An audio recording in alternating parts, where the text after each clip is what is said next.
Hello everyone, hope you are fine and welcome to my Gujarati calligraphy workshop.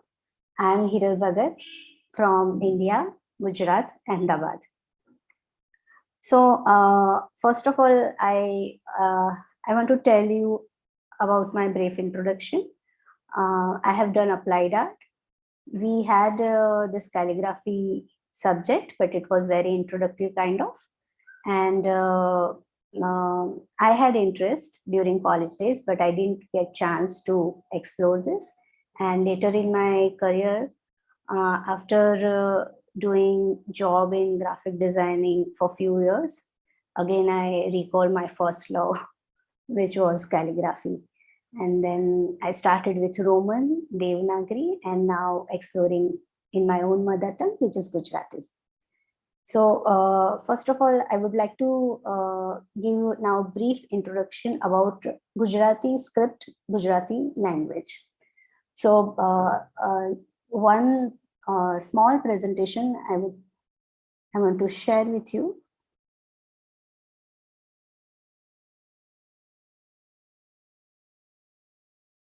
Yeah, so can you just see this? Yep, we can see it. It's good. Okay, okay.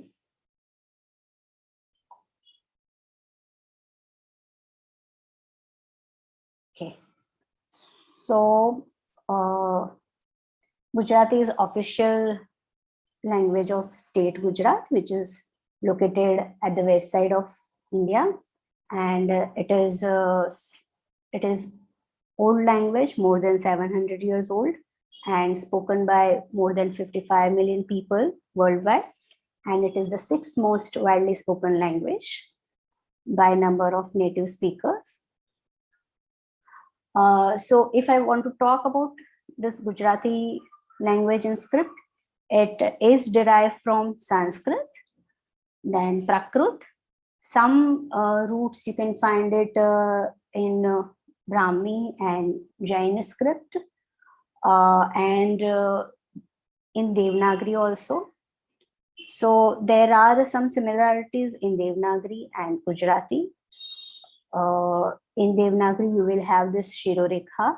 Here we don't have, because Gujarati script earlier they used to write to keep account. So to keep account and to get speed, they avoid this Shirorekha, and that's how this Gujarati. So this is old Gujarati, which is with Shirorekha, but letters are Gujarati. And then slowly they remove the Shirorekha, and then this form they found out. So this is Gujarati without Shirorekha. So now we have this kind of without Shirorekha Gujarati letters. This is first magazine of Gujarati language and script, published by famous poet Narmad. And as we know, major all Indian language are based on sound, because we had oral tradition, not the written tradition. So we have this, all the sounds, all the letters have phonetically, scientifically arranged, like there are velar, then palatal. So see, in Gujarati, we don't have a capital letter or small letter, and we don't have a sans serif or serif. It is only Gujarati letters with vowel signs. So what we speak, exactly we write, and what we write, exactly we speak, right? So this is just small presentation, and now we move forward to our practical class. So hope you have made your guidelines, right? So we start with basic strokes, and before we start basic stroke, I just want to show you the angle of the needle. This we have this diagonal cut right side, this nib, and it is in between 30 to 45, not exactly 45 or not exactly 30, but you'll get. So as I have shared a manual with you, I have taken reference from Akshara. So I just show you how we take this nib width according to our tool. So this is our, we need 6 nib width for any vowels or consonant, right? So in this will fit our letter, okay? And this 2 nib width for umatras, vowel signs, and this 2 nib width for the A matra. So here the top and bottom for the matras, and this for the vowels and or consonant. So now we start with our basic stroke. So see, we start with first vertical stroke.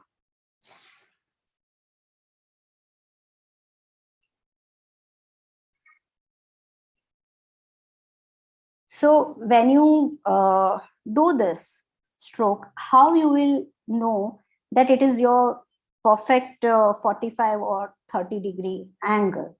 So what you need to do, without using any geometry tool, there is a corner at the end of this page.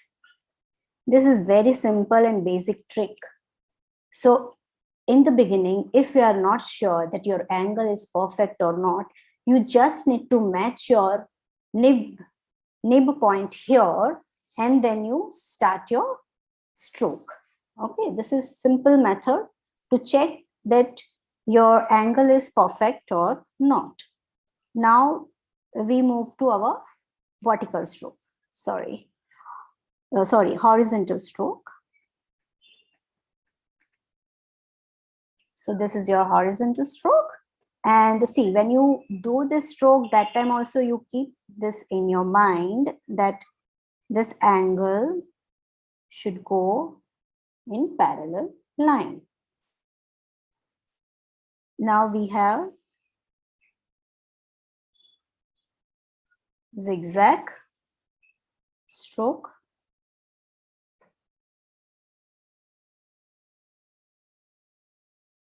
Right? Then we have this curve stroke.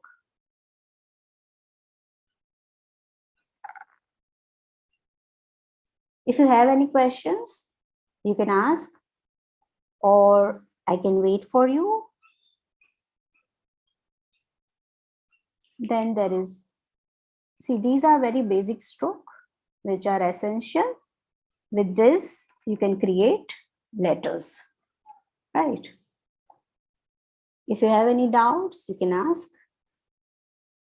Then there is this stroke, thick to thin and thin to thick. Understood?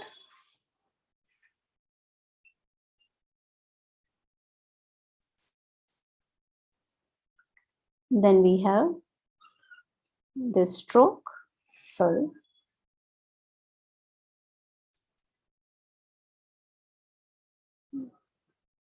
Then like a half moon, opposite half moon.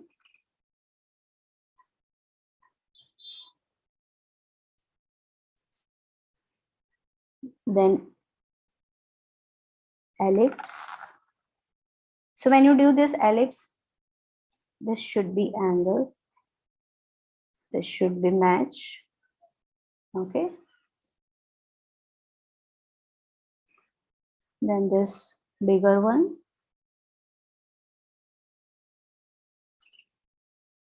Okay. Then this stroke will form matras. The bottom one.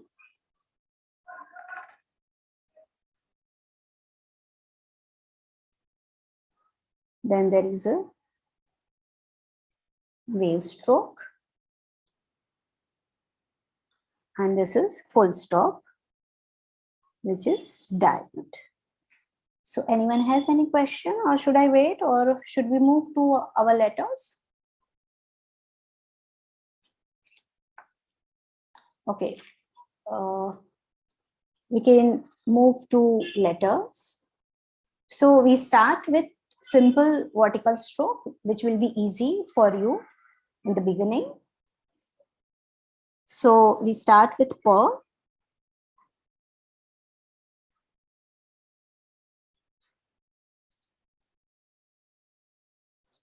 Right?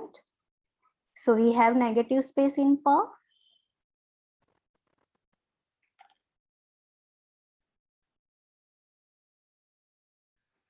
And with P, with the help of P, we'll make Sh. So similar.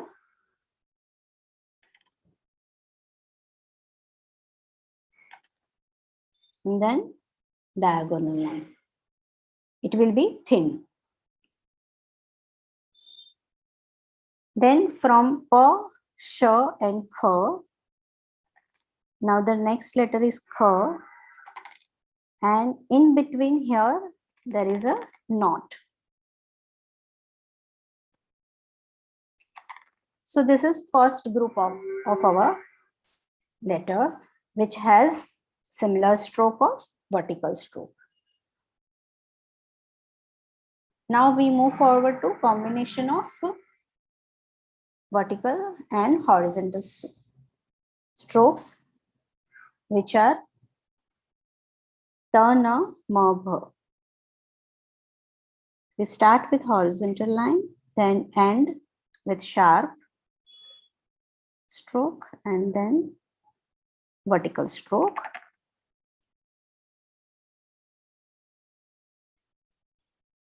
This is the, then next Na, similar with loop, which has negative space, like what we did, circle or ellipse, and then joint it.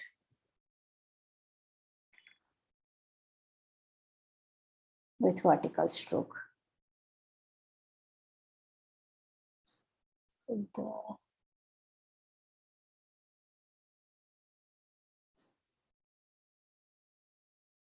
So Ojaswini, we can't count that way, right? Visually, it should look balanced.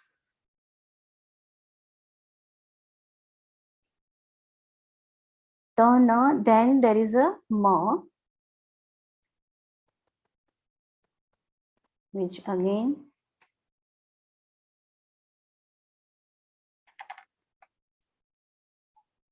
so Na and Ma kind of similar. Welcome, Ojaswini. Now we have Ba, similar to Ta, but bending from top.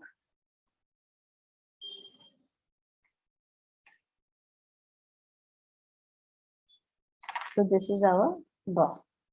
So if you observe here, there are horizontal stroke, which is similar at the center, and there are loops also in all these three letters, right? Now we move forward to next group of letter, which is Ga, Za, Ya, and Ana, which has a circular curve stroke. So this is Ga,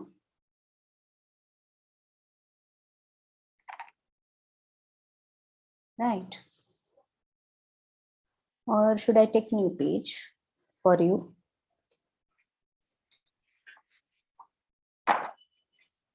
so you will not get confused. So this is your G.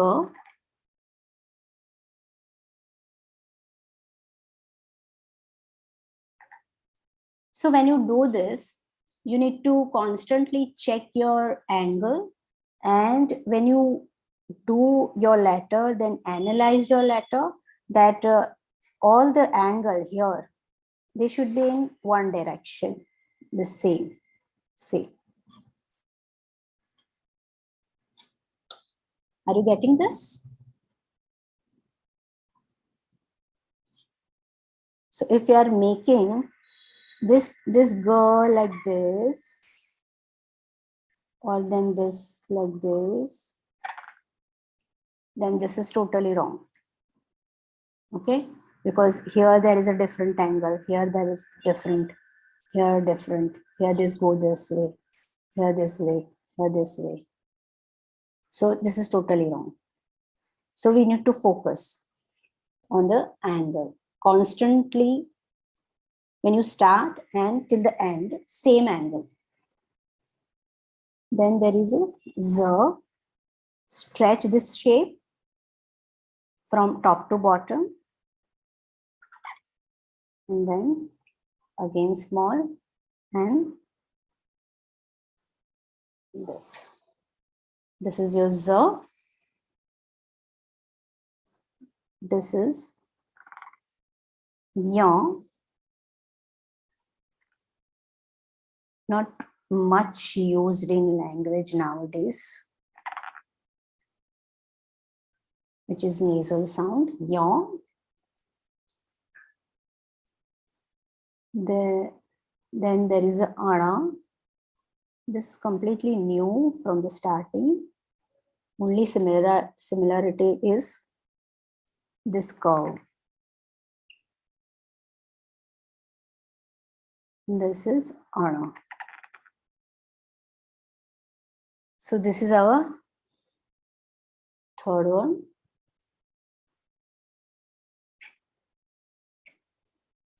Right. Now, next is simple wave stroke. D. One stroke done. No knots, no loop, continuous stroke, and the angle also maintained.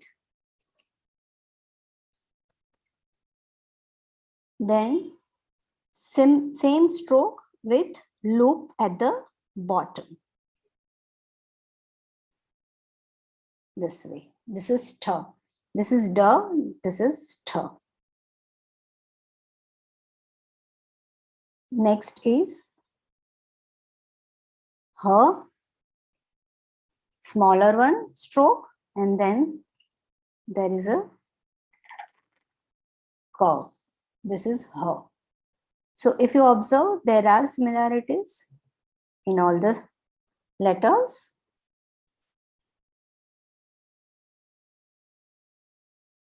And this is same stroke with one dot, ang. The sound is ang. So this is fourth one. Now the next is ra.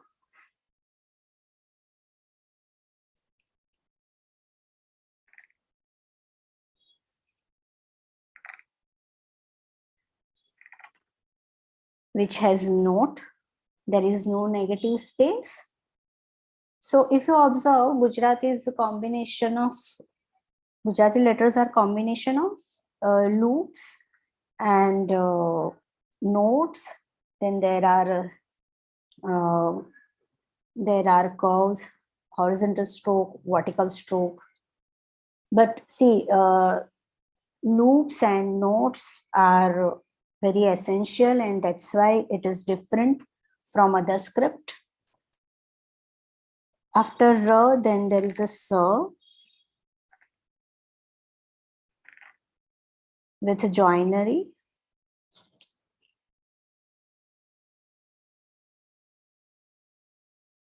So this is very basic and classic form of Gujarati calligraphy, which you find it in a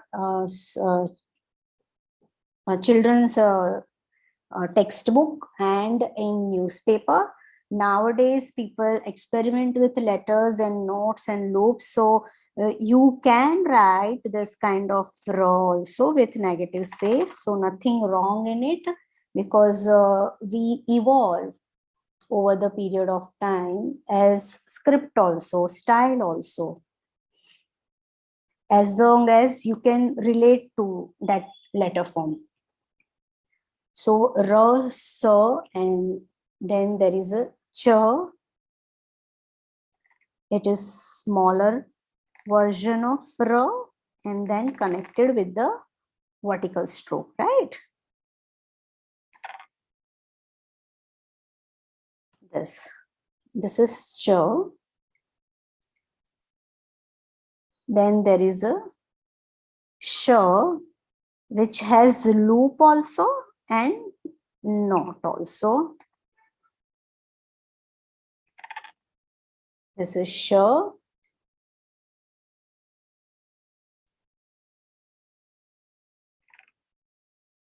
Okay. And then there is a. A is very essential of Gujarati script, because without a sound, you can't hear any letter sound. Like if there is a ka, then at the end you can hear a. So ka plus a is equal to ka. So a is very important, and which has two notes. And the last letter is gna, which has waves kind of stroke at the top, then connected to vertibar, vertical stroke. This is fifth. So we have this, which is, you can call it, we call it valank or curve or upward serif stroke also, you can tell. Now the next is double bowl stroke, which is the.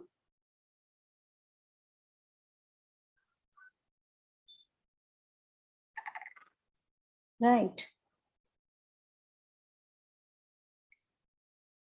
After the, there is a gha.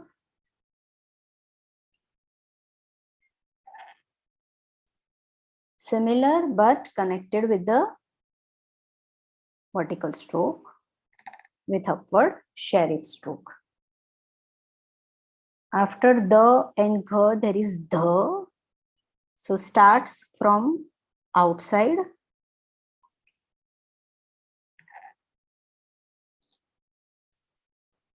Quite similar, rest part. This is the, right? After the, we have cha, which has loop. It got stretched and create a loop like an eye. So this is our cha. So if you observe, the starting of all the letter is similar, and most are the double ball. The next is E, small e. It gets stretched and going upward. This is our small e,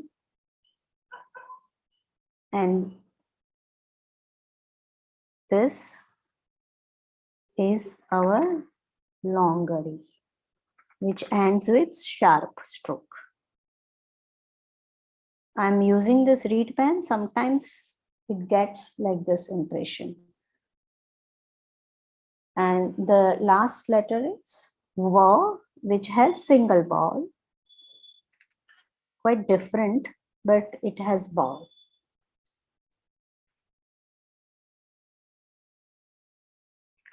Right. So this is your V. This was our sixth. So if you have any question, you can ask, or we can move forward, or you can show me your work also. So generally in Gujarati, we have 36 consonant and 16 vowels. So scholars have mentioned the more the letters, richer the language, because you will find more combination of words, letters, combination of vowel signs. So you will find more words compared to any other script. Now we move forward to the simple wave stroke, but it is completely opposite from earlier. This is stir, right? So we made the, right? So this is opposite of this. And then after the, we'll make the, which has loop at the bottom. So we have loop at the bottom in two letters. One is this the, and other is the, opposite of this, right? So when you write this, you need to focus on steps also, which stroke is first, which is second, which is third, and how we have to connect, like from right to left or left to right. So these small things are very important. Now we move forward to our next letter form, which is B, which has note in the center, and it will connect with the horizontal stroke, and then vertical stroke. Right. So in Gujarati, you will find more notes and loops. And then this is similar but quite different, which doesn't have loop or note, straight curves, straight vertical. Order, we call it order. Now, next is double bow, which is completely opposite of the earlier stroke. We made E, right? Small e and bigger E sound. It is completely opposite. Now we'll do U, small U sound.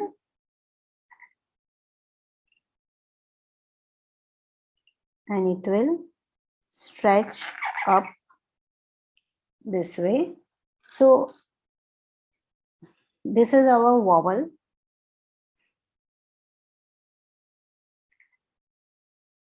And this go up and ends here. So this is longer U sound, U.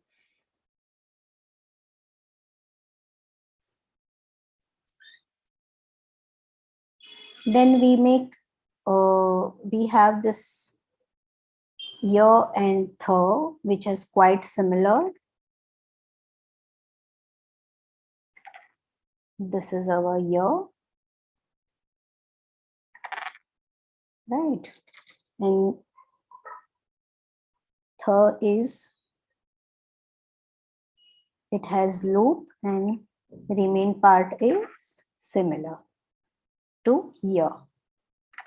So this is ya and tha. So when you write with the hand, you need to be very careful the negative space of the letter. Similar letters like here also it should look equal, and here also. So these are very important aspect of any letter, any negative space. Now we have this unique letter which has two loop, which is similar to number 4. It is J, this way. So this is, there are two loops. So some letters are very unique, in which you will find two loops or two notes. Next is Shah, which is also very unique letter, and it is a jodakshar, but we write in a single form, and it has a loop also and knot also. Here, see, here there is a loop, here there is a knot, and then there is a joinery, horizontal joinery, and then vertical stroke, right? So these were with the loops. Now this is completely, this letter is completely different. La, which has vowel stroke. Then in the negative space there is a diagonal stroke, which looks number 9. We'll learn next. And then there is a vertical stroke. So this is your La. Then there is a Ru, which is also completely different. Diagonal, then next diagonal, vertical stroke, and there is a note stroke.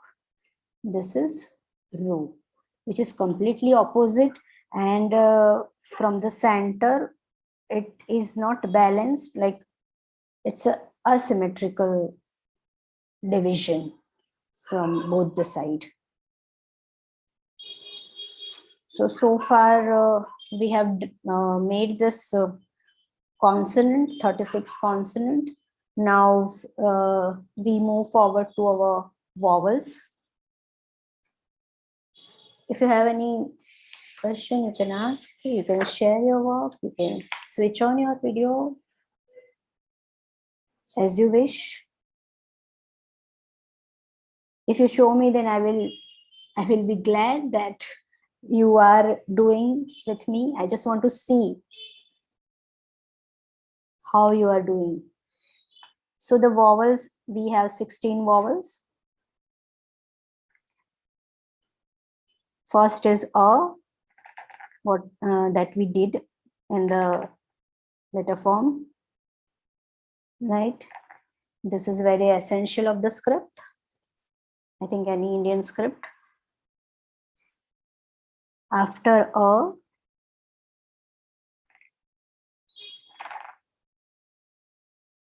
there is a.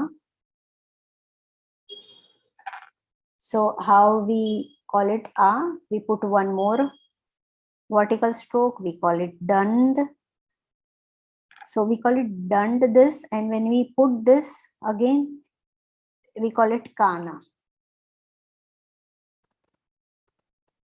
After A, there is a E with double vowel, what we did. So I'm just showing these are the vowels.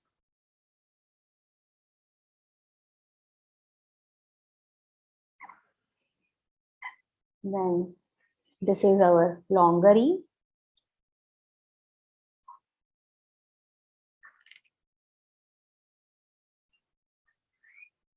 This is our U.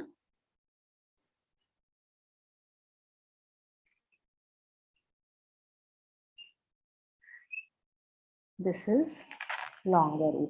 Now see, when we write the script, we never write this vowels. Instead of vowels, we use sign. So I'm just showing sign of this vowels. So one is this for A. For smaller E sound, there is this sign. I'm just showing. We don't write E, sorry, not this. We don't write E, but we put sign. So I'm just showing you E sign here. This.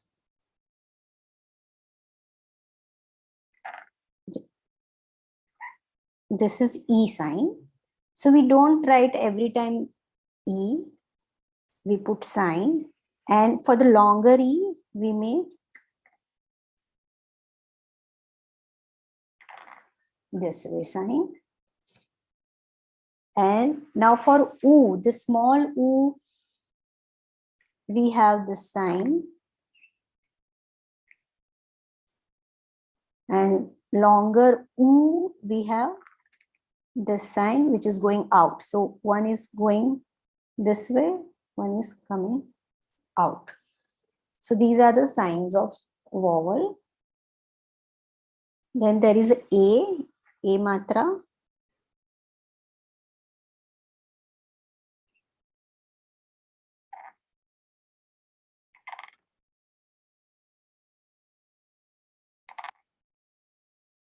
And then there is a matra. So this is A sign, A matra for vowel. So every time we don't write A this way, we put this matra. Then there is a I. So I has double matras. Yes, I will demonstrate.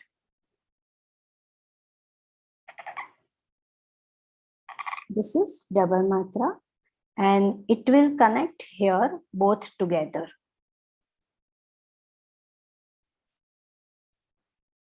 Then there is a O.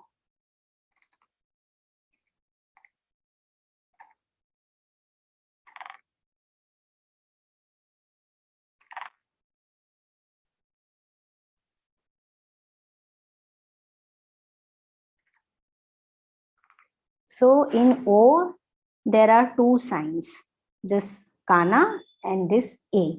So combination of kana and A matra is equal to O.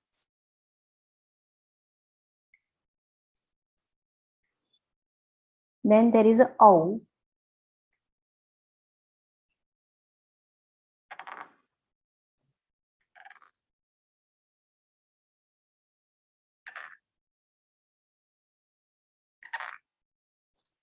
So in O, there is two matras, double matras. Okay, O.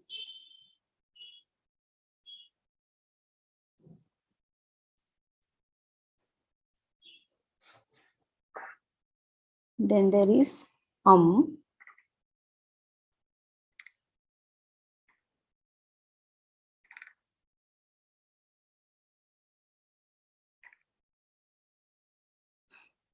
So when you put this point, make sure it should look proper diamond shape.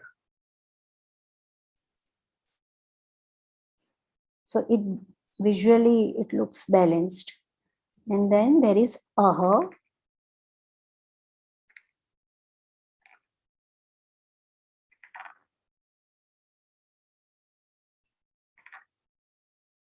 So aha have two dot which is called visarga. Okay, this is aha. Then there is a ru also. Ru is also a vowel which was symmetrically divided. This we did. So these are all vowels. Then ro. Nowadays, people don't use this much. This is called ru. L plus ru. Ru.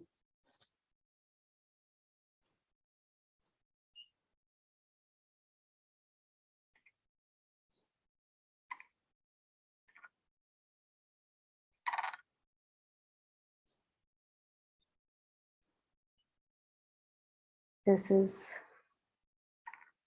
A matra. This is not A, but the sound is A. And the last is O, which you use in word like office. So to understand the language, one needs to understand sounds also. So this is O, not O.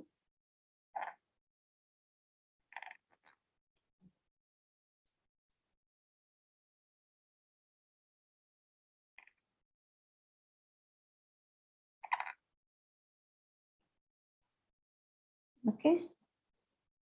This is O. So now we move forward to our numbers.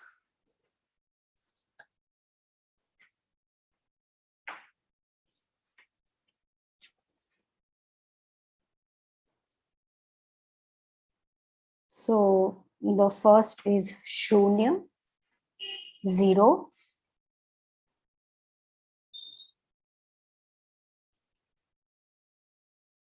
Completely circular. Here it should balanced. Then there is a 1 number, number 8.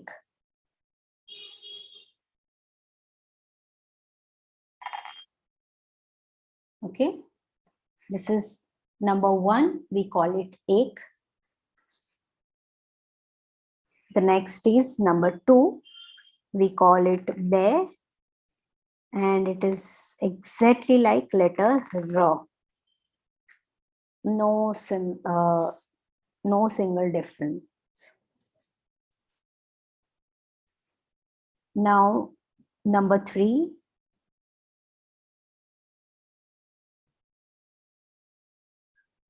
we call it tron.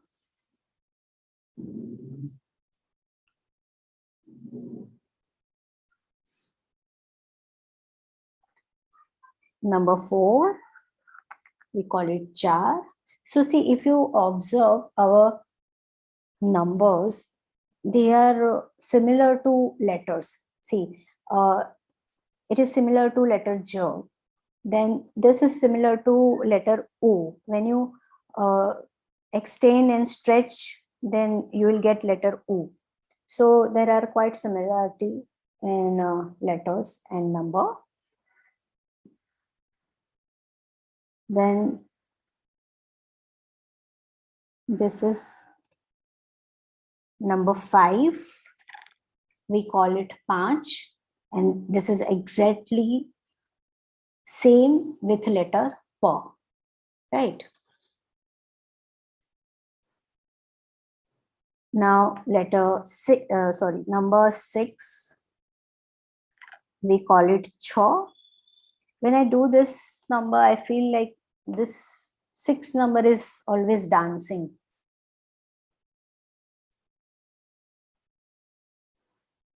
Then number 7 with loop, like half moon, and then connect it.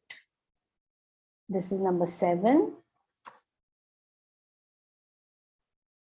Then number 8, 1 stroke done, diagonal and curve. And the last number is now number 9. Similar to letter L, this way. And then there is a diagonal line, right? So far we have completed consonant, vowels, numbers. So Ojaswini wants to see this.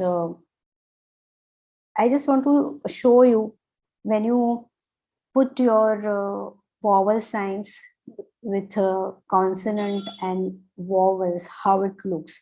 So suppose I want to write my own name, Hiral, right? So I will put E sign here. First this, then I'll write her.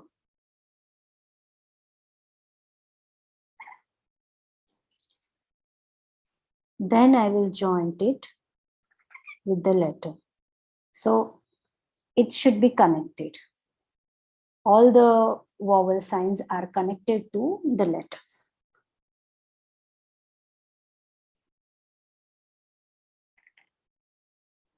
Hiral.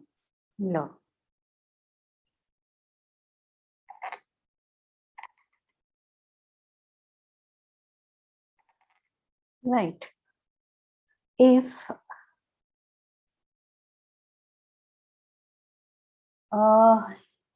no, sorry, we have to do this co and for. Thanks that you reminded me.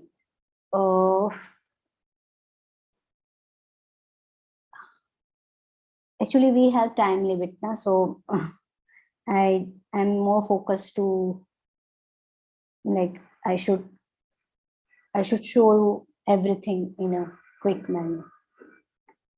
So the first consonant of Gujarati letter is this K, diagonal line, and then this. Why I keep this last? Because see, in this first consonant of this Gujarati script, which doesn't have vertical stroke, horizontal stroke, no loops, no notes, and it is completely different. And you are beginner, so you will get time to know and familiar. You need time. So I thought the very different form, I should keep it at last. And then there is a fur, which is similar to ka, but which has note here and ending here, right? So in this, we don't have vertical stroke, not a horizontal stroke, no loops, no notes, right? So this one sign, the other sign, we can, if we want to write name like Komal, so how we will put two signs together, that I will show you.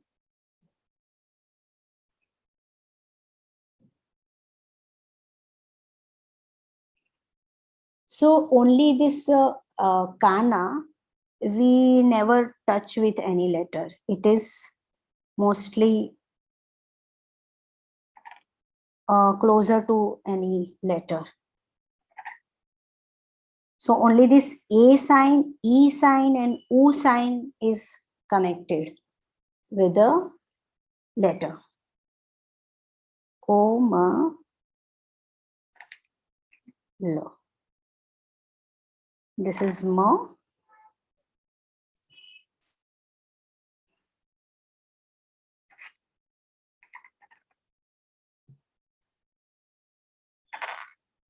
Right. Nowadays,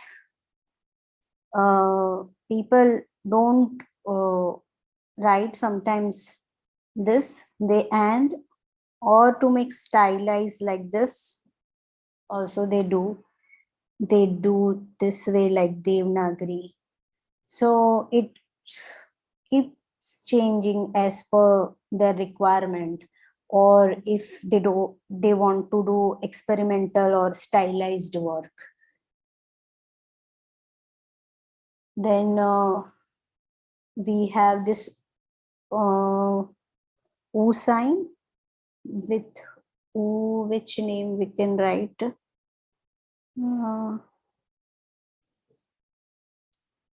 We write Shalu.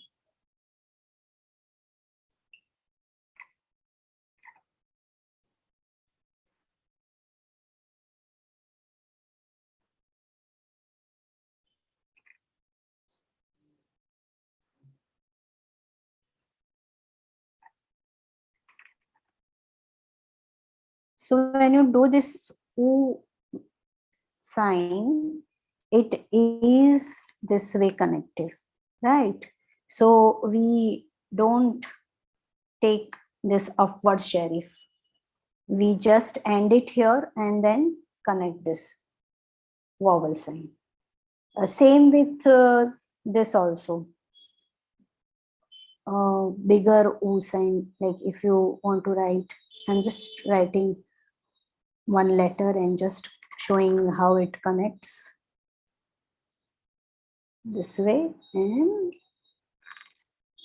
this way. Got it?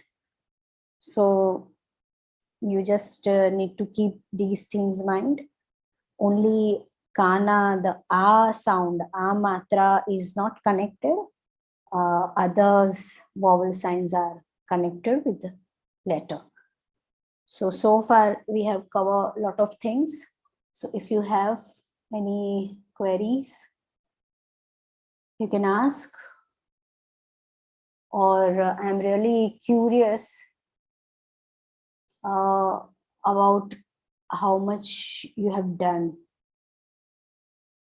Yeah, there are matras for ru. What you are telling, Ojaswini, draw or draw.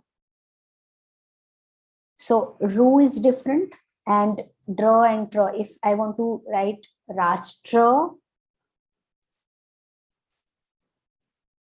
so I'll write this way.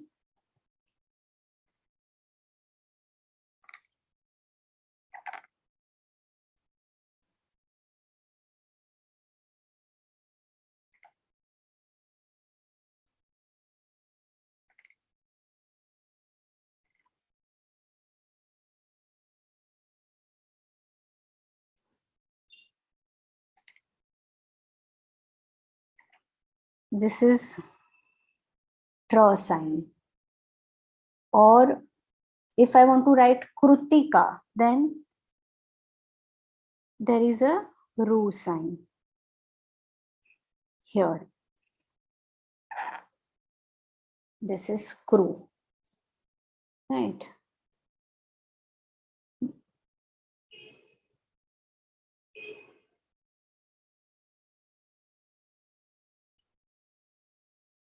Yes, matra is what it is up on any vowel or consonant.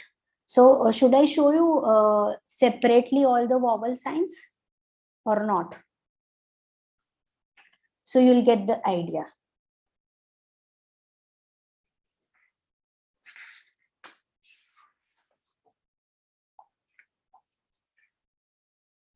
Then there are jodakshar also. This is just this is just a simple basic script I have demonstrate you with the consonant and vowels, but we have a conjunct which are two or three, and it gives one sound, and they are connected like from left side or also sometimes right side also, or from bottom also. So I'm just showing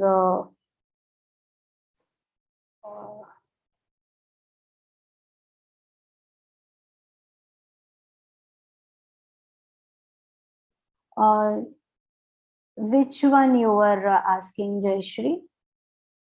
The brown one? Yeah, the one on the brown background.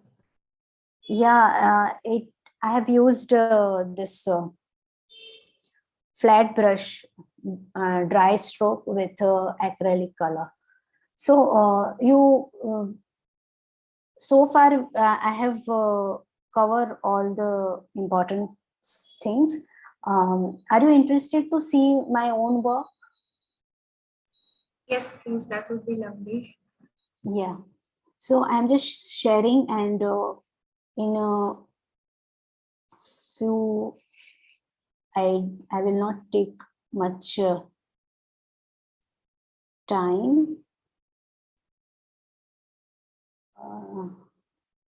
So you'll get idea with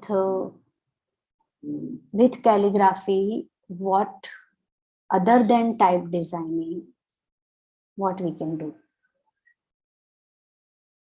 So I am also just exploring.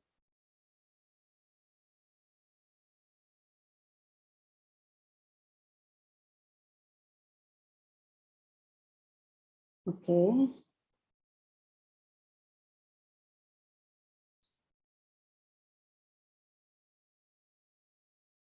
So hope you understand, and I have also explained properly, right?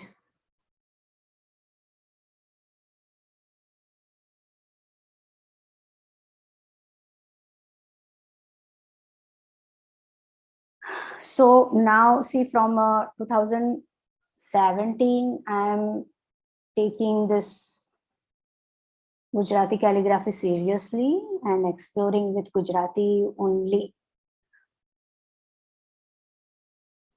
So can you see my screen? Share screen? Yes. Okay. So this is like, I have actually learned calligraphy in Mumbai, and then application period in Ahmedabad. I spent 10 years in Mumbai and then shifted to Ahmedabad. So this was the first show in 2017 in Kanoria Center for Arts. So they have displayed this, and here the combination of strokes and letters, because strokes are essential. If you know the stroke formation perfect, you'll get to know letters perfect. So these are the next is I have taken this sayings like stroke starts in nothing and they end in nothing, and in between image is found. So I took this, then I analyzed, then I sketch, redo, layouting. Then I thought, why not to do with only stroke? So viewers can find any image from that, like they can find letters, they can find images, or they can find any natural object. So that was the idea. Then this is my own portfolio doing using design principle in Gujarati calligraphy. So these are derived from design principle, and with a different tool I have used. And the same you can reuse or print it on a t-shirt or a tea coaster or many things, or you can design your own cards, your visiting cards that way. This is just experimental with a different tool, with groove tool. These are different medium, opacity and dark. These are the different exploration of Gujarati calligraphy. The theme was, the topic is womanhood. So what you are seeing here, the red one. So I have taken our iconic mark of red bindi, and in woman life we have a dark and light phases. So that's why I have filled up some negative space and some are positive. And the next is experimental Gujarati. So I can relate it like there is a bindi also, but in a square form. So I can relate, though I am urban woman, but I'm still rooted as an Indian or as a Gujarati myself. So that was the thought behind it. These both are in the collection of Kanoria Center for Arts. Kanoria Center is a very well-known center. Many artists have come here and worked here. They got residences here, like M.F. Hussain and Atul Dodia and many more. And the campus, this art center, has designed by Sir B.V. Doshi, who is a Pritzker Prize winner from India in architecture field. Now this is a Devanagari expression. These are the first one is like the feeling of flowiness, watery, melty, the thought behind that. And the second is Gulzar poem, किताबें झांकती है बंधन अलमारी के कमरों से. So there is one feeling in one stanza that something is breaking. So I have taken that kind of effect in my composition and designed my letters accordingly. And this is another second expression of same poem, किताबें झांकती है. Then here in Gujarat in 2018, many people, this Gujarat Literature Festival, they have invited me to work with Gujarati calligraphy and Gujarati literature. So I have made this 8-foot long scroll. I have used somewhere khadi and cotton cloth, and this last three scrolls are the winner at the Kalagoda Art Festival in 2019. This is the poster, which is myself and calligraphy. So the thought behind it, like we are just a puppet and dancing through God's string. So I have written who means me, myself in Gujarati, and I'm just dancing, means what I have realized in my, means what we planned that sometimes never work, but what God has planned, that is work well, I think. So that was the thought as per my experience. Now here the artwork is calligraphy and nature.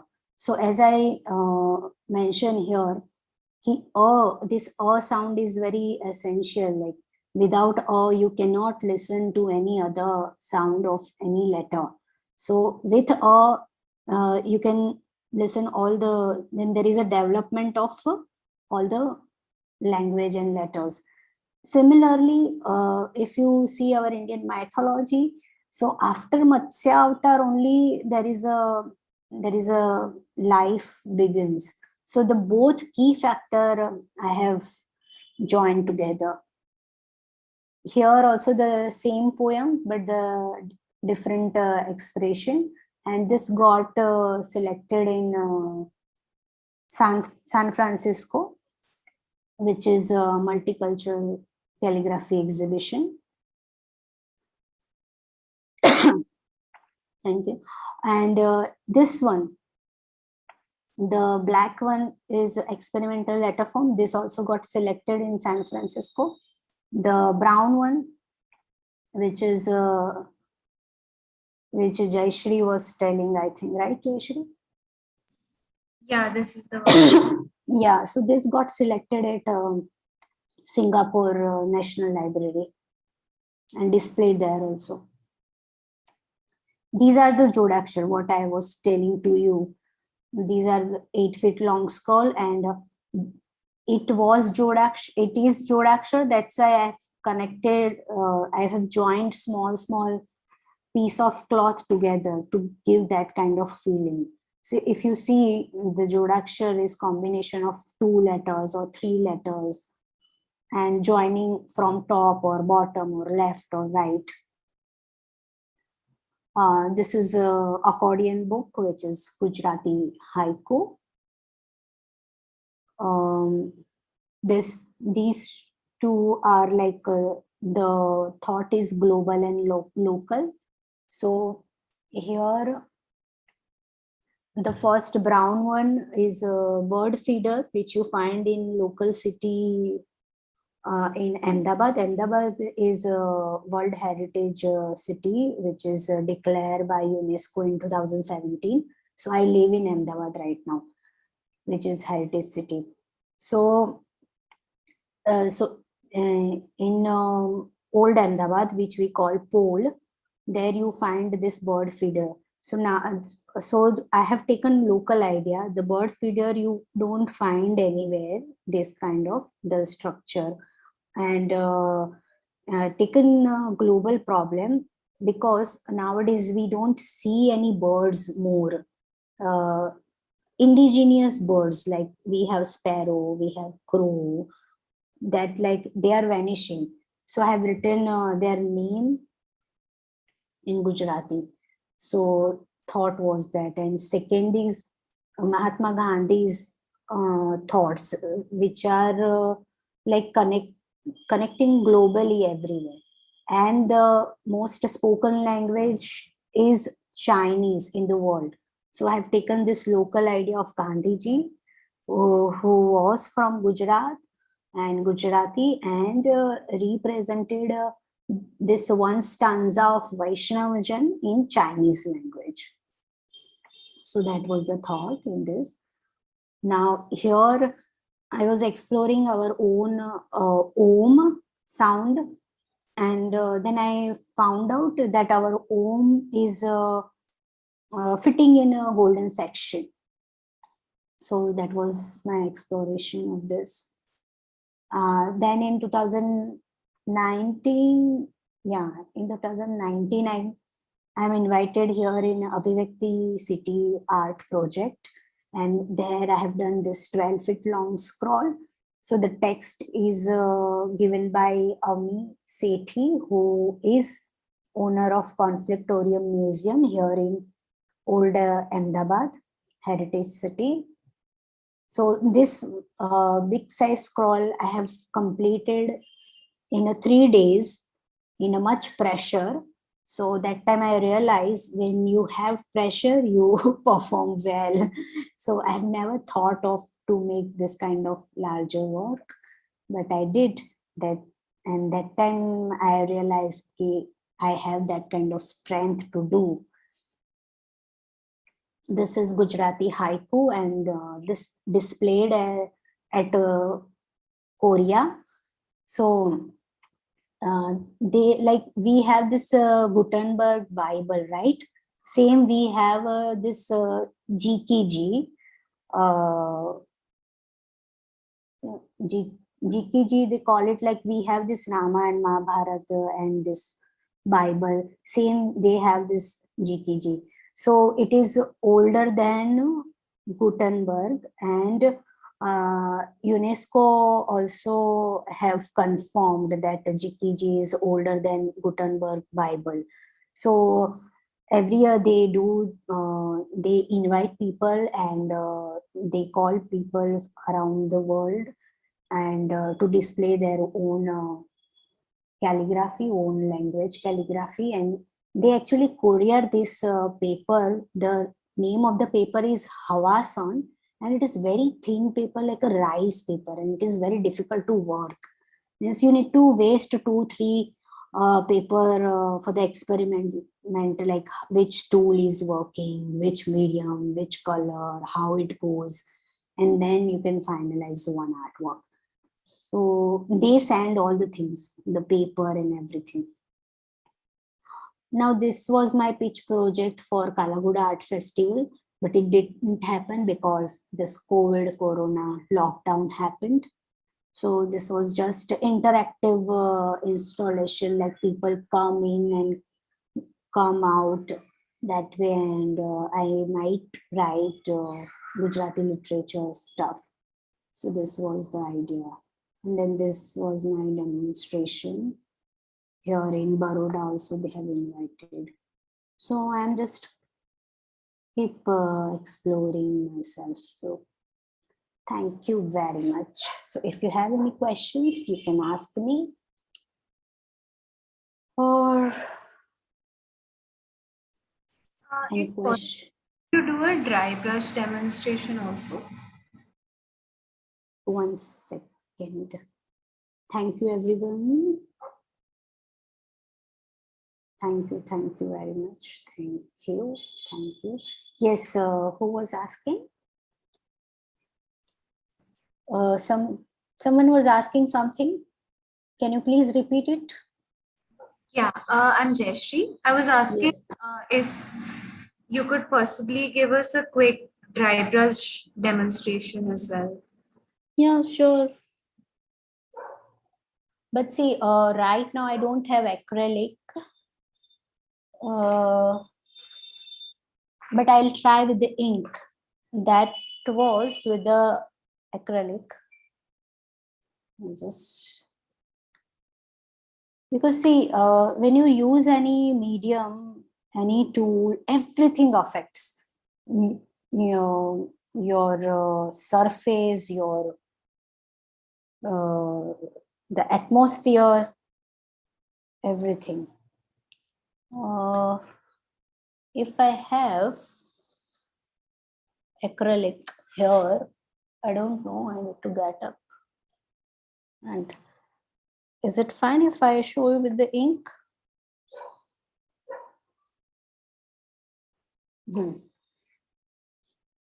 Somewhat you can see with the ink.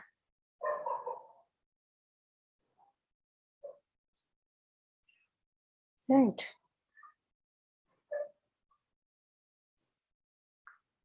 This is with the ink, right? Then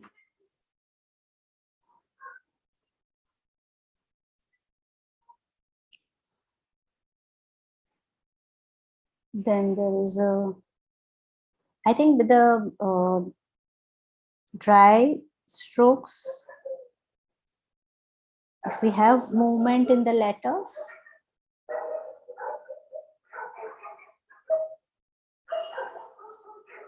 this is Shah, which is Jodaksha. Then there is a Bha.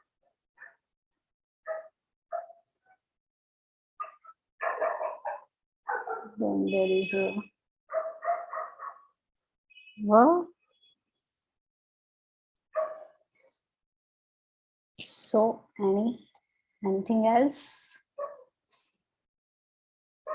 Hope this much is fine.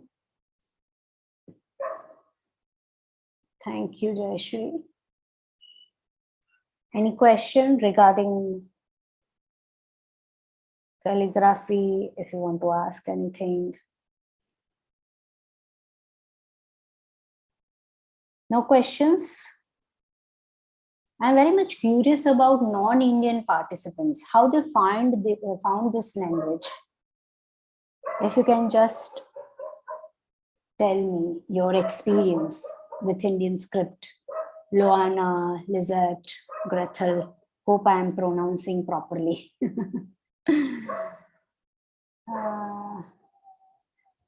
Oh, no, not much. No pressure at all while we do this kind of stroke.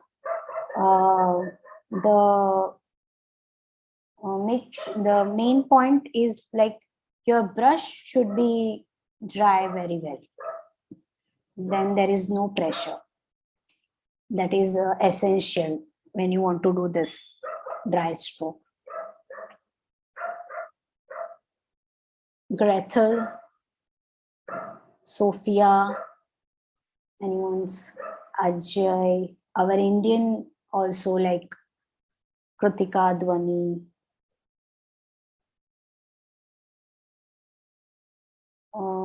I wanted to ask about double matra. Yes, Sophia, and you hold the brush upright like a sign painter. Not upright, Ojaswini, because our Indian, this Gujarati is a very different angle. So I have this brush, but it has an angle. See, It has angle. It is not straight flat. It is flat, but the angle is diagonal. Then only you will get this kind of proper form of Gujarati. Do you turn your pen to keep the thin stroke? Turn in the sense what, Sophia? No turning at all. No turning at all. Because angle you need to maintain till the end. If you are starting from 30 to 45, you need to hold it till the end. Okay. No. So you you mean to say I should show you double matra? And Ojaswini asking the brush, the way I'm holding.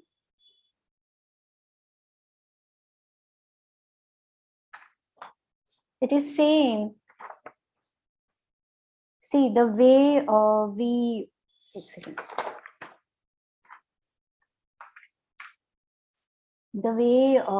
hold this is the angle, right?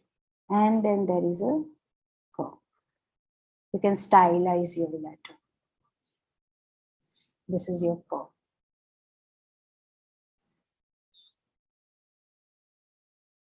Then there is a curve. These are also then styles. So the holding is this only. Okay, thank you. Okay, Sophia, you want to see that how I'm doing this double matra? Yeah. So see the angle, the holding, and the way I am moving my nib is in a same manner. See this? Can you see this? This is our single matra, and this is our double matra. Got it?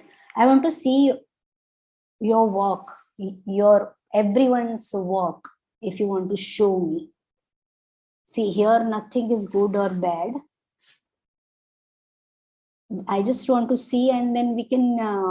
I want to just click the photograph. Which kind of book, Ojaswini, you want? See, for the basic calligraphy, this Akshara manuals are perfect, right? And if you want to know about Gujarati language, but see, our old Gujarati language books are in Gujarati only. So, are you familiar with Gujarati language? Means you want to understand the parameters and what are the letters, that kind of, or structural, this kind of calligraphic books you want to observe letter forms.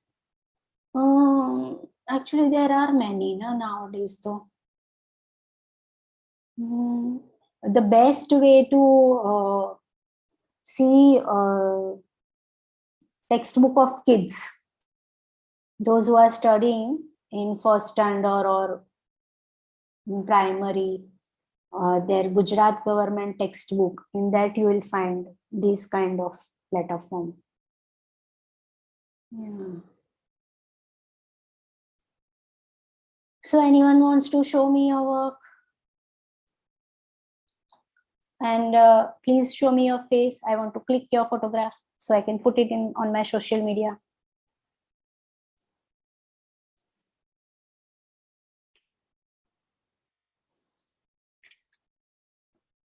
Anyone else?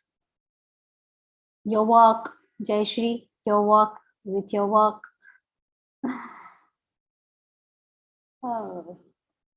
So Sophia, you are from where? Hi, I'm currently in the UK. Okay, and okay, yes, Jayasri, good. Jayasri, you are? Bangalore. Ahmedabad. I'm from Bangalore, but right now I'm in college. Okay. You are studying in NID, right?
It is.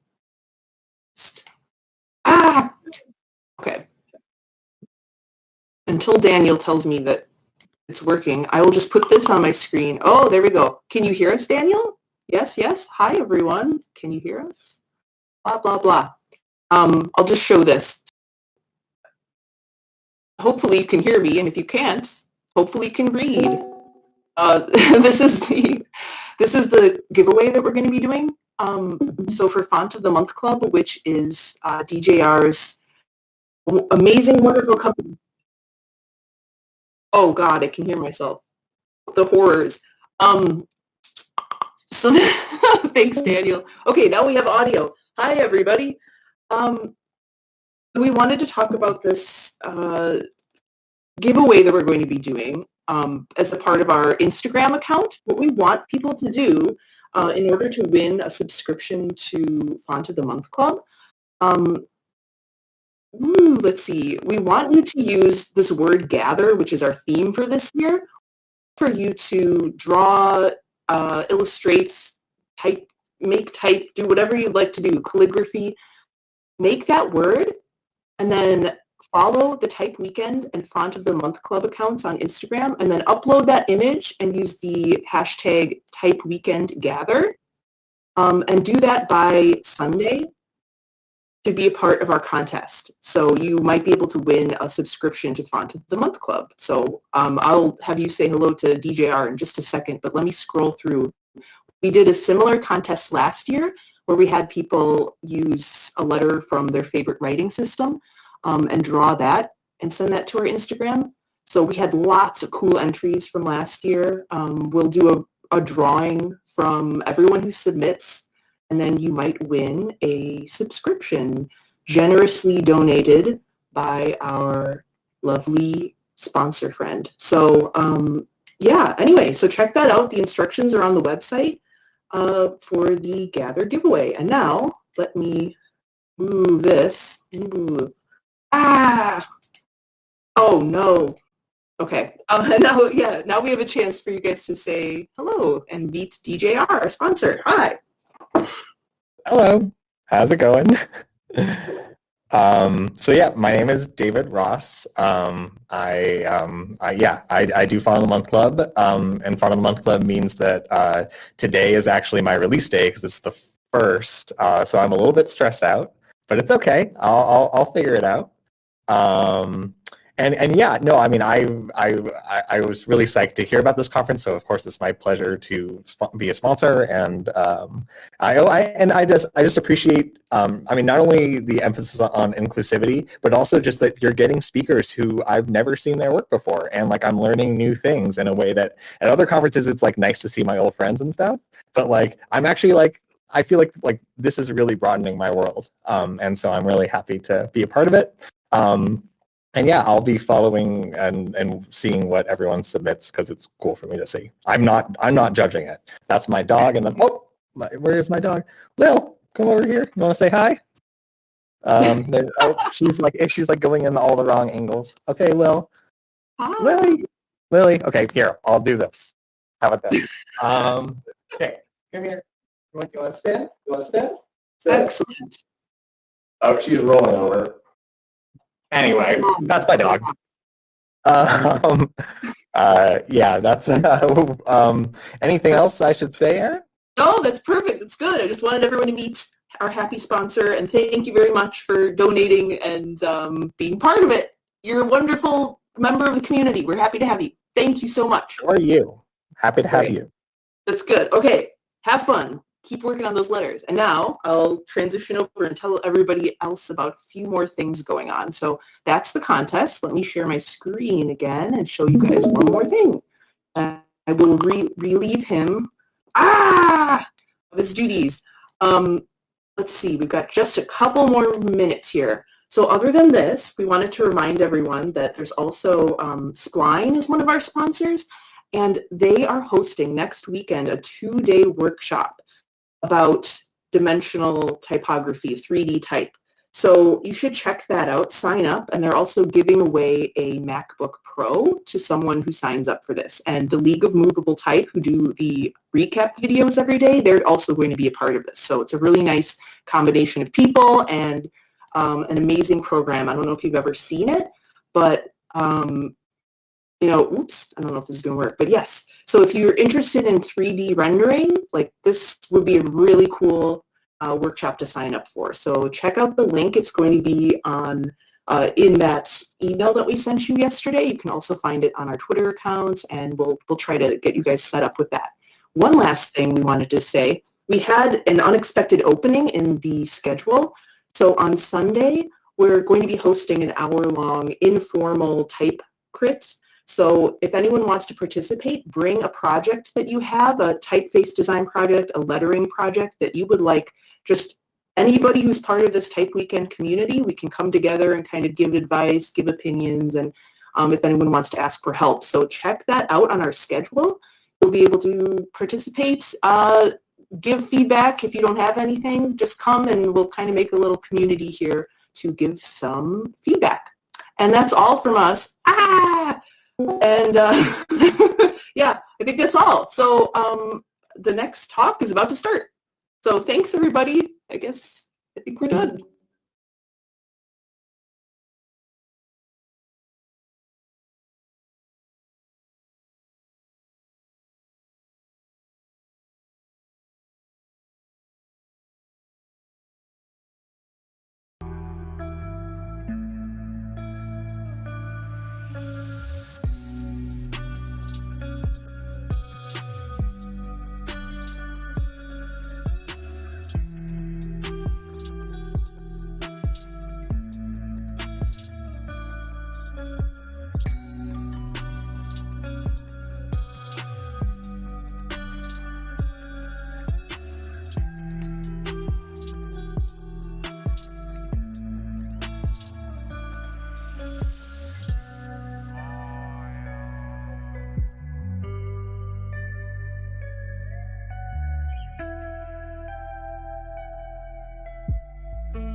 Hi all, my name is Krutika and I'm a communication designer based in Mumbai, India.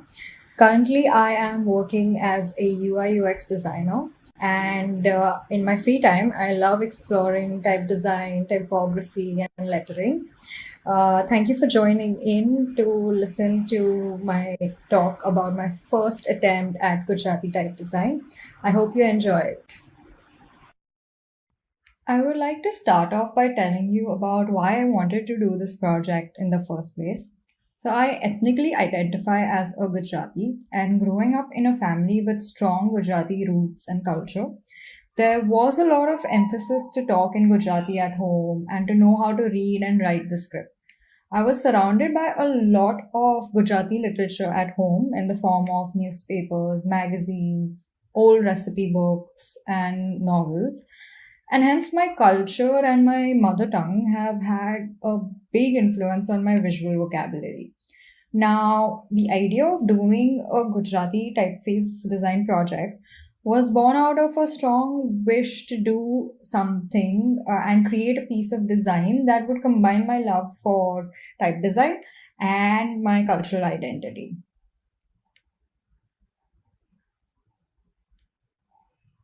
To begin with, I did not want to do this project in isolation, but I wanted to do this project under an experienced typeface designer's guidance who could provide me with the relevant tools and structure that I could follow. So I applied to the Alphabeti's mentorship program in 2020, and through the program, I was matched with my mentor, Shuchita Grover, who is an experienced typeface designer and has worked with type foundries like InkType and Tipógrafo on multiple font design projects of Gurmukhi, Kannada, and Oriya scripts. Diving into the project work, the first set of exercises were focused on research and critical thinking. My mentor's approach to learning about type design emphasized a lot on research, reading, and understanding the history of the script. I started out by looking at the Gujarati script and its characters, doing a visual analysis of my own, and creating my own anatomy chart. I also referenced the Devanagari script anatomy because there is much more extensive research done in that, and it is like a sister script to Gujarati. I then worked on an exercise on grouping systems and grouped letters which had similar features. So this exercise would later help me maintain consistency in similar characters during the design phase. Then came the font analysis exercises, where I took a few existing typefaces from different foundries and marked my observations regarding the style, the characteristics of the letters, and other design elements. My mentor and I would have multiple discussions after each of these exercises, and through that, my understanding of the script grew a lot. The next exercise was calligraphy, and the objective of learning calligraphy was to understand the writing system better, the structure and the movement of the letters. I got to try some traditional instruments like these bamboo reed pens and actually handcraft the nib myself. The goal was not to perfect my calligraphy skills, but was more focused on making observations like how the letters are shaped and where the weight falls. And through the design phase, I continuously referred back to these calligraphed letters to understand the form structure better.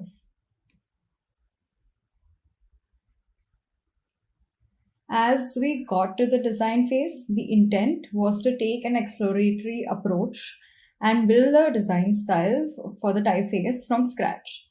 And for this, my mentor had set up a set of exercises that would help me understand the process of exploring different styles and forms, and also give us a library of options to pick from. So as a starting point, I did a fun exercise on letter exploration, where I picked the letter fur and drew its skeleton in different stylistic variations. playing with all factors of form and structure. Some of the variations were super abstract and some were very conventional. Here, the goal was to understand how the same letter could be shaped in a lot of different ways than what we are already familiar with. The idea was to open up my mind and break away from the conventional form of the letter and to keep drawing it in ways that I wouldn't have anticipated in the beginning. So the range of the variation was not defined, but there was an underlying idea to at least make sure that the letter was still recognizable as a fur. Then I shortlisted a few styles and tried to replicate them to another set of unique letters that had different characteristic features. It was important to see how the same style would expand across more letters of the script. And here again, I was drawing the style in a monolinear format to focus on achieving the stylistic characteristics of the form first. Then I started adding and transforming these skeletons of a few styles into flesh explorations. And here, with the same style, I could create multiple variations of flesh forms by adding weight to the skeleton in different ways. Here, the calligraphy practice helped a lot to gauge where I could add more weight to the character and make it look visually appealing. Of all the explorations I did, the italic style was my favorite. So I decided to take that forward and started drawing different variations of the characters. Since I was drawing the style digitally, I played around with the contrast and weight, the angle of the slant, and some details like contours and ink traps. At this stage into the project, it was important to define a brief for the typeface by stating some characteristic features that would set a design direction for all the letter forms. So I wanted to design a display typeface with high contrast and a slant angle, almost making it look like, italics Gujarati typeface with thin, narrow counters and a bold and heavy feel. And for that, I also wanted to try tightly spacing it. When I started drawing the characters, I drew variations of forms and not just one version of each, which would then allow me to pick one that works well with the style defined and which works well together as a family.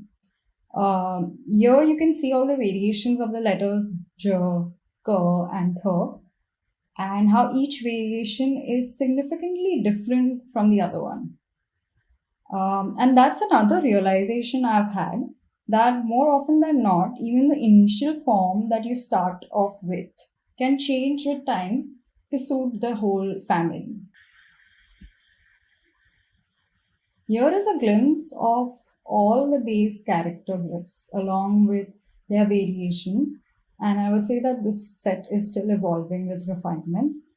Some of the prominent features I want to highlight here are: one, the use of two kinds of knots, one with counters and the others without.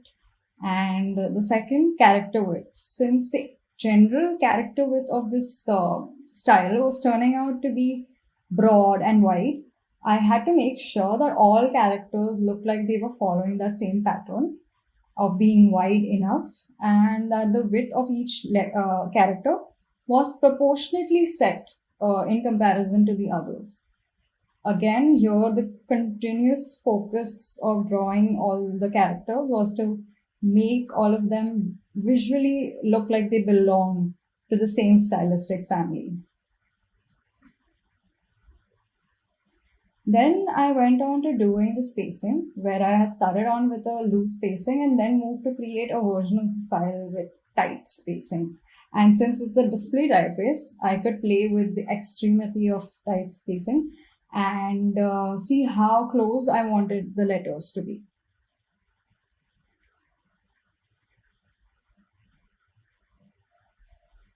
Then I got on to drawing form variations of matras, which are vowel signs, and there are quite a few in Gujarati.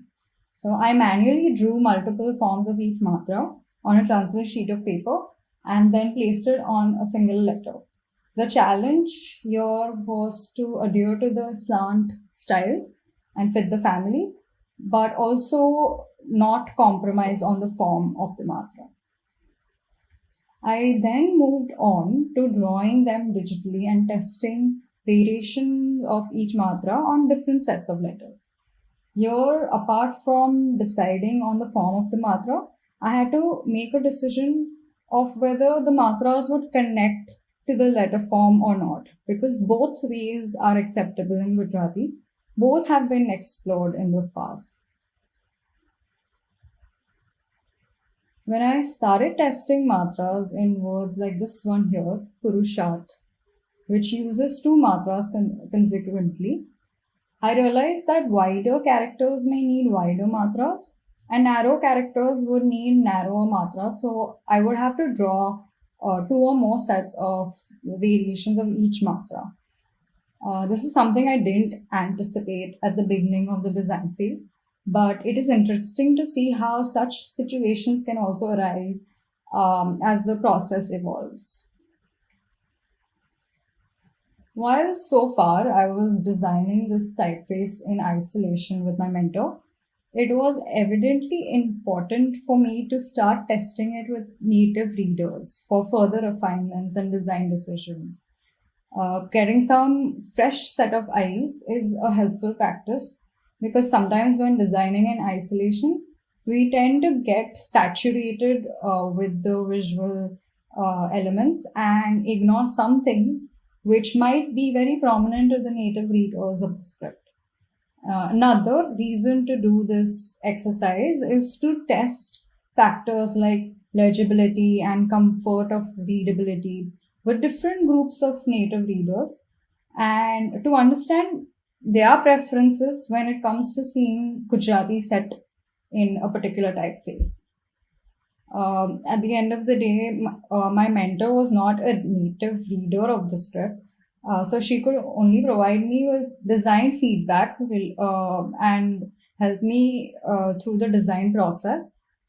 But a native reader, a daily reader of Gujarati, could provide me with insights on common practices and patterns that are being followed when a piece of text is set in Gujarati and what is comfortable for them to read. Next, to expand the character set, I went on to drawing the Gujarati numbers from 0 to 9. After the basic set of characters, matras and numbers were done, I started setting more and more words and created a specimen like this to test small phrases and words and formats which use numbers to explore how the typeface would look in use. As this is a display typeface, it would only be appropriate to use it in short phrases and header situations.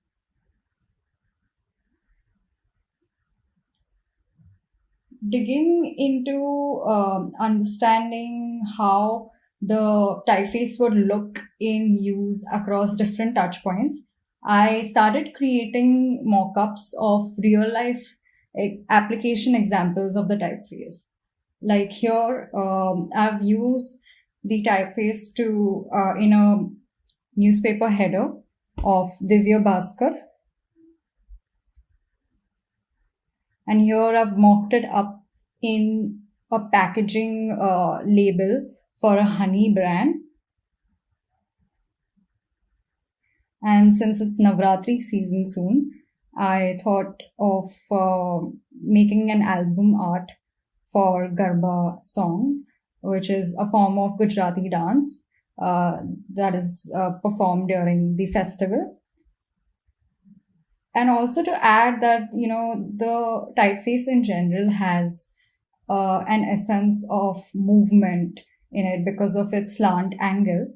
I thought it would fit well on a Gujarati bilingual movie poster of Speed.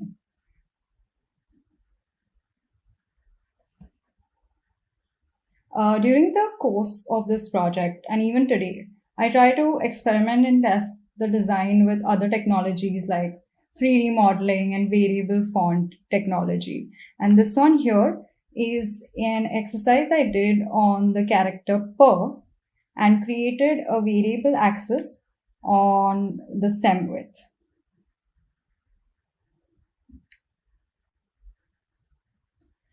Lastly, when I took on this project, I also took up the task of documenting my process and uploading it to my blog for fellow type design enthusiasts like me who could have a second-hand experience of the process. The blog can be found on my personal website, which is www.kritikashah.com. I would like to conclude my presentation by thanking everyone who has helped me achieve what I have so far with this project. I am super grateful to the Alphabeti's mentorship program for connecting me with my mentor, Shuchita, without whom this project would not be what it is today. And I really appreciate all the time, effort, and patience she has shown throughout the process with me. And lastly, I would like to thank the TypeWknd team for providing me with the opportunity of sharing my work on a platform like theirs. It has been a wonderful experience, and I hope the audience enjoyed the presentation. Thank you.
Creating from Kuppai, finding the type in trash.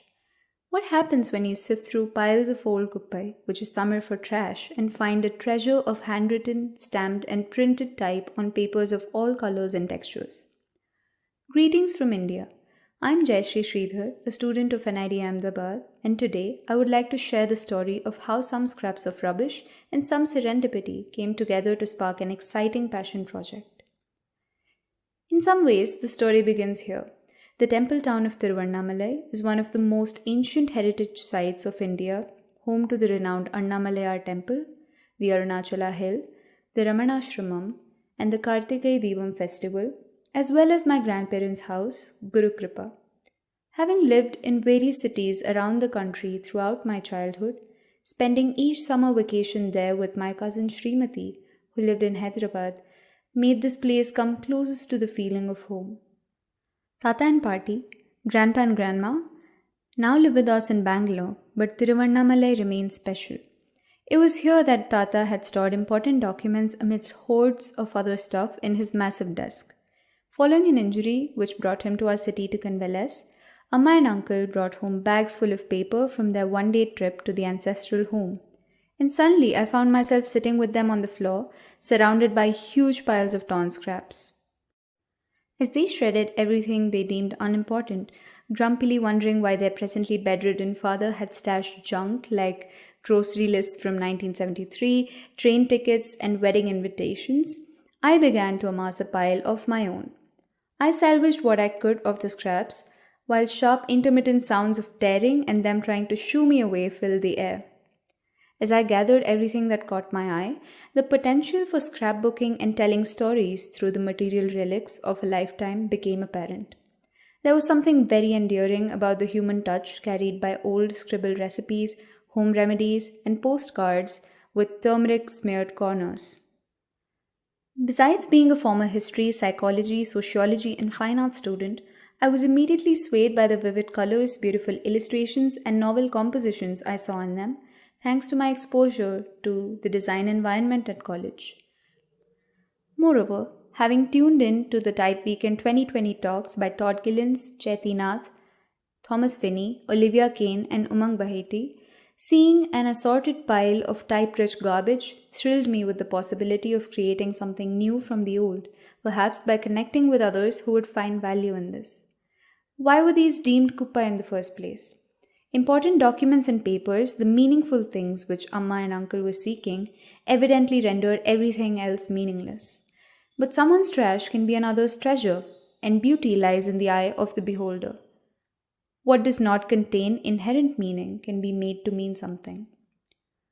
My cousin L. Srimati and I embarked on a long-term curatorial project documenting and analyzing these fading memoirs of family history.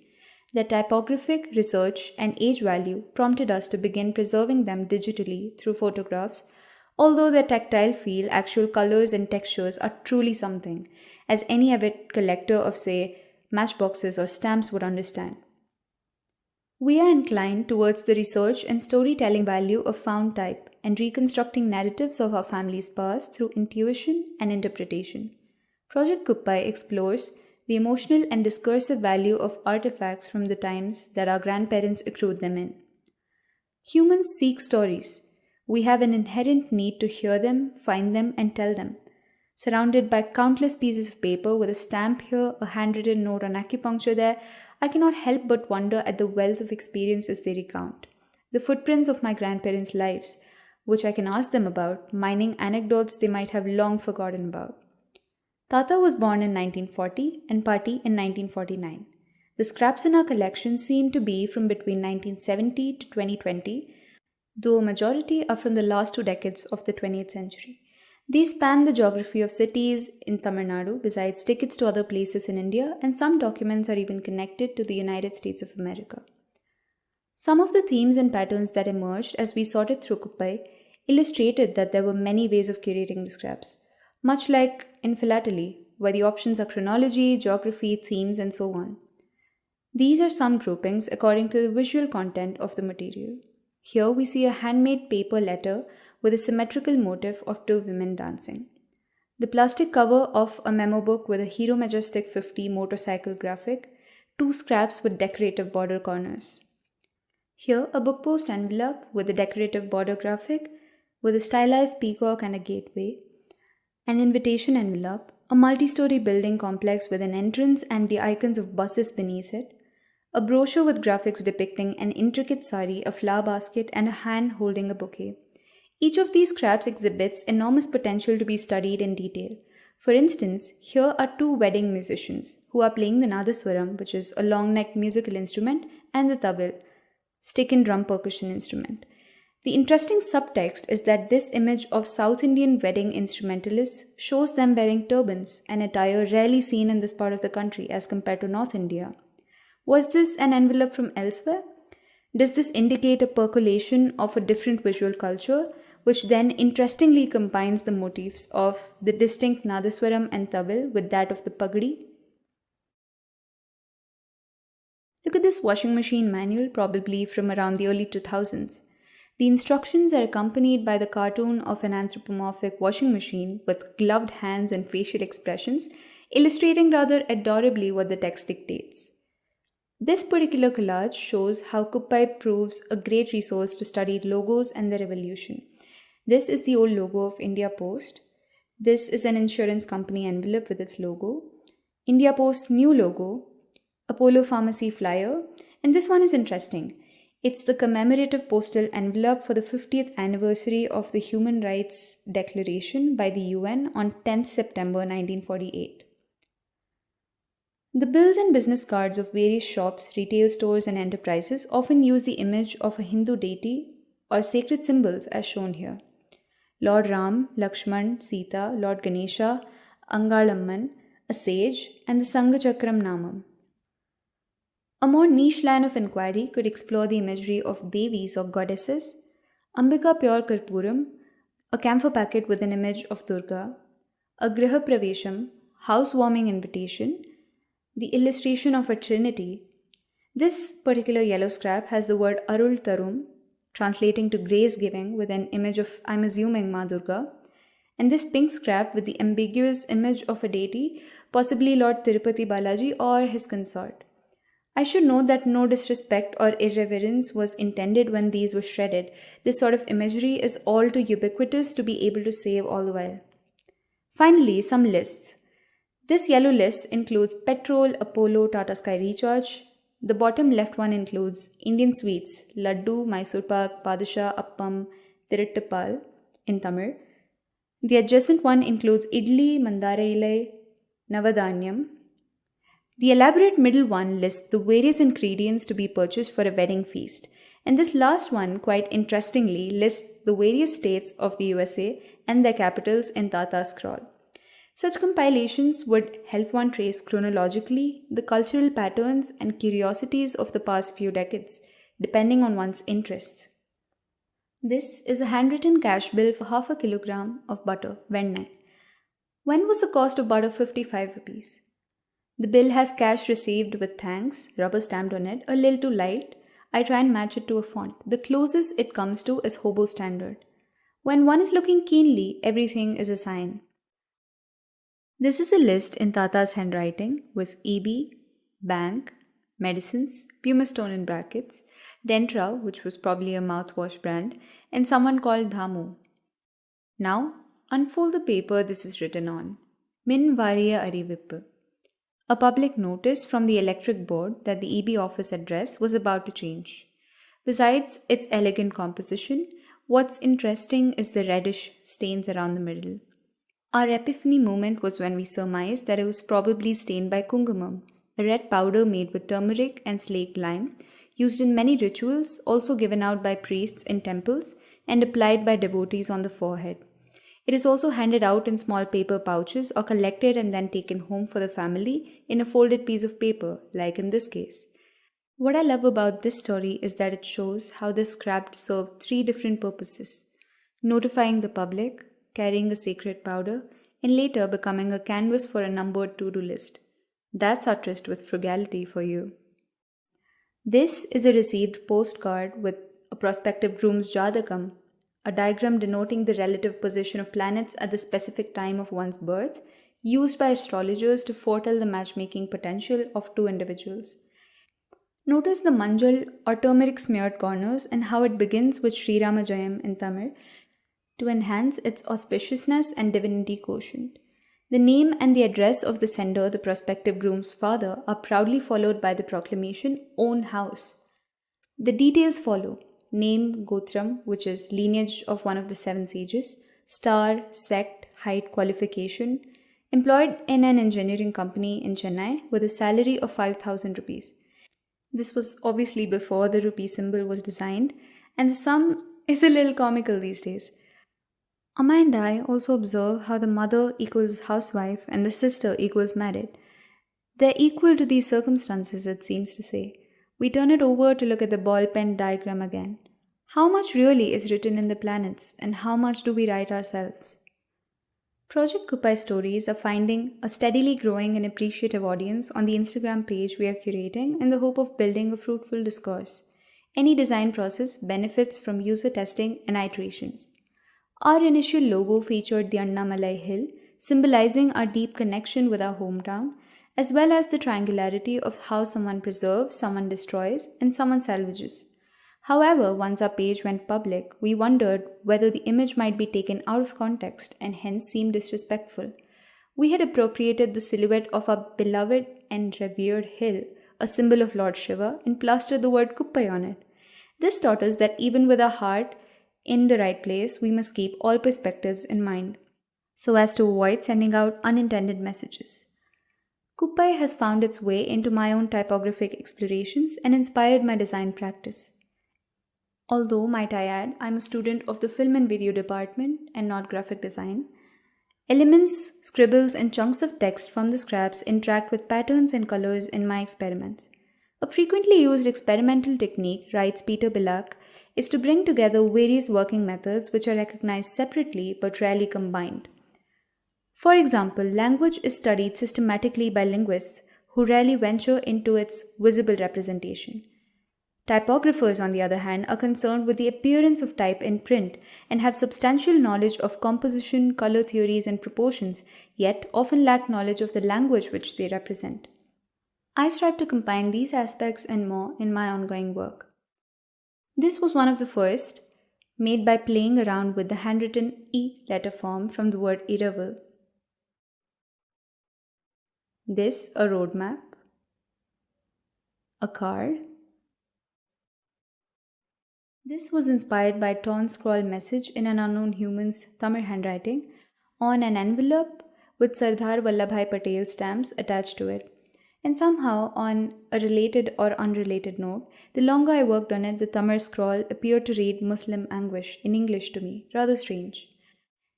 This one explores the enchanting interplay of print, handwriting, and icon against a symmetric background art.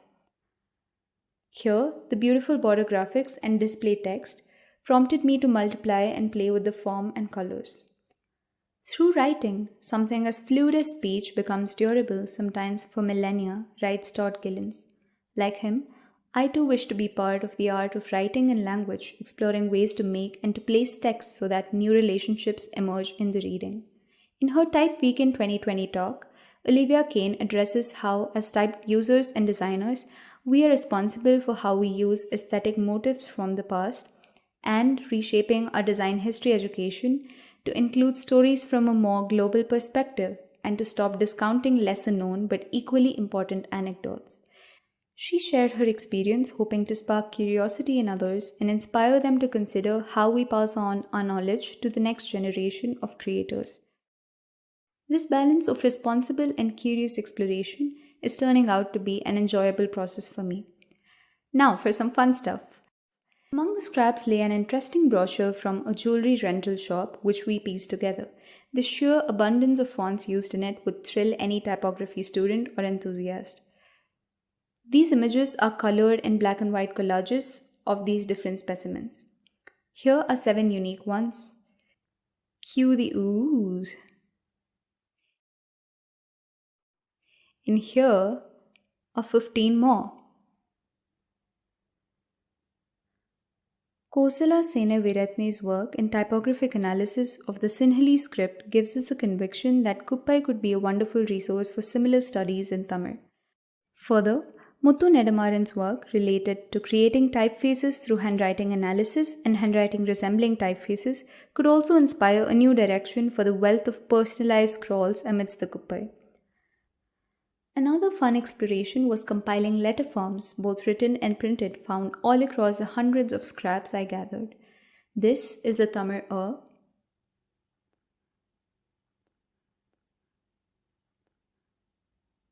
This is the A. Shri and Nya. I. Do or to.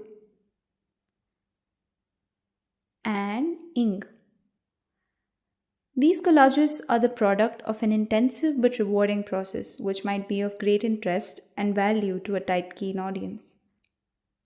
In conclusion, Project Kuppai began with two granddaughters seeking stories amidst artifacts in their ancestral attic relying on oral accounts, evanescent memory, and personal intuition. However, these archives also have excellent potential for detailed typographic analysis and aiding research on how visual culture evolves. I'm certain that any type or history enthusiast in my place would have done the same. Painstakingly collected, studied, and explored the innovative possibilities of seemingly useless old receipts, letters, and pamphlets in Tamil, Hindi, and English. Further, I believe that connecting with the community at TypeWknd would greatly benefit our endeavor. Fellow type lovers could help carry this promise forward by co-creating inspiring conversations and lending further insights to our research.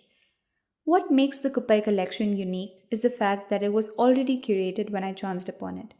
This desk full of material was preserved by a specific family hailing from a specific cultural context during a specific time period, though for largely obscure reasons. It contributes to the larger historical, political, and cultural discourse around events which occurred parallelly.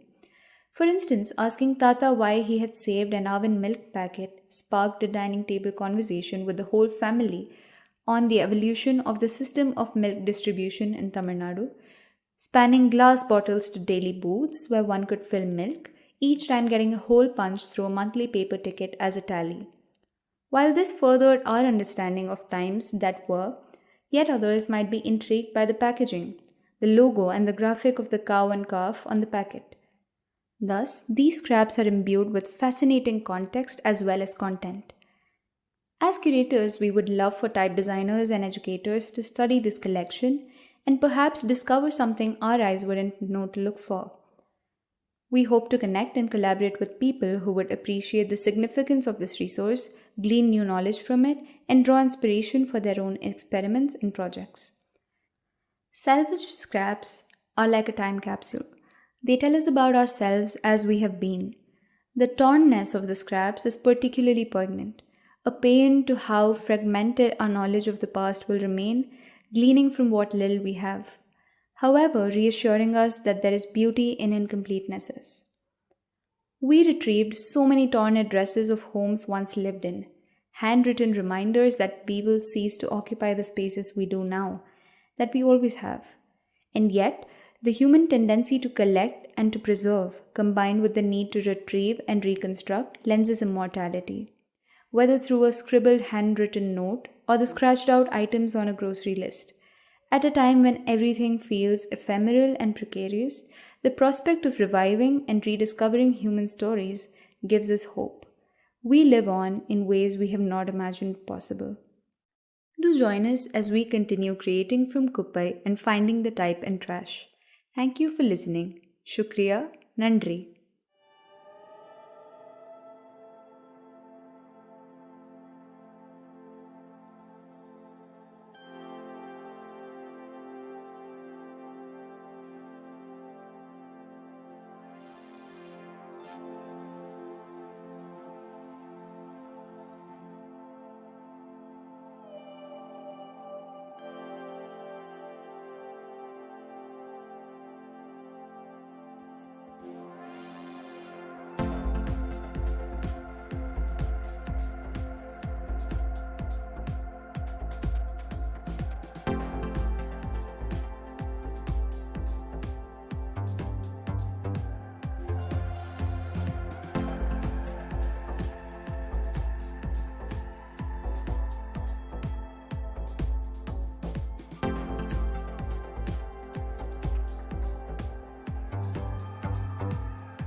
Today I will be talking about an oasis of type design of the people. An oasis represents both abundance, but also the barrenness that surrounds it. For much of the past century, modernism has imposed its Eurocentric principles to the world of design. The adoption of a more minimal and barren aesthetic aimed at banishing the lushness of ornament, which in Europe was associated with the excesses of the bourgeoisie, has had a numbing effect on a country such as India. Alice Twemlow, in her article in I Magazine, The Decriminalization of Ornament, talks about the fact that modernism removed any sort of meaning and function from ornament, and in effect made it appear to be obsolete. Adolf Loos's case for banning the ornament was based on his belief that the lesser the civilized country, the more it uses ornament, and hence the banishment of ornament would lead to a more progressive society. However, the fact remains that prior to the Industrial Revolution, ornament has been an important aspect of all cultures, both advanced and so-called less advanced ones. Decoration and intricacy are not only a mark of workmanship and skill developed over centuries, but it is also symbolic of identity and power. There's obviously a clash between how ornament is viewed in India versus in the West. In India, ornament is tantamount to beauty, abundance, and vibrancy. Ornament and its implied complexity have an important role, especially in a multifaceted and diverse country such as India. Ornament in India has the core function to organize society and create pride and identity in a community. The Indian mind remains deeply colonized even today. The importation of Bauhausian and Swiss modernism after Indian independence has straitjacketed its design sensibility, which couldn't be further away from the exuberance and the creative spontaneity one sees on the streets and villages of India. India is anything but minimal and sparse. The Indian instinct is to be expressive. Whether it is tattoos, bridal trousseaus, or trucks, we Indians have an innate love for the ornate and the idea of self-expression. India is not a less is more country. It is layered, nuanced, and is a complex patchwork of ideologies, belief systems, and cultures. The Typecraft Initiative then is a celebration of South Asia's creative spirit. It was established in 2012 with the aim to not only provide livelihood to artisans, but also to inspire them to use design and technology to transform their craft to suit new audiences, contexts, and mediums.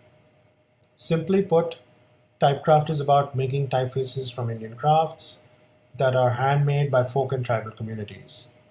This image depicts Goan tribal tattoos called Godna being transformed into a typeface that can be used on a computer. Creating a typeface from a craft is something new. However, Typecraft is not just about font design. Making typeface is one part of the work we do. A larger aspect of our work is to encourage inclusivity, collaboration, and authorship in the local communities we work with. Typecraft is about creating social value and bridging bonds between the urban and the rural, between the mainstream and the subaltern, and it is about breaking down stereotypes that divide craft and design.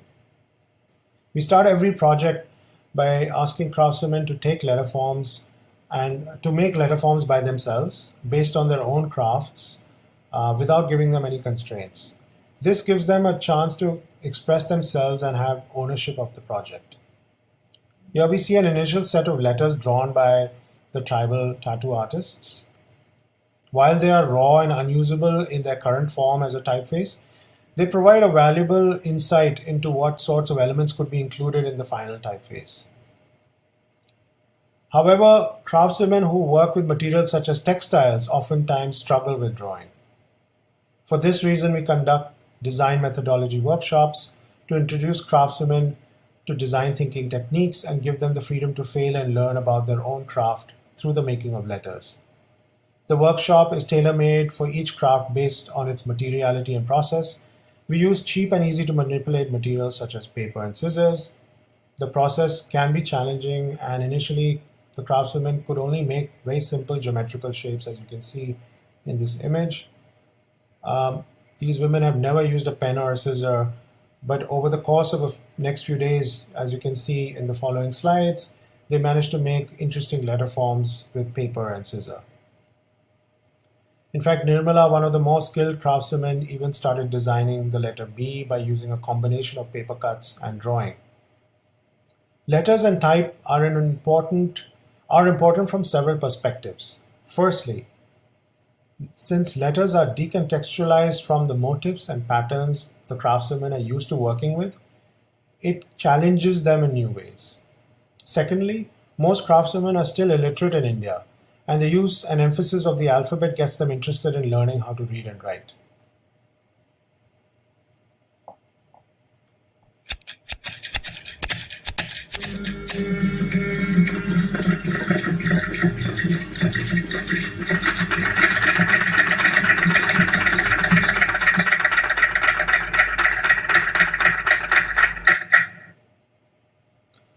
So Barmer Khatab and Marwari applique are two typefaces made from traditional botanical motifs that contrast the barren desert region from which the crafts originate. Next, we're going to look at Suf embroidery, which is a highly geometrical and grid-based embroidery. Our process of working with Suf craftswomen was different from Barmer, as this embroidery is made up of shapes that are derived from a triangle and used in various sizes. So what we did was we created kits of various pre-cut shapes of letters made of paper, which the craftswomen could use to construct letter forms. And this was an important step in giving them a sense of ownership and where they could decide the various forms that a letter could contain before making the embroideries. You must understand that most often craftspeople are just given a design to make.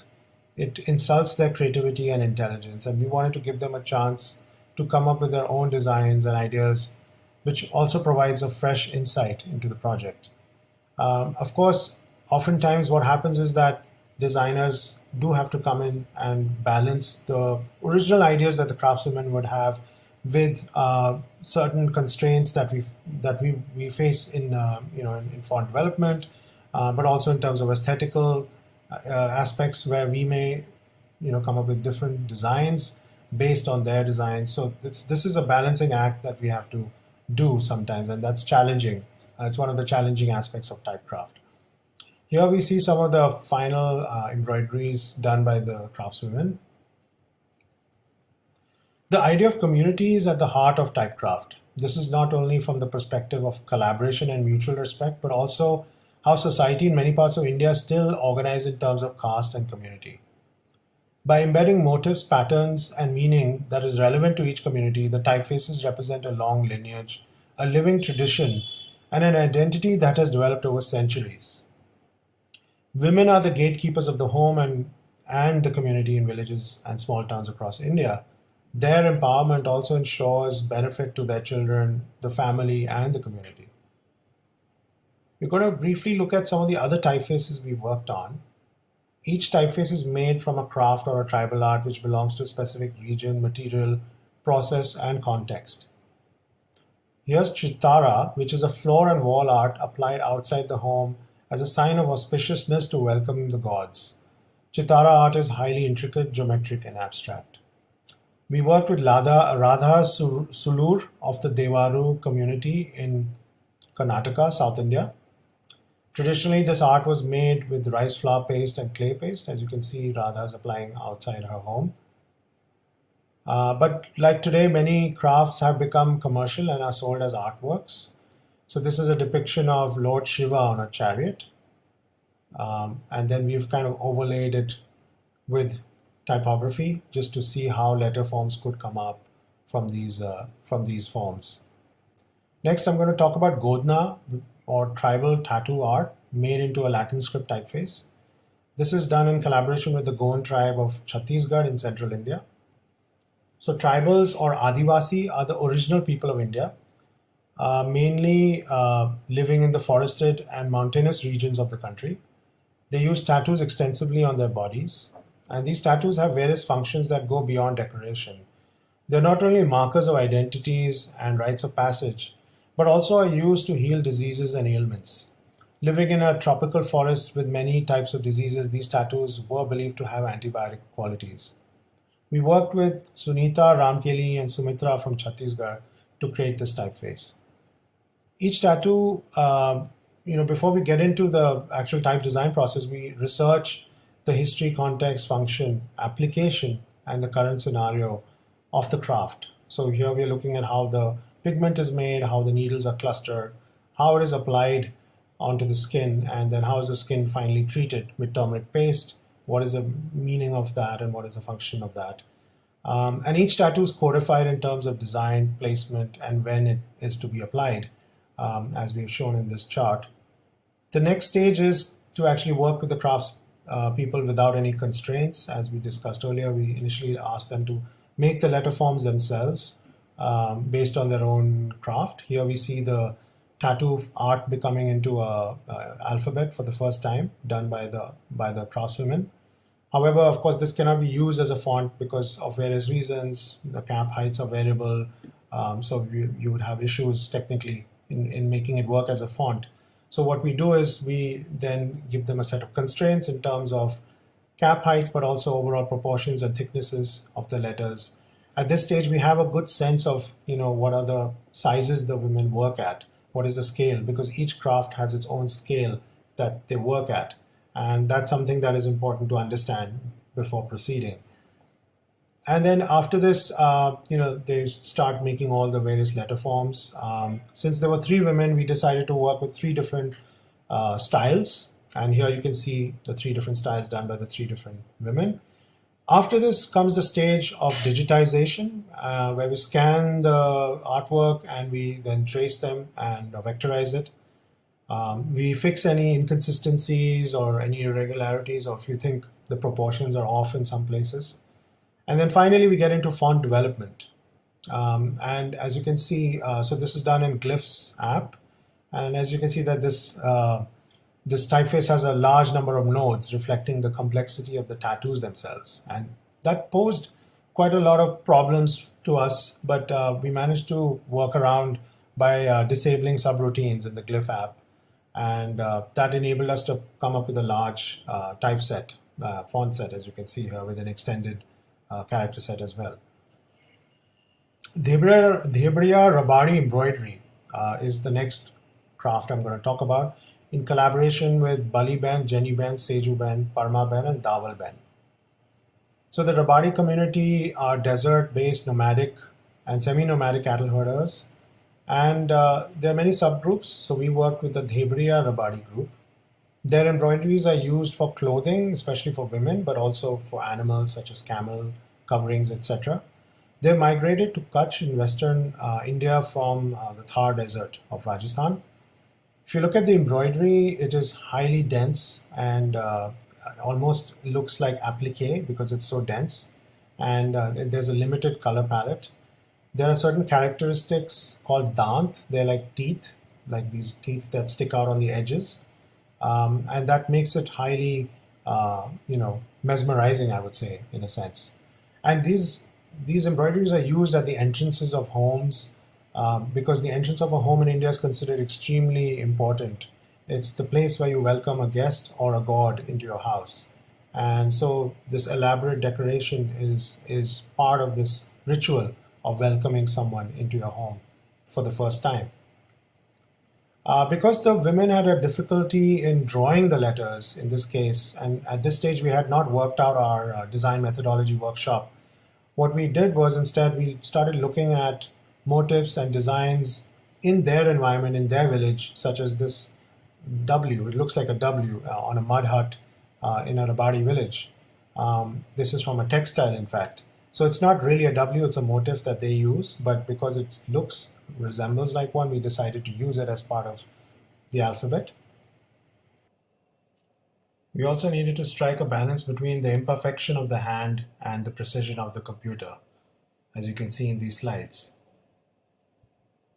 In conclusion, I'd like to talk about how the fact that folk crafts and tribal art have been, for the most part, been ignored by graphic designers in India.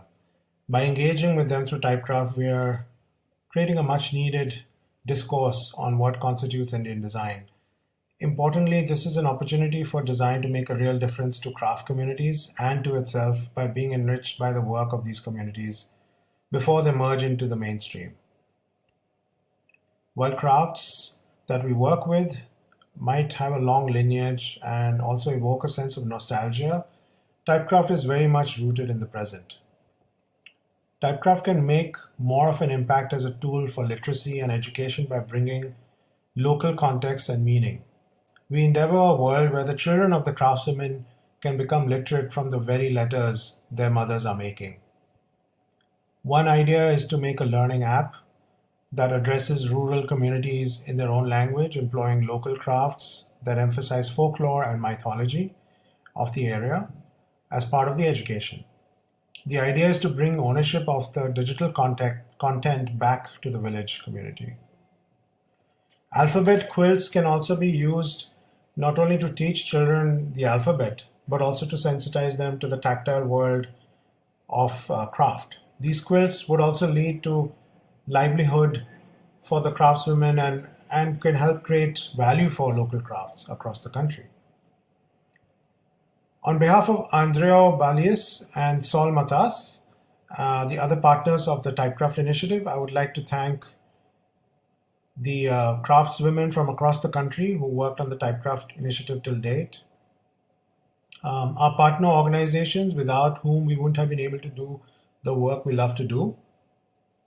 I would also like to thank our past employees, interns, and most especially the volunteers for their contribution.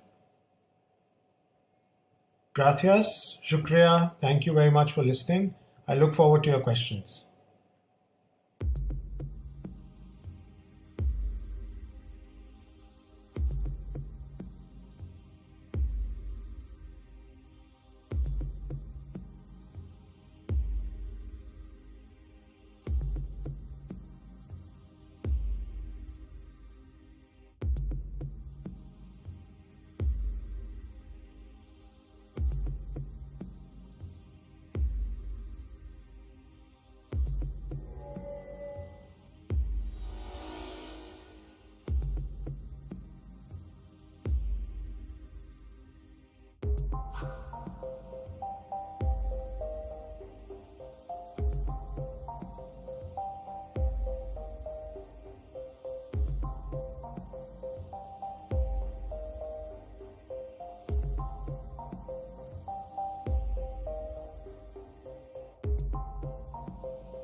I'm Taresh, and I'm a recently graduated design student from Bangalore, India. And something really interesting has been on my radar for the last couple of months. So I'm really excited to be here and share it with all of you. So let's begin. So this all started 5 months ago when a friend came up to me and said, "Hey, I have something for you," and handed me this. So it was a postcard with the most peculiar font. And she said, "I know you do something with fonts, and I thought this font is really cool, so I got this for you." And I actually didn't know what I felt or what to say. Because while I had seen this style of font, this fake Devanagari Indian style, I never had it come up to me and then was forced to think about it or react to it. So after that, I wondered, what is this font? And how do I feel about it? And how do I feel about this whole fake Devanagari Indian style anyway? And that's when I entered this rabbit hole of a most Indian type, where I'm basically exploring 4 Indian letters and what they mean to me and what I think of them. Now, PostScript is letters that read in one script but visually look like another script. So an example of that is for Arabic Latin, which reads in Latin, but it visually looks like an Arabic Nask or Nastaliq, or maybe even a Kufic. Some examples of that are maybe in this movie poster on the left, where a faux Arabic script has been used to provide an Urdu context, or on the right, a book lettering, where faux Arabic has been used to provide some sort of an exotic Middle Eastern context. There is also faux Chinese Latin, which is Latin again, that seems to look like Chinese. Now, in my city, this is quite common, and it's quite commonly seen as restaurant signages that provide their Chinese food context to passers-by who may be then persuaded to eat there. So this seems to have a specific purpose, the four scripts. They seem to be used by designers to provide cultural context or regional context just at a glance. So today I'm going to talk mostly about the faux Devanagari script. And the Devanagari script is an Indic script that is used to write over 120 languages. And it looks like what you see on the left. So how do faux Devanagari fonts look? Now, I did do some digging, and there are quite a few faux Devanagari fonts out there, some of them being Linotype Sansara, Devanagarish, Ananda Namaste, Modakshar BT, and actually an extremely interesting example which is from the metal type era. So I found this in a specimen book, and it's called Hare Ram Hare Krishna. So they have been doing this for a while, the whole faux script thing. But one faux Devanagari font I found reigns supreme, and that is the Samarkand font by TypeWknd Foundry. The font looks like this, and if you were in India, and maybe if you were abroad as well, you would have seen this font somewhere. And I certainly saw it and really noticed it when I got this postcard. And first I scoffed when I saw the postcard, when I read about the font, when I started seeing the font everywhere. I said, that's a silly imitation font, and this doesn't respect either script. It doesn't respect Latin, which it is being set in, and it doesn't respect Devanagari, which is trying to copy. And my primary reason for that was that I thought that, and I still think that, Samarkand copies or repurposes a lot of Devanagari characters to form Latin characters. For example, the S of Samarkand is like the Devanagari E, or the Latin O of Samarkand is kind of like a wonky Devanagari Tha, or maybe the M of Samarkand is like a strange Devanagari La, or the L of Samarkand is kind of like an O matra in Devanagari. And this may be intentional or unintentional, But that's how it seems to me, and I might have to do a double take if I saw these in isolation. But no matter what I say about the font, it is in demand. That's undoubtable. So, for example, you see it in logos, and this is a South Asian Digital Content Creation Award, or an Amazon initiative to celebrate women entrepreneurs, or a cooperative handloom society that is based in Odisha, which is a state in eastern India, or maybe a Punjabi restaurant whose food is actually quite nice. I've seen it in packaging. This is packaging of some exotic Indian incense bricks. I've seen it in newspaper advertisements. This is an advertisement from SBI, which is the State Bank of India, which is a pan-national bank. It's of course there abroad to portray that Indian context. So you can see that in Indian restaurants abroad, or you can of course see it in a yoga center. I've seen this in Instagram posts as well.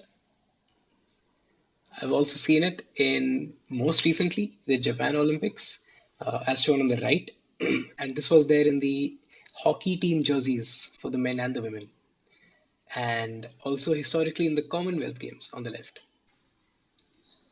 And you can also see Samarkand in tattoos, where someone likes the style and the font so much that they want to permanently brand it into their arms, which is quite something. So basically, the font is everywhere, and it's used in many, many different contexts. Now, people seem to really like this font because they are willing to use it in so many different contexts, and they even want to tattoo it on their own arms. So in terms of usability use case, this font definitely works. But why? Now I think the Devanagari script is very recognizable in India, and Samarkand copies the script quite well. So here's why I think so. Now it copies the top line or the Shirorekha of Devanagari that runs over every character. It also imitates the calligraphic axis of Devanagari that you can see best in the cuts of the vertical bars at the bottom. It also emulates the vertical stems of Devanagari. So even the characters in Samarkand that do not have a vertical bar, they are given one to connect them to the top line. So it mimics the Devanagari script, and people get the pun. People get the visual pun that Samarkand is making. So I think for this reason, they also enjoy it. So I softened my dislike for the font, but I don't think we have to settle for it. I believe the effect that Samarkand executes can be done better. For example, take the font Jaipur by Vic Figa. Now the letters have not been directly repurposed from Devanagari. They still look like Latin.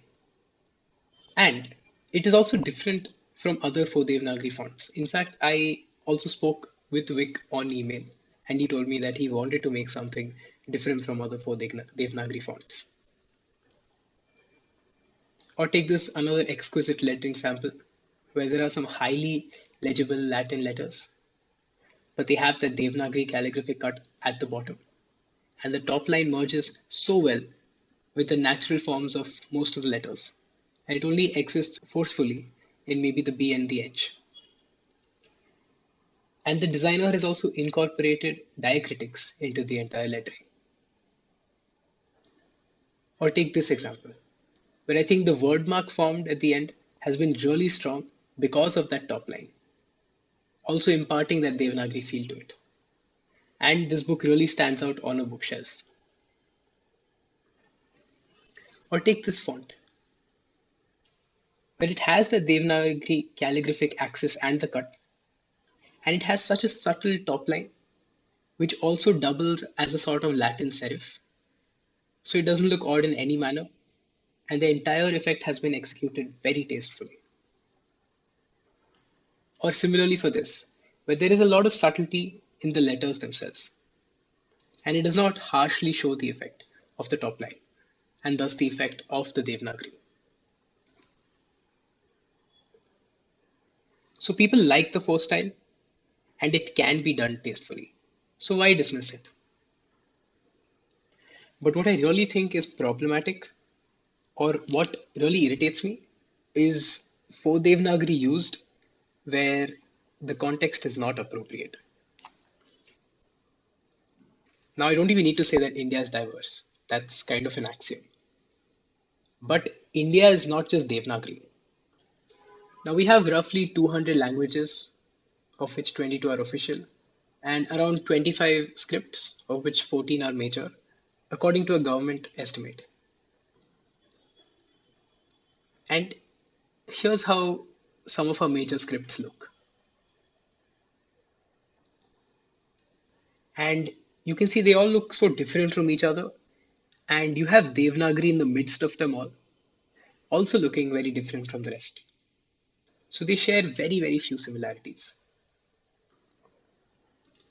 So when you have this local handloom society of Odisha, which has its own local Odia script looking very different from Devanagari, there's a huge disconnect when the logo itself has a faux Devanagari script. Or when you have this Tamil cafe in Paris, next to the faux Devanagari facade, you have the Tamil script looking very different. There is again that disconnect. Or it's also very strange to see India represented abroad using this faux Devanagari. So at an international stage, when the whole world is watching, you have faux Devanagari representing all of India's scripts. Or when you have ISRO, which is the Indian Space Research Organization, representing India at that interstellar level. And in their logo, they have that hint of Devanagari because of the top line. There is still a disconnect. And I don't think this is just a lazy shortcut, but it's also insidious because it implies the presence of an all representing, all purpose Indian script, which leans towards Devanagari. So I wanted to ask this question of myself and of others. How could we celebrate the various individual scripts that we have? Now there seems to be a scope to create faux fonts in Latin that imitate other Indian scripts. So I posed this question and this sort of challenge to other designers, and we explored very briefly over the span of maybe a week how other faux Indic scripts could look. So someone came up with a faux Bangla Assamese. Someone came up with a faux Gujarati. Someone came up with a faux Devanagari, but in the style of Jain manuscript calligraphy. Another faux Bangla Assamese. Another faux Devanagari, specifically again in Jain calligraphy style. And I myself took a crack at a kind of faux Kannada and how that might look. Now the thing is that this was not an easy task. So at the end of it, my respect for Samarkand actually grew a bit. So another interesting take is from Indian type designer and typographer Shiva Nanda Perumal, and it is a South Indian Latin, which is basically inspired from scripts in South India that have the common element of a loop. So this imparts a very intriguing texture to the final piece, I feel, and I think it really works as a very subtle and intriguing take on the subject. So another question that I wanted to ask myself was, can we represent India through type? Or is it possible to represent India using type without falling back on that Devanagari bias? And I don't know. But I think maybe this SBI ad that is currently only appealing to the sensibilities of Devanagari readers could have been done something like this, in which 4 fonts have not been used here. But this ad is celebrating and embracing the diversity of scripts that we have. In short, I want to say that I think 4 Devanagari works in context, but the effect can be achieved more tastefully than its popular usage. Using 4 Devanagari in context of other Indian scripts is ignorant and wrong. And using 4 Devanagari to represent India, as like a blanket statement is just blatantly incorrect. And Samarkand is not the worst font ever, but it shouldn't be the end all of 4 Indian scripts. Before I wrap up, I want to show you all some more letters. And I found these very interesting because the intersection between the scripts is quite unique and beautiful. I want to acknowledge Erin McLaughlin's Flickr albums, as I've taken a few images from there. So this one is a Chinese context for Devanagari readers, and the Devanagari has been set in a traditional Chinese writing method of top to bottom. There is an Urdu context for Devanagari readers. There is an Urdu context again for Devanagari readers. There is a Bangla context for Devanagari readers, or an Old English context for Devanagari readers. Here's a Latin-like serif style and a Western context for Gujarati readers. And some Devanagari-like letters for Bangla Assamese readers. Or an Urdu context again for Devanagari readers.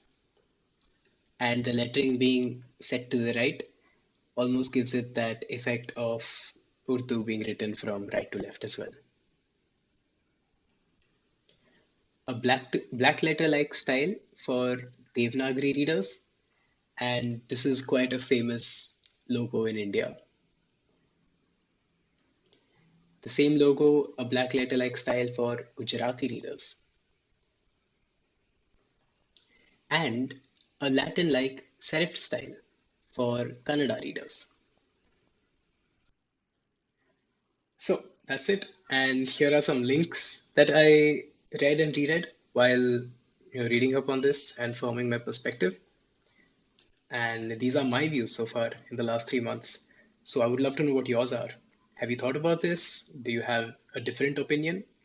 Please let me know. And you can always hit me up on any of these IDs. I will definitely respond because I'm always down to talk type.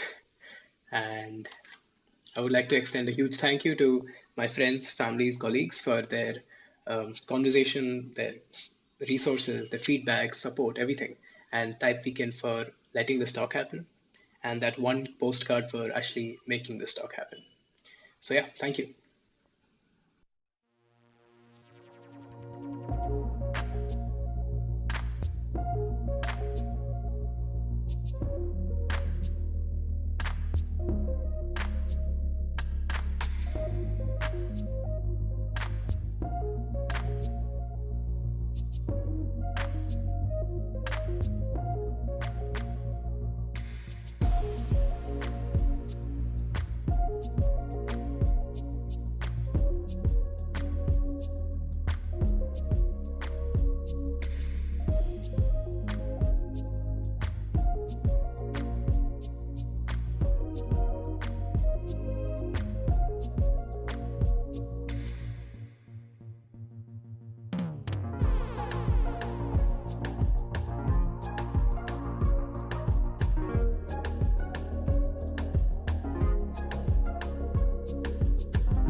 You're not actually.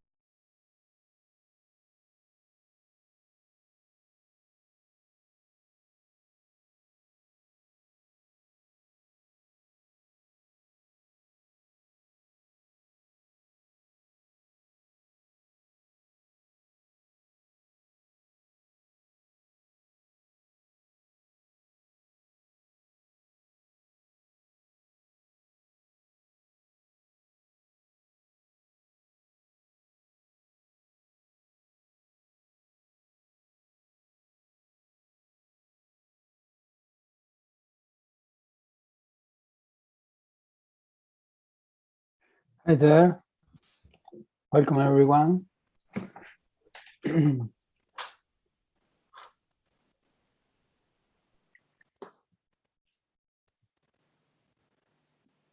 will wait a little bit until everyone is connected.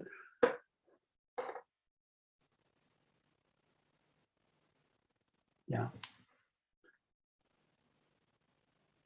Just.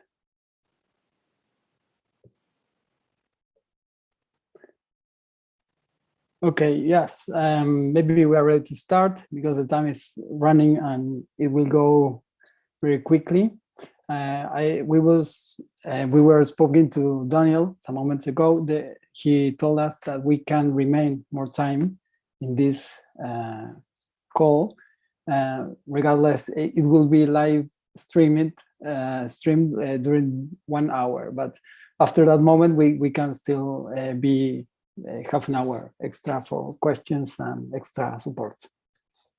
Okay, so first of all, well, we should introduce ourselves.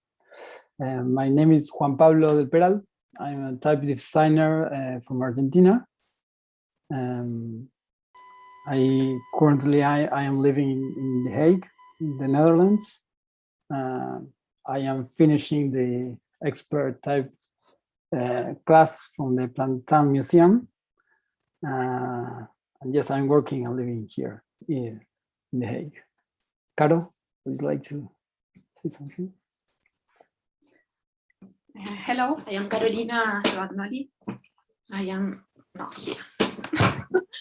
I am a designer and I am living in Berlin side 5 years ago. Okay. What else?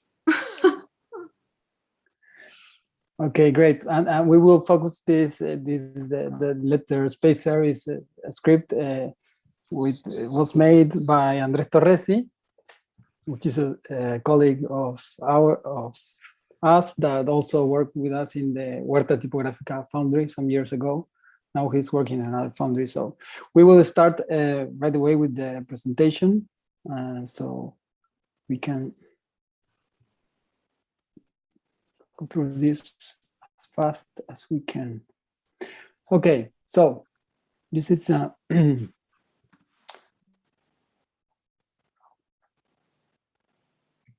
so we put this super marketing title, but the idea behind this tool is to make like an objective framework to spacing that will be very useful, especially when you have a big project and you have to make a consistent approach to a large amount of glyphs and variables and to make everything fit with the same criteria, because it is very difficult to maintain and to do the same spacing over and over in a big collection of shapes and variants. So for today, we have the steps are the installation, the basics of spacing in general, the LetterSpacer concepts, or how this spacing basic concepts applies or in LetterSpacer.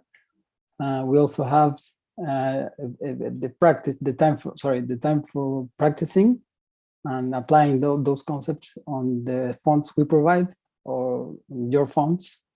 And at the end, we will compare the results.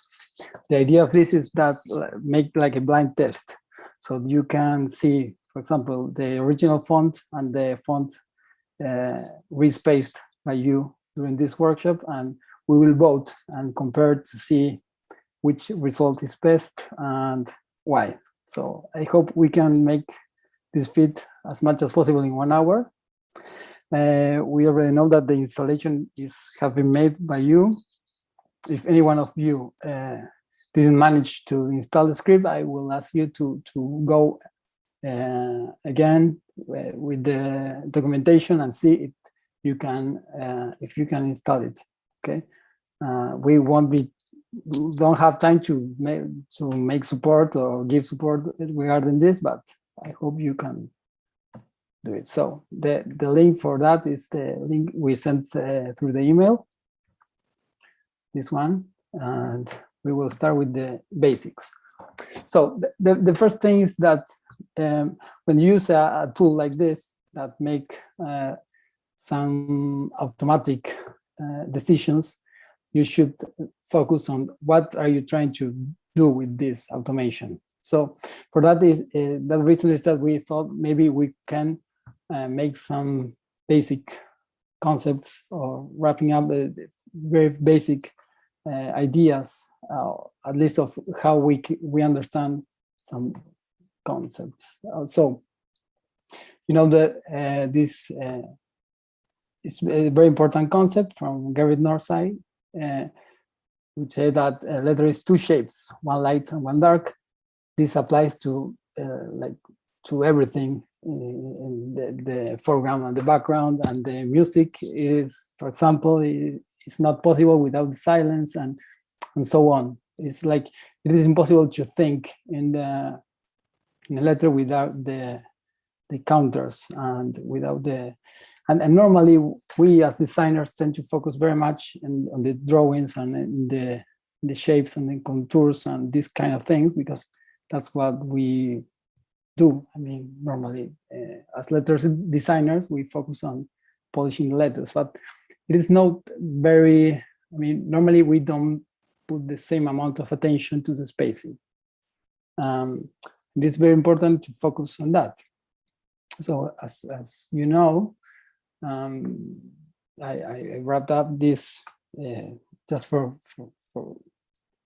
vocabulary, but and every letter has the inner counters and the space between letters. We can say like the the letter space.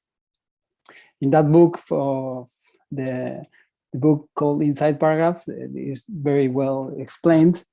But the idea that maybe we have with Carol is that there should be a balance between the inner shapes, the contours, and the space between letters. And this balance will help you to design a good texture to your fonts, especially if your fonts are meant for text.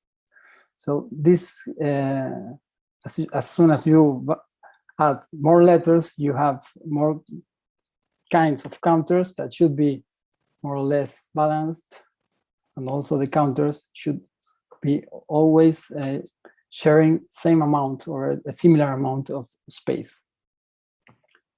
And if your font, for example, is lighter, then the counters will be bigger, and so the space between glyphs should be bigger as well, because you need more space to balance the counters of the letters. And the other way around, if your letters are very bold and the counters are smaller, then the space between glyphs should be smaller as well. And this kind of balance also exists within shapes, like this kind of things that happen in fonts, but we will not focus on these kind of situations.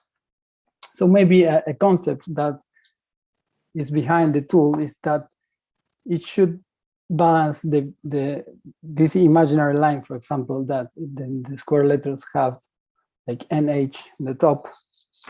As you can see in the left column is the space, the absolute space between the last and the first point are always the same.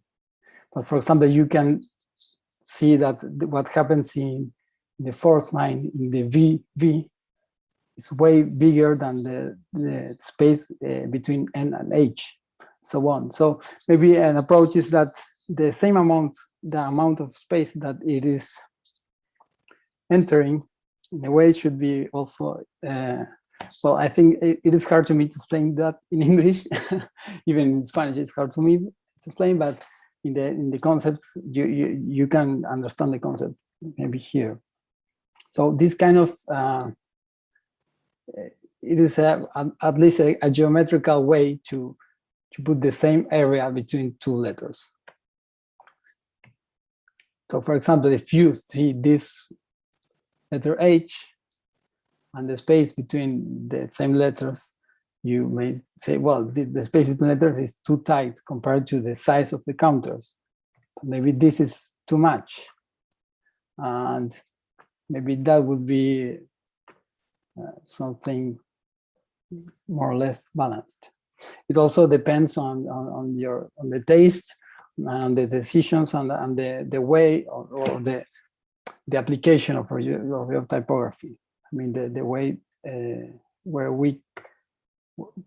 when should be used.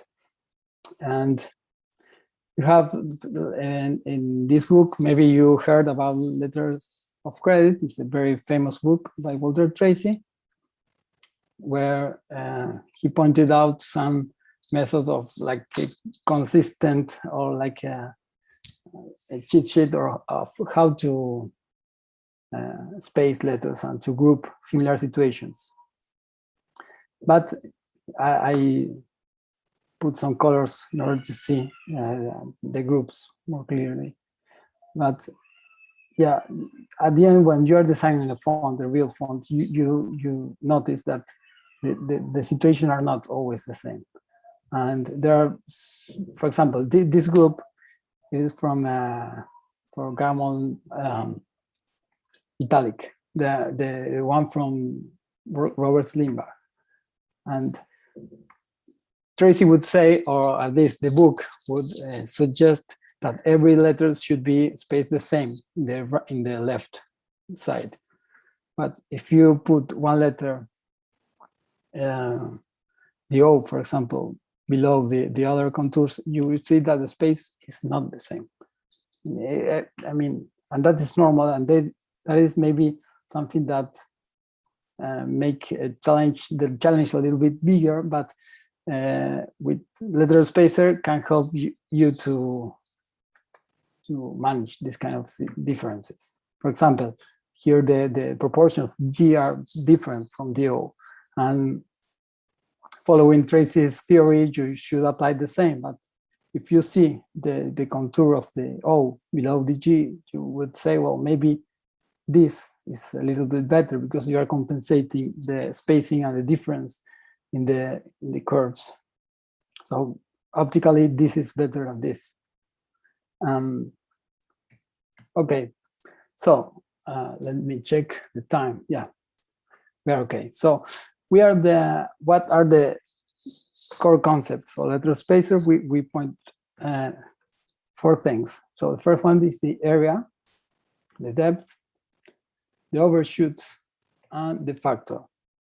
Those are the 4 concepts or the 4 parameters you are, well, there are more, but these are the main concepts or things you are managing and changing in order to make the spacing fit to your needs. So from now and onwards, I will need you to open the fonts we provide you, and we will start to make the same things in my screen, and you should follow the same in yours. Okay, so for the first, sorry, I will read 3 more slides before that. And yeah, so as I said before, LetterSpacer measures and equalize the white space around characters. This is what it does. It is a very simple and objective approach to spacing because it is measuring. And you can change how it measures the white space and how much space adds. those are the main things control the script or in the configuration of the script. So I will show this with the font, process font, which is this one, right? So the first thing, if you open the font we sent you, you will notice that the space is very bad. And this is on purpose. I mean, we ruined that space trying to make it, but this isn't, yeah. Okay, so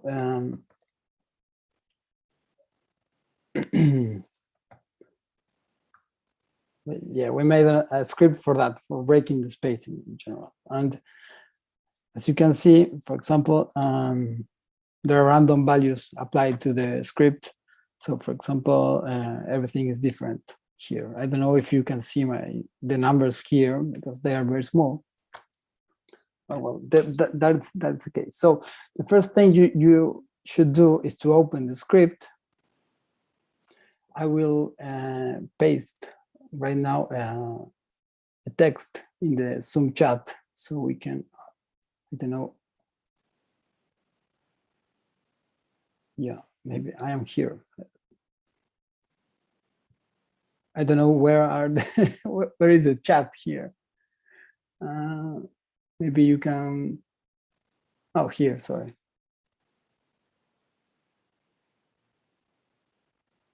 Yeah, okay, so the first string you should paste in the, is this one, right? So open any character and then paste that text, this one.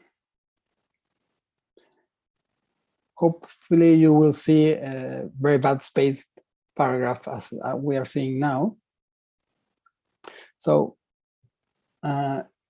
second, you have to we will, I mean, those are real words using only these letters. So for that, select those letters and open the script. You will find the script in LetterSpacer, this one, LetterSpacer UI, which is the user interface.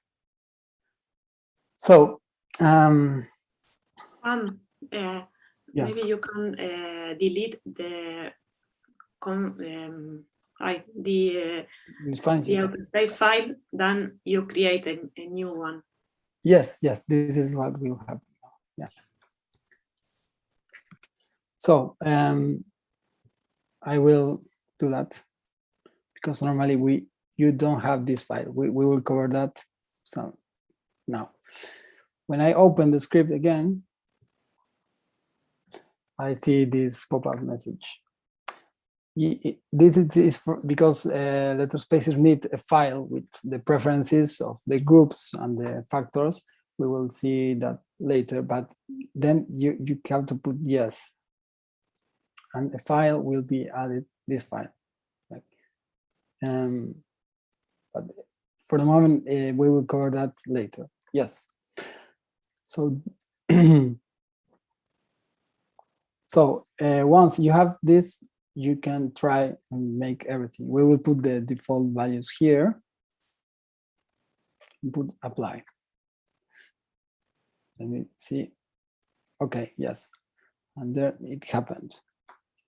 Maybe you should check the space because the character space for this character, LetterSpacer doesn't make any choice because this doesn't have any contours and LetterSpacer works with contours. So for that, and this is probably something that the script I mentioned before broke. So for sure, in the script, the letters you have a space with a random value. So maybe, I mean, for example, I will put 400 for this one. And then I will see. So the first one is the area. So the greater this number, the greater the area becomes. For example, if I put a lower number, it will make so the area is the more easy concept of the script. And yeah, this is, I will,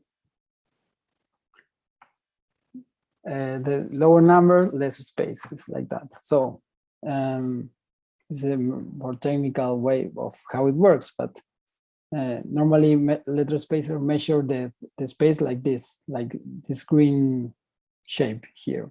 I don't know if you can see the letter O because it's very clear, the gray. I hope you can see it.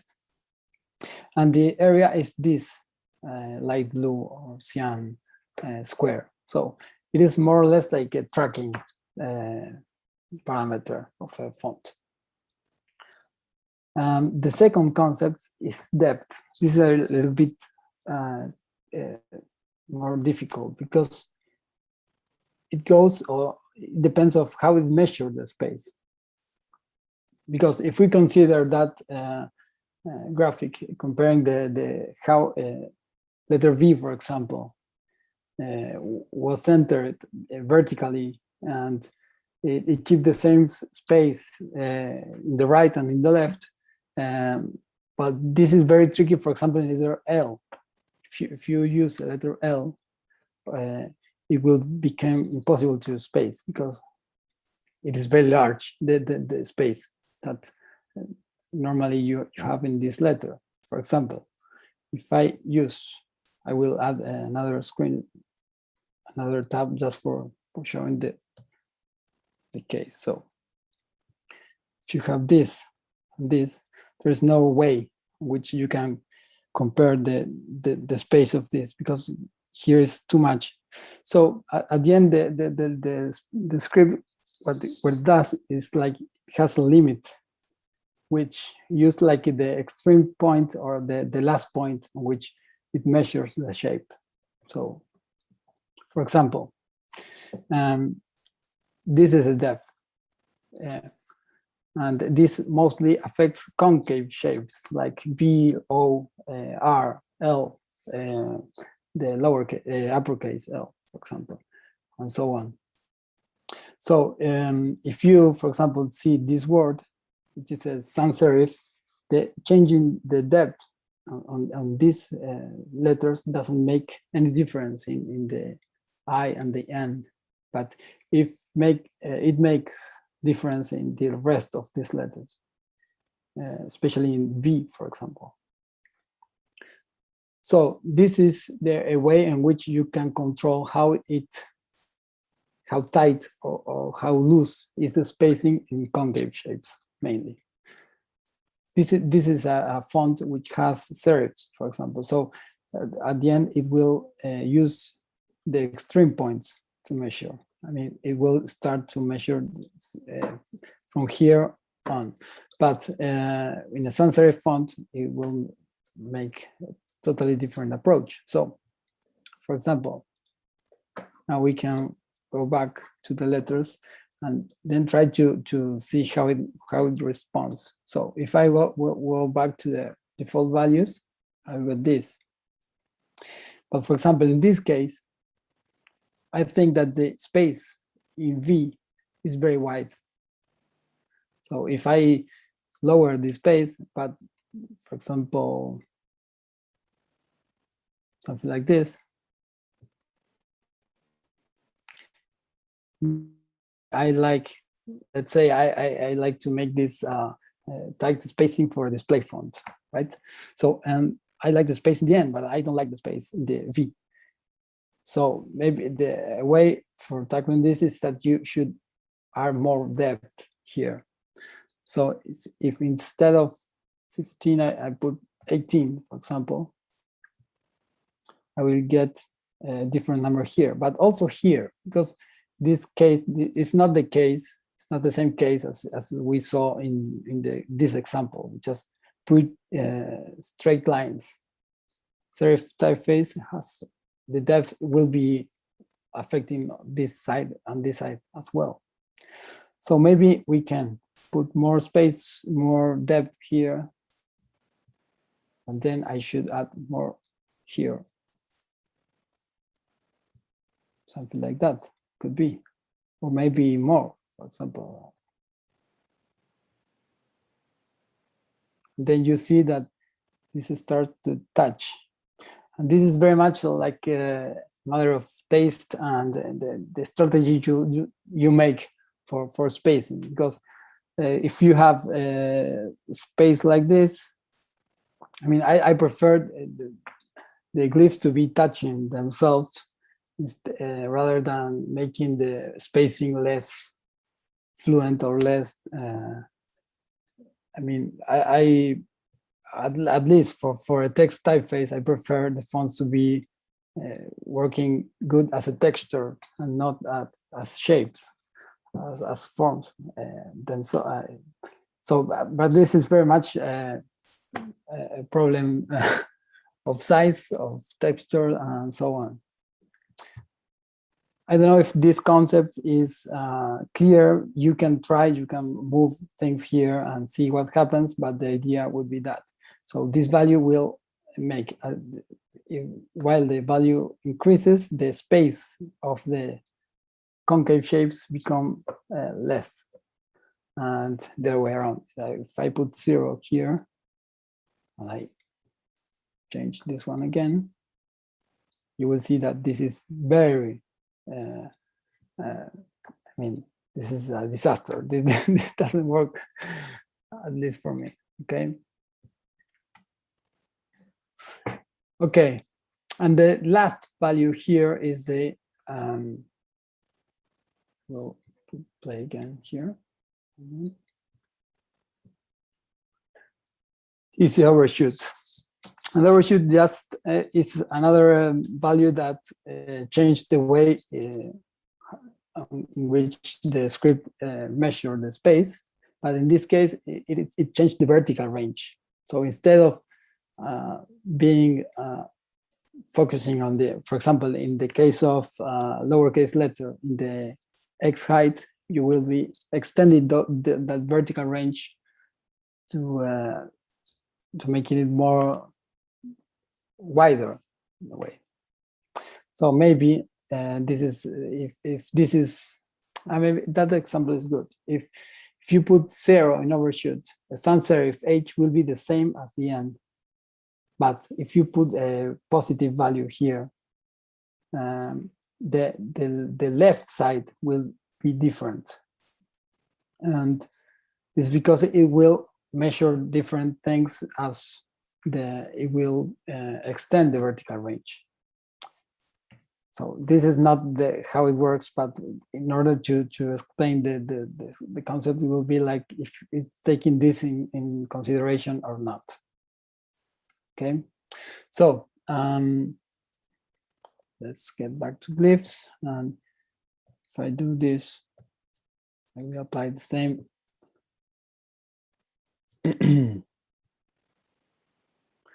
Well, this is a serif font, so it is different. But you have this character here, which is, I mean, this is not the standard of the plugin of the script. This is something you should activate yourself by changing the code. But I put this here just as a reference. So let me put this back. And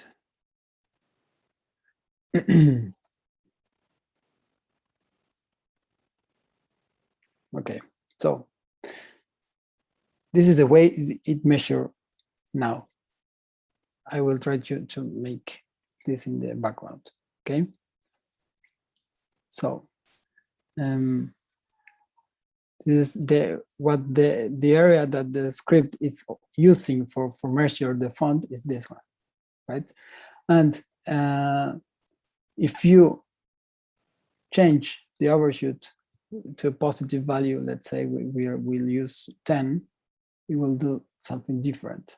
As you can see, now it is extending the vertical range, and it's going beyond the X height and beyond the baseline in this case. And this will produce different things in fonts. So normally this value is recommended to be 0, but you can experiment a little bit about this and see what happens, because every font has its own rhythm, and you should try to see how it reacts, because normally, or at least it depends on the way you space fonts. But if you want, for example, I remember a case, I don't remember what family it was, but I was designing a family that need more depth and more and more. And it happens to me that in a moment, I started to use this parameter as another way to measure or to take in consideration the depth of the fonts. And I got better results with this. So at the end, let's keep this 10. I'm sorry, I wasn't selecting anything here, but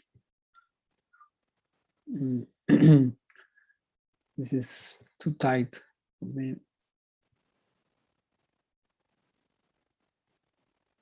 Okay, I will put a little bit more.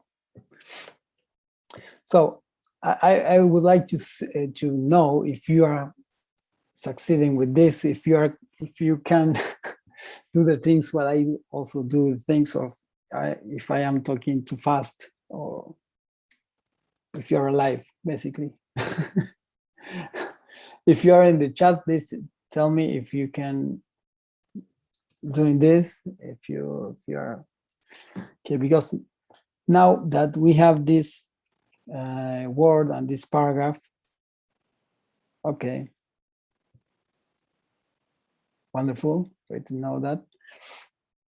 Okay, so as soon as you get to a result that you like, we will jump to the next part. But I would like to wait here a little bit, and perfect.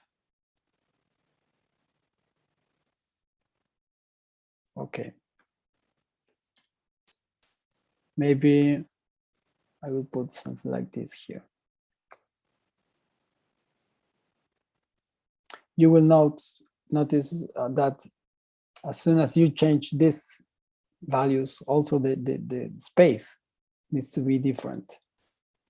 So if I put these numbers as the numbers I like, let's say, I will lower this a little bit.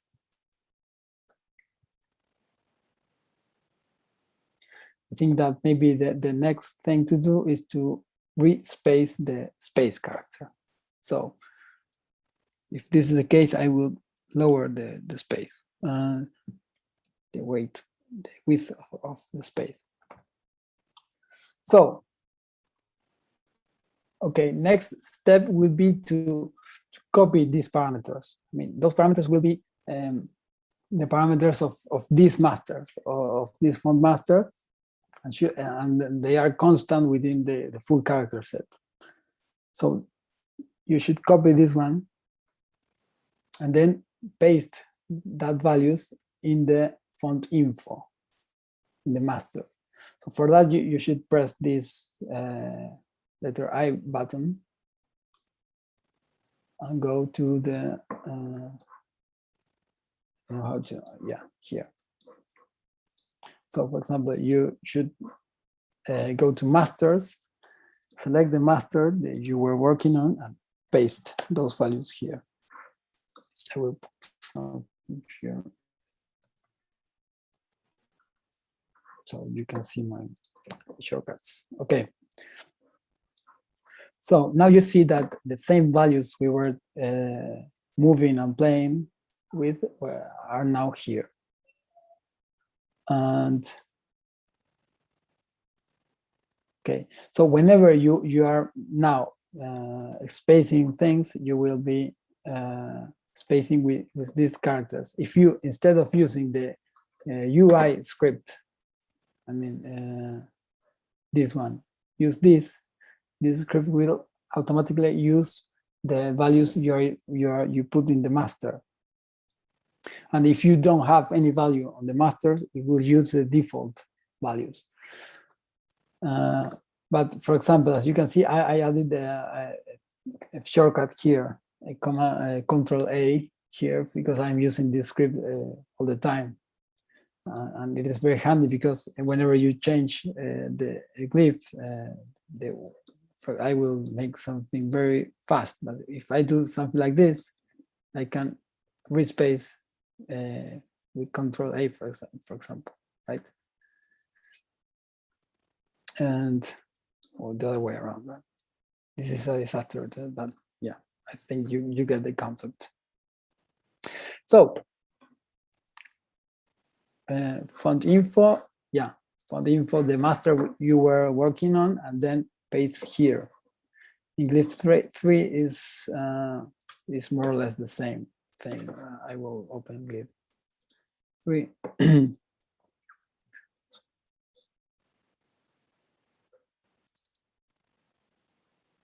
But it is the same. Letter I, masters, then select the master you were working, click on custom parameters and paste the information there. Okay. Okay. We will jump to the glyphs 2. Okay.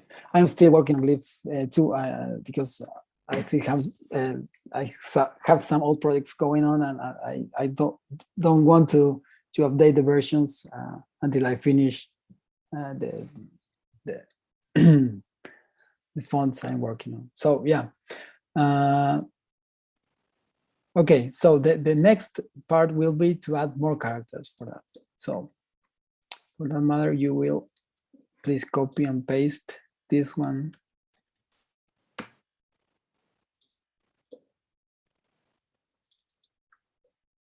So you can see we are now adding, besides the same lowercase characters, but this couple of uppercase characters.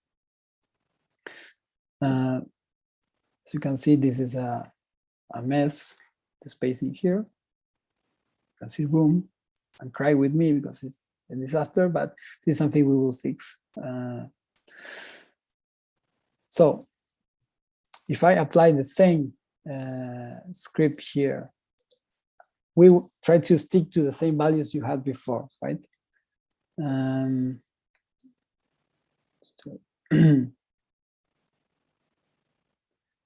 Maybe, Caro, if you can help Yo with this question, because, okay, so, or Yo, maybe you can share your screen. If that's fast, I can.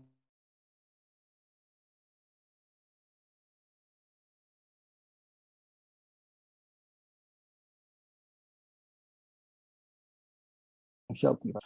Or maybe, so I will apply the same script. You'll see how it became better now. But at the end, you also want to see how it works in this case. For example, if you want, in my case, I like this kind of spacing, but for the uppercase letters, I feel that they are very tight. I selected this font for the demo because I thought this is an important case, or a case that I would like to have more space, but only, or more area, but only here, and not in the lowercase letter. And for that, you should use the configuration file that was automatically generated the previous step, this one. So this is a text file. I will open it. This is a code text editor, so you have these colors, but you can also open this on maybe, text edit, for example, something like that, and you can add the text here. But then you have this case, those are uppercase letters, and this is the important number here. You have more things to talk about. Maybe we can talk about them later, but you say that 1 is the normal factor. I mean, what 1 in this case will be, let me check, 400, right? So this is the standard area for your fonts, which is the lowercase. the reference. But you can add for the uppercase a bigger number. This is like a multiple of this one. So if I, for example, if I put 2 and save, and I go here and respace this line, you will see that this is the same. I mean, this doesn't change, but this changed a lot. Maybe this is too much, this is too spaced.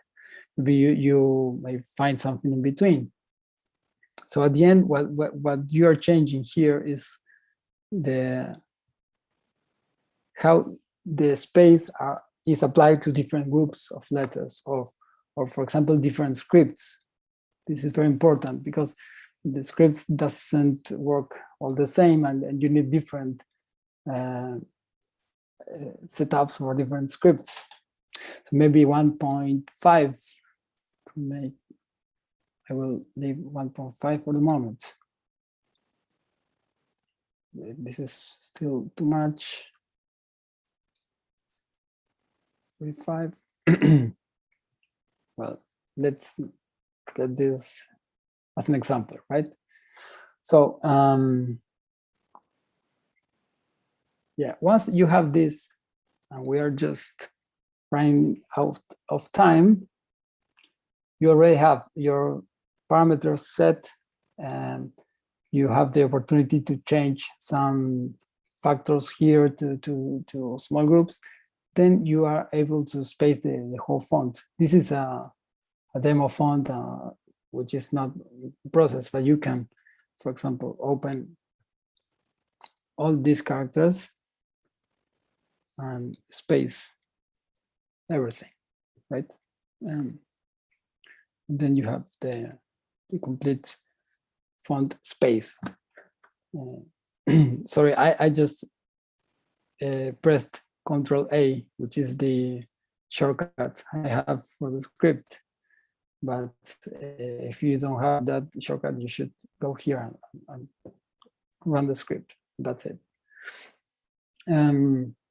Just for your information, you always have this macro panel where you can see what the script is taking in consideration for the spacing. Okay, so for example, if I, sorry, I lost this window. For example, it's saying that it's using for spacing the letter S, for example, is using a factor of 1.35, taking as a reference the letter H of this layer and the values you choose before, right? So what's next? Let me check. Yeah, we talked about this. So this lowercase and this uppercase and so on. And so in this moment, I would like you to apply the spacing you were working on the whole character set. Like I did here, you can do it like selecting all the characters and then using this one, or sorry, LetterSpacer, this one, and that's it.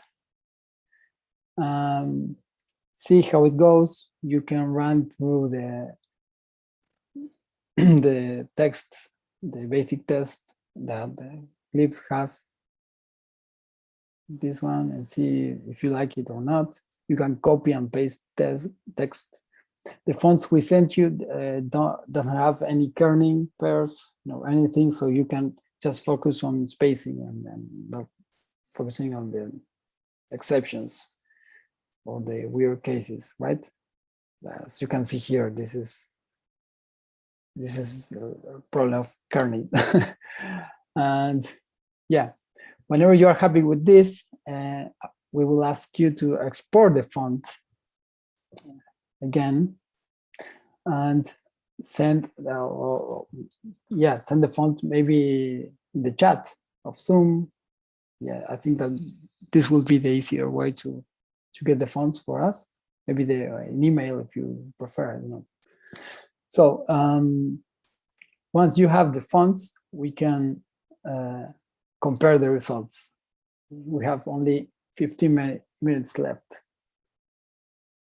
But while you do that, maybe we can now open a space for questions or technical problems you're having, so we're here to help.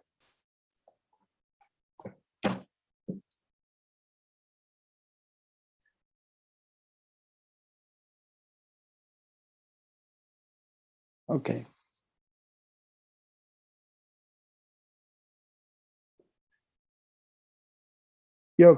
Could you Yes, paste your custom? I want to know the same. Yeah.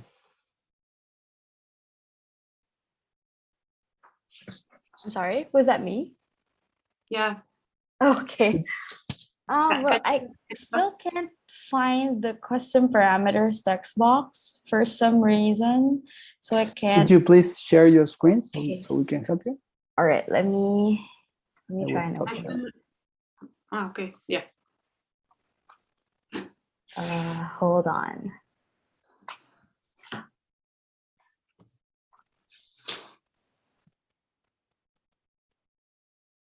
Can you see my screen? Yeah. Okay. So when I press this and go to the master, this is what I see. Yeah. And I'm not sure where to paste the values. Yeah, in the custom parameters sections. Maybe click there and you don't have to actually click anywhere. Just paste now, and it'll be just in that window. Just paste. Oh, okay. Like if you selected the window, Yes. just make sure it's there. selected, and then it'll be fine. Okay. Thank you so much. I think I figured it out. yeah, There it's you working. go. Yeah, perfect. Thank you. No, thank you. Thanks, Jeff. Okay, great. So could you export the fonts? Are you doing that? Yes. Yeah, we're still on time.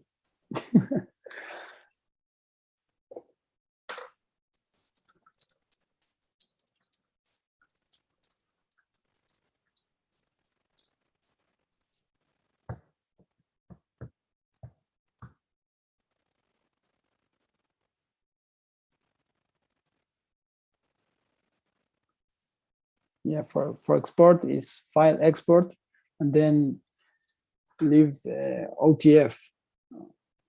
It's a format. And send us the fonts. And please, let me check the names because I forgot that. For the case of Reed Jones and Daniel Calders, I don't know if it's Reed here. Yeah, let me. I don't know if I am seeing anyone. Yeah. Tanya, could you please rename the font so we can have the font installed like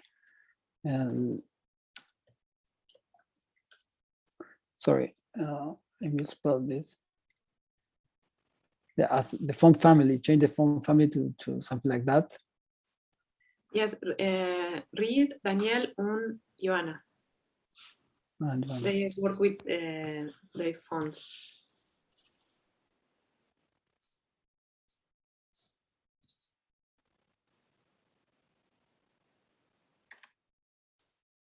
Okay. Does anyone need some help? Perfect. Thank you, Daniel.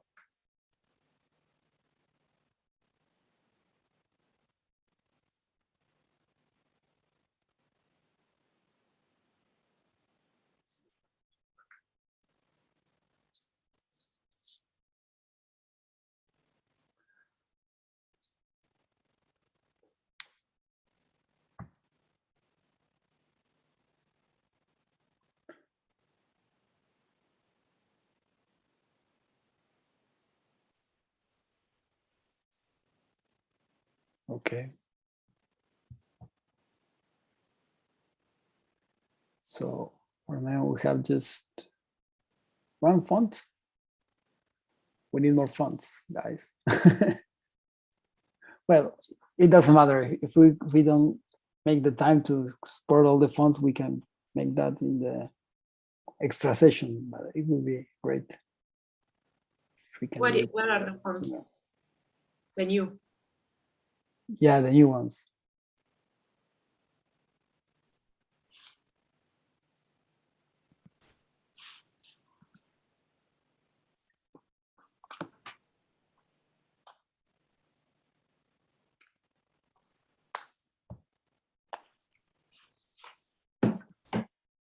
Yeah, for that.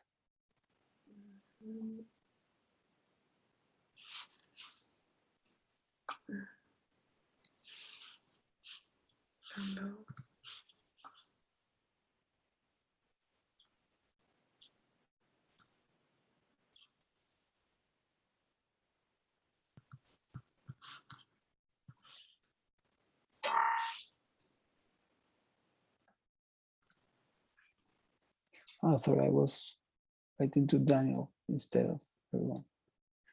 Daniel sent me this one. Cara, I will send you the font Yeah, I have. through Skype, right? Okay. I have here. What's The that? font of Daniel. Yes. Okay, great. Because Carolina is making the compilation, the file. Okay.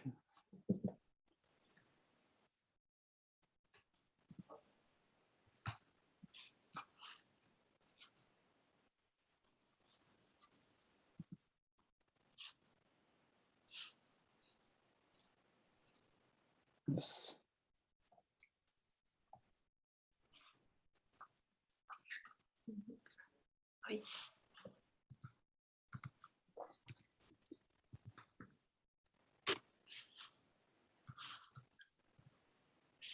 Caro, do you need help?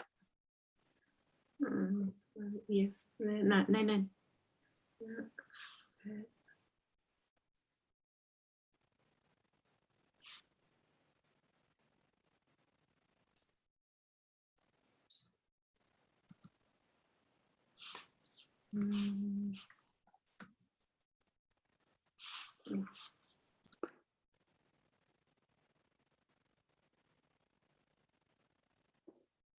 Sí.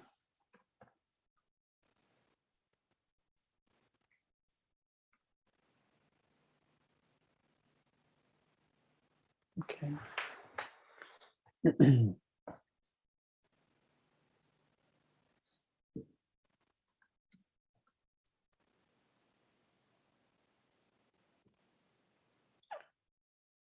Okay, just 5 minutes. So while this happened, maybe does anyone have any question? Because there are a lot of concepts that we didn't have the time to focus on because we were trying to compact everything.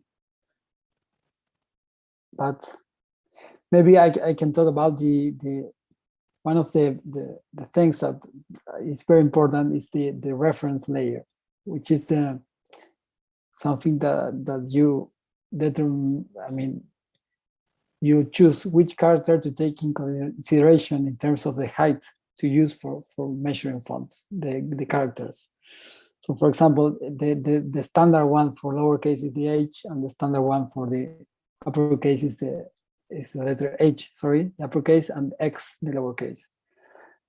But for example, there are many scripts, for example, the Vanagari fonts that have, I don't remember the name, but the top part is like a vertical line constant within the whole paragraph, within the whole lines. And if you try to space or to use this script with that, it will measure the letters, taking in consideration this part of the letters. But if you make a glyph special for that, then I have the file. Yo, could you please send the Silas Lab font to Caro or to Carolina or to everyone. That would be nice. Because I'm not making the document. But if you can pick like what part of letters to be measured if you do that. We made some Devanagari projects using the same script. I will show you this for a moment.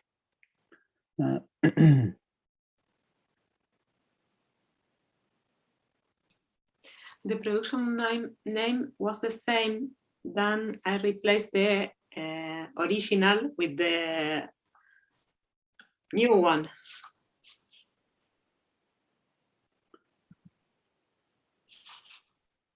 Okay, great.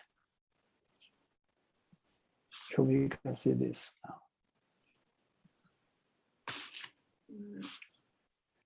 This is what I mean, right? For some scripts like this one, you need everything to be connected like this. And the spacing is negative because you want everything to be overlapped. And at the end, what we use here is something called, let me see, where is it? I don't have here but maybe it's this character, right? So this character is nothing, it's just a reference, a height reference for measuring the Devanagari. So we use this area as the area for spacing fonts for this specific script. And then you can space, for example, something very complex, at least complex for us non-Indian people, right? This is one of the use case you could find. And for changing that, you should also take a look at the config file. And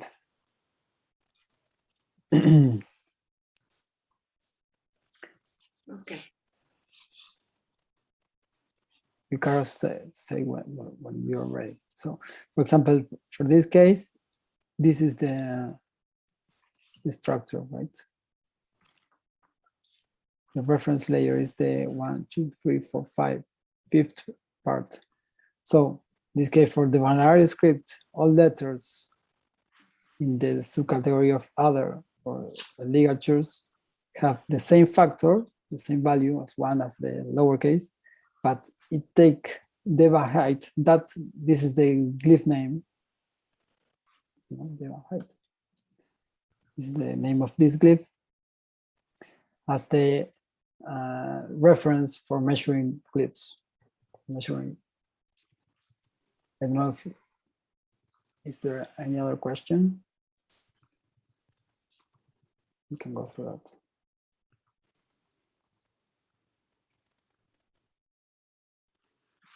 Oh, okay. Tisa type, maybe you can share your screen at the end to see the results. Puedes compartir. Okay, I will stop sharing. And we can say, oh, no.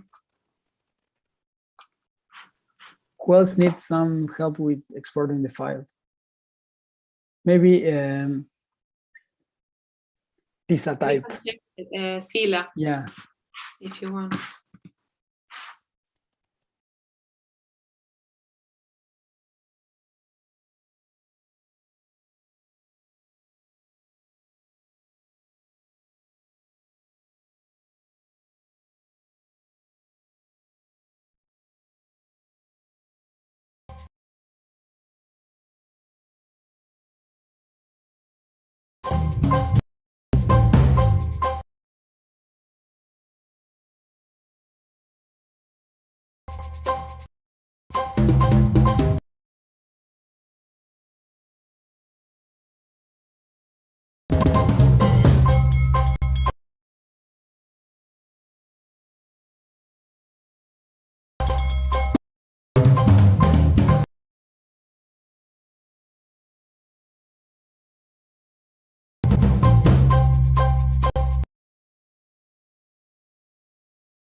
Hello, I'm Dina Benbrahim. I'm an endowed assistant professor of graphic design at the University of Arkansas. And thank you so much, TypeWknd, for having me today. It's really exciting to be able to share with you some Moroccan design works that are part of design history, but did not quite make it to any design books yet. So how about we all go for a little dérive together? And I really love this concept. It was coined by Guy Debord in 1956 as this unplanned journey through multiple spaces where basically people just dropped their everyday life commitments for just a tiny bit and wandered around looking for the unexpected. And this walk is very much the same in the sense that it is outside the European expected path. It is not a guided tour by any means, but it is a simple little dérive where I will share with you a few stories that have been left out from design history as we know it today. But before we start our walk, I would love to share with you this document that kind of kickstarted this entire research for me. So under the beautiful Maghribi script that we see here, it says that my great-grandfather received the land from the King Moulay Hassan I in 1875 because he was believed to be one of the Prophet's descendants. And honestly, coming across this just made me want to illuminate some Moroccan works to the design community so that they would stop being overlooked in general. For reference, the Maghribi script is a visual commonality of the region.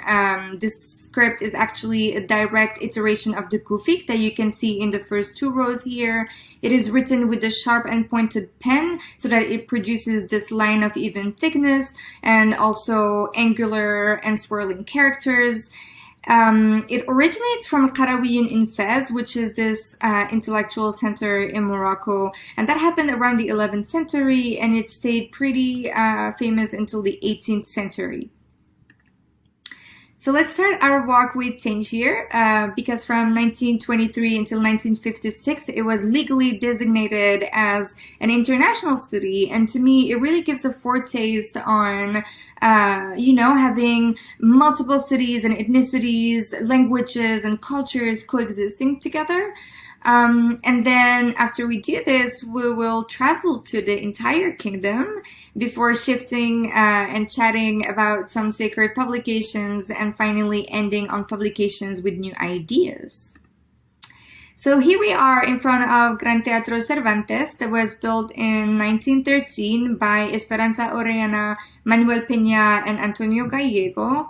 And I really love these blue characters and multicolored ornaments. It's actually pretty amazing that it is almost still intact. The letter forms are noticeably following the aesthetic of the arts and craft movement.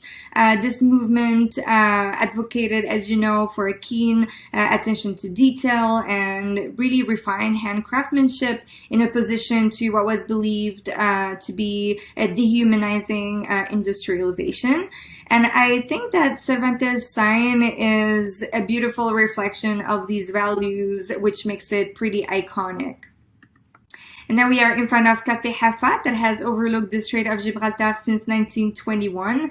Fun fact, it has proudly hosted the Beatles, the Rolling Stones, and other people like me who were in love with seriously amazing mint tea. From the outside, there's this hand-painted and sculpted sign with funky little illustrations. The Latin characters are alternating between capital letters and lowercase.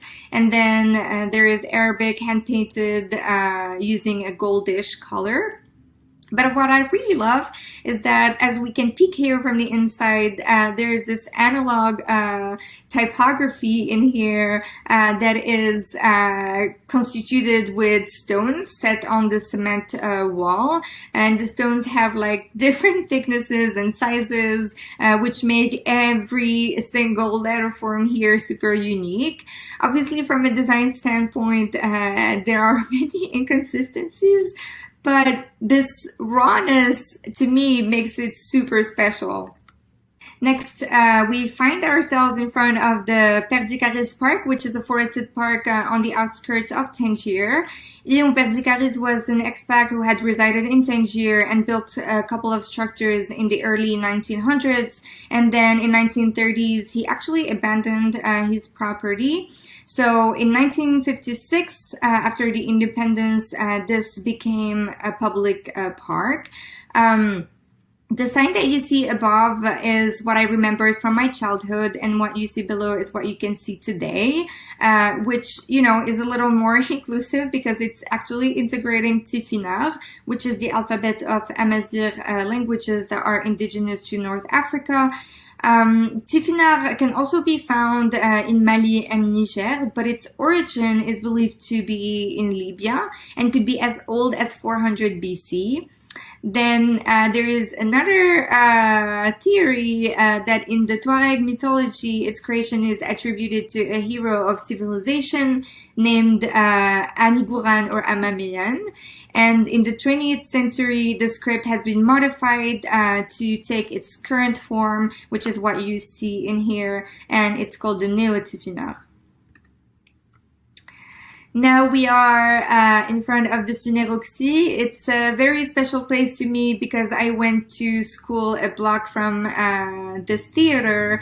It has a beautiful historic neon sign on top of the building since 1895. It's pretty classic, you know, in terms of letter forms and beautiful balanced hierarchy and a cute tiny star on top. But there aren't many neon signs in Morocco, so it makes it actually pretty unique. Tangier's typography is truly timeless, and its timelessness extends to the entire country. So how about we travel now to the kingdom?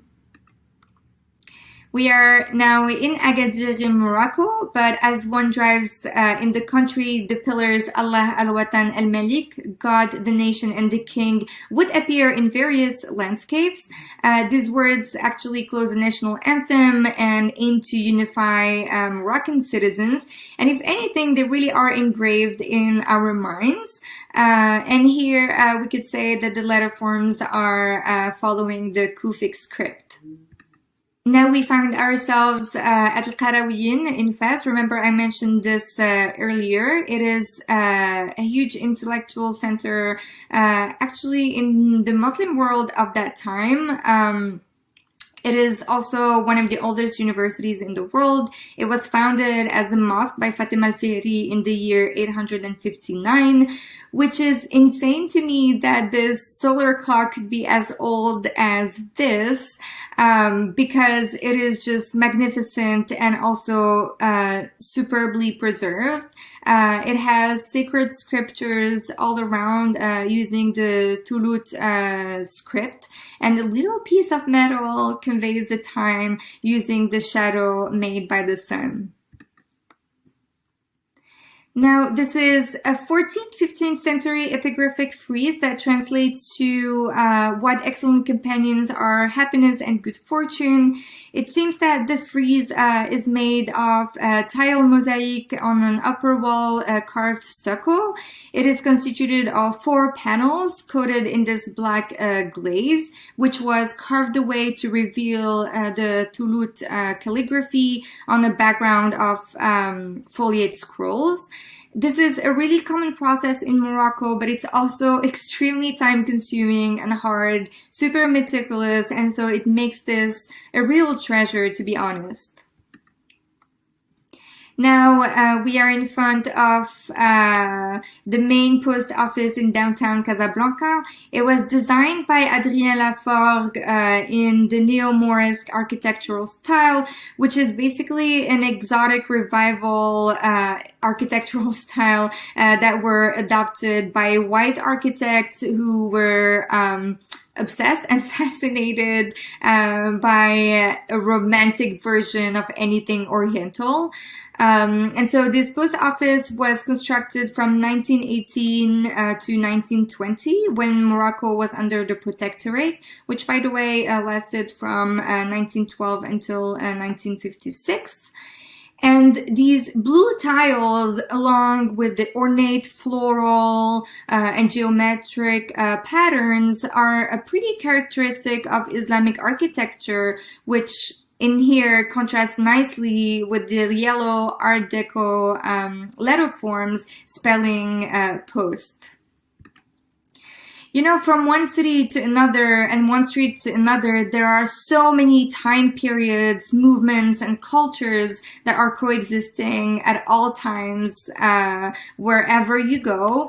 And in addition, I think that growing up in Morocco meant that you grew up in a culture that rejected figuration, which means that geometric and typographic expressions are omnipresent in the visual language. And the complexity of meanings is certainly challenged by the prevalence of oral history. Although, to be honest, it's really my hope that sharing some pieces of this puzzle can invite all of you to complete a bigger picture. So let's drift now and talk about sacred publications, which included in Morocco religious and political spheres. There is an important Jewish heritage in the country, as many settled there to escape religious persecution. And Moses ben Maimon, who is better known as Maimonides, is one of them. He was a Jewish theologian, philosopher, and physician who fled Cordoba, Spain, to settle in Fez in Morocco. Later on, he went to Cairo. This manuscript contains commentaries on the Mishnah by Maimonides, on Seder Nashim and Seder Moed. It has handwritten corrections by Maimonides himself, but also a few notes on the margins by his son and other people who contributed to this. And the headings here are set in Sephardi square script. This 1896 stamp is another artifact that showcases the influence of Jewish culture in the country. At that time, Moulay Abdelaziz IV was the Sultan of Morocco, and he stayed in power until 1908. The Star of David appeared in multiple stamps and coins of that time period, which, you know, may confirm the rumors that he wanted to get married to the daughter of the head of the Jewish community. You can see here some typeset Latin characters, but also some handwritten Arabic in there that honestly looks like it's coming as an afterthought. Also in terms of hierarchy. And the Sultan was working really closely with European allies, always seeking strategic and political advice, which certainly influenced the Spanish and French occupation that followed. And I feel like this stamp really summarizes in a condensed way the dynamics of that time. Let's look now at some special Qurans. FYI, manuscripts of the Quran are believed to be written manifestation of the divine revelation transmitted in Arabic to the Prophet Muhammad. The text was codified and standardized in the year 651 by order of Caliph Uthman. So it means that scribes are really having a special place in the Muslim world, almost a sacred space. This 13th century pink Quran here showcases a rectangular bifolium with 5 lines of text that are set in bold Maghribi script with diacritical and vocalization marks in gold outlined in brown, blue, and green. The verses numbers are in gold spheres, and the sajada mark, which is a prostration mark, is shaped as this beautiful gold drop. One thing to note is that the repetitive use of gold insinuates that this Quran was made for a royal or a noble, and definitely not for an everyday life use. Also, the pink paper is certainly original and unconventional. It is believed to come from the earliest paper mill in Spain, which is the town of Javita. We have another beautiful and unconventional Quran here. It is on green paper. It's also pretty big. It's a 22 by 17.5 centimeter bifolio that is coming straight from the 15th century and is showcasing 3 to 4 hizb, so divisions of the Quran. It is written also using the Maghribi script, and it has gold illuminations. A few diacritics are additionally outlined in red, as well as the prostration mark, which again leads us to believe that this is not for an everyday use, but it was commissioned by a royal or a noble. And then we're gonna go check this amazing 19th century calligraphic Quran in Maghribi script that is made by a doctor and herbalist named Al-Qandusi. He was a Sufi who lived in Fez. The Quran was once again commissioned by a royal. Al-Qandusi's calligraphy is truly wonderful. It's super expressive, unlike any traditional calligraphy. And this Quran is even more special because it's believed to have some healing and protective powers. Also, Al-Qandusi thought of calligraphy as a spiritual endeavor. Let's make a turn here and chat about publications with new ideas. And what I mean by new ideas is that they're pretty avant-garde for their time. This is Sharif Idrisi's circular world map that was published in 1154. It is oriented with the south at the top, which is so unique. But at the same time, most early Islamic world maps were oriented that way because many of the communities who first converted to Islam in the 7th and 8th centuries lived directly north of Mecca, and they thought of the south as the right direction of prayer. The earth here is surrounded by the sea and further away by fire, which is a metaphor taken from the Quran.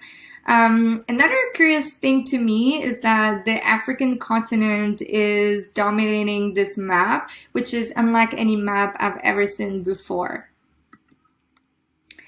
These are posters and tickets that advertise bullfights at Plaza de Toros. It was actually built by the Spanish and inaugurated in 1950. It was divided into 3 parts. One is located in Tetuan, one in Helmad Mrabit, and one in Helmad Trawa, which are neighborhoods in Tangier. The last bullfight took place in the 1970s. And, you know, here the visual language is very much iconic, but also following the influences of the time. What's really precious to me is this ticket on the top left because it has some psychedelic type, but it is dated in 1935. Knowing that the psychedelic movement was officially happening in the mid-1960s, this is quite a treasure that may convey that experimenting with Art Nouveau aesthetics leading to the psychedelic movement itself might have happened way before. Next, we have this amazing and avant-garde magazine called La Malif. It is a monthly magazine that was published in Casablanca on cultural, social, and economical issues. It had this political and critical tone to it, using French as its language of expression. And it was, you know, there to challenge mainstream and stereotypical narratives. This cover was published in July 1966, and that was when the military service was made compulsory for Moroccan men aged 18 plus. So I suppose that's what the text is referring to. But visually, you can also feel the modernist influence using a limited color palette and a type-heavy composition. This is Nasriwan's gold record. Nasriwan is such a huge, engaged political band in Morocco. Their lyrics are like fire, to be honest. This gold record is mixing Kufic and Maghribi scripts as well as hand lettering, which juxtaposes some photography in there. And the cover by Polydor here reminds me of Sa'at al-Tanfit, The Hour of Execution, cinema press book cover that was designed by Abdessalem Sharif in 1928, and also juxtaposes a similar hand lettering style with photography. I think it actually captures the Egyptian influence in the visual language in Morocco, which was pretty prevalent also at that time. Now we have a 1976 newsletter by Association des Femmes Marocaines, which is a feminist organization that was created by Moroccan students in Brussels, Belgium, to fight for women's rights, precisely Moroccan women's rights, and against their economic, social, and legal oppression. So the context is that after World War II, Europe was looking for cheap labor to rebuild the countries. And in 1974, Morocco and Belgium had this agreement to exchange labor. So there is a huge wave of Moroccan men immigrating to Belgium that happened then, which obviously led to women immigrating too. But this was not foreseen by the Belgian government at that time. And Moroccan women really lived in degrading, awful conditions because of this. So in this context, l'Association des Femmes Marocaines was born, and it was led by Rachida Al-Idrissi Yaqoubi. You know, the cover is really raw. It's hand-painted, super straightforward. The newsletter is also typeset using a typewriter. So nothing really fancy, but it is a visual common language of feminist publications, and I think it is really worth documenting because of that. Last but not least, we have these beautiful 1980s covers of a publication by the collective Berber Rabat, focusing on Amazigh history and culture, which is, to be honest, pretty revolutionary for the context of that time. So an important point in the history of Tifinagh is that this essentially a very much ancient writing system was only recognized legally by the constitution in Morocco until March 9th, 2011, which is right after a February 20th protest that rose along with the Arab Spring. After the Protectorate in 1956, there was a major effort called the Arabization to impose Arabic everywhere, and it was an effort to decolonize the country. But Amazigh and honestly even Moroccan Arabic became a collateral damage in here. And this not only hurt our people and the legitimacy of our culture, but also the collection of works that we could have had today. It is true that nomads don't collect unessential documents and they disposed of them. So it certainly influenced the fact that the current archive is thin. However, there was a political move behind it as well, and it's important to recognize. Similarly, Moroccan Arabic that has been heavily influenced by Berber, Latin, Punic, French, and Spanish, it's the most spoken language in the country, and yet it's not being institutionalized as an official written language because of our colonial past, geopolitical hegemonies, and social fractures. This was our humble and tiny walk together. This is just the beginning. It is a seed that I wanted to plant in here. And actually, I learned very recently that to be able to take a picture of a black hole, we needed a telescope of the size of the Earth, which is obviously impossible. But what's possible is that we have multiple telescopes in various places in the globe that would snap a picture at the same time, and doing this would constitute the picture of the black hole itself. And the metaphor that I'm trying to get at here is that we really need a radical collective effort of everybody, whether you're just a curious person or you're an educator, a student, a designer who want to find out more about their culture or another culture that is outside the European spectrum. Only then, I believe that design can have an honest portrayal that is free from cultural genocide that is led by the belief that design only happened in Europe during the industrialization. So let's keep unlearning, let's keep learning, also sharing a constellation of stories to tell better stories, but also to design better. I hope we get to continue this walk together with deep conversations. Thank you again, TypeWknd, for having me today, and thank you so much for attending. Let's keep in touch and let's chat.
Hello, my name's Richard Ishida, and it was suggested that I give you a quick run through some of the tools that I produce on my site. Site is at r12a.github.io. Here we are at the homepage. You can access some of the apps that I write from the homepage, the ones that I use more frequently. Or you can follow this link, apps, near the top, and that'll give you access to a whole bunch more. So I'm going to dash through this. There's a lot more than 20 minutes worth to say, but I'll give you the flavor. And one way to do that is to start, for example, with a character app. The character apps are mainly intended to help people create examples and bits of text when they're not familiar with the language concerned. There's just over 100 of these apps at the moment, and the number is growing regularly. So let's choose, for example, Bengali and see what we can do here. So one of the key benefits of using the character app is that it's very visual. So of course, I used to call these pickers, but and you can pick text like this, like you can in many other pickers. But there's other ways of getting at the information, and one of those is to look up characters by shape. So if you click on S over here, you get a list of shapes, and if you click on one of those shapes, it will show you characters in the character set that look similar, and that's very useful sometimes in a language like Bengali, where some of those characters are very similar indeed. And then you can click on those and add them to the text area. In the case of Bengali, you also get a list here of conjuncts, which are based on that shape, so you can click on those too and get them into the text area.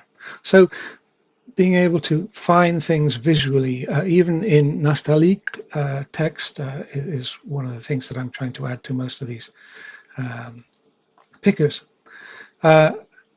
So you can click on here, you can look up the shape, but if you want to do this on steroids, you can use the type assist functionality.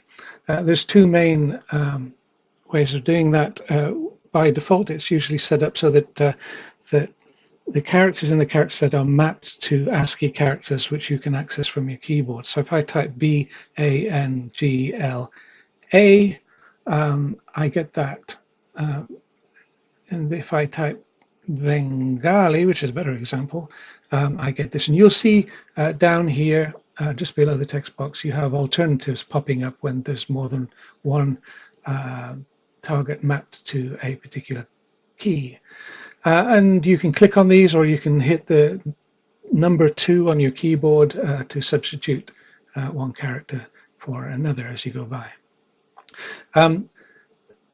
The other key way of entering text is to use the L command, which is for Latin characters.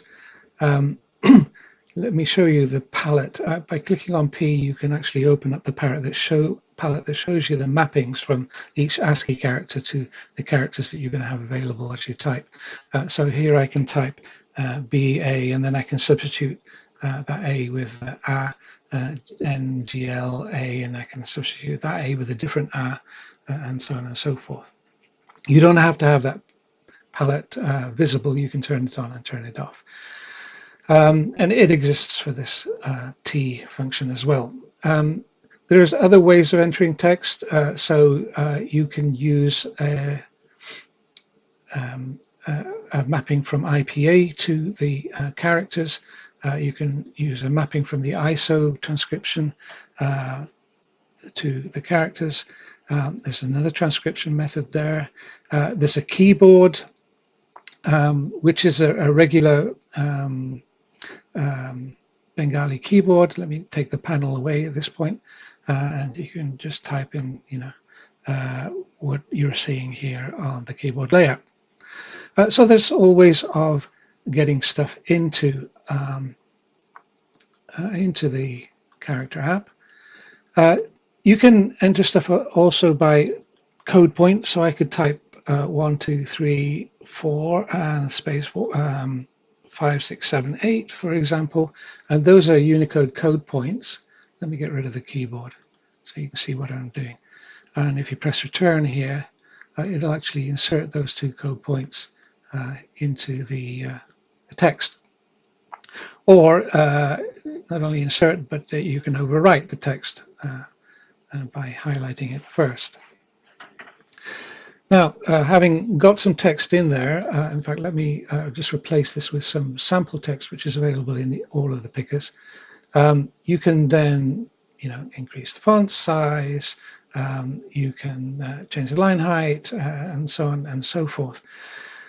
And you can do some other things too. Let me give you an example. I'm going to whittle this down a bit so that it's easier to see. I'll put the font size up a bit. So this first grapheme here is actually a conjunct, and it's composed of 3 characters, the middle one of which is invisible. And let's suppose we don't want it to be a conjunct anymore. How do you get the virama in the middle out? It's a bit tricky. Normally, but one way to do it would be to say, okay, let's put spaces between all of these characters, and having done that, then it's easy to delete that virama character, and then you can cinch everything up down here at the bottom by clicking on delete white space, and there you have what you wanted to get to. There are other things that you can do to explore the text. I just clicked on this converter, which converts invisible characters to text.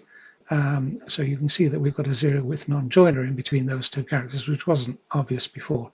We can, close that back up and open it and close it at will. So yeah, there's a couple of things that you can do to manipulate the text or style it differently. Let's go back to, well, we'll just keep this small example here. Another thing that is very useful is you can say, okay, show me a bunch of system fonts for Mac, Windows, or Google, SIL, and other fonts. And here's a piece of text, and you can mouse over each of these font names, and you'll see that you get the font applied to the text. And that's really useful for seeing how fonts work and testing them out and so on and so forth.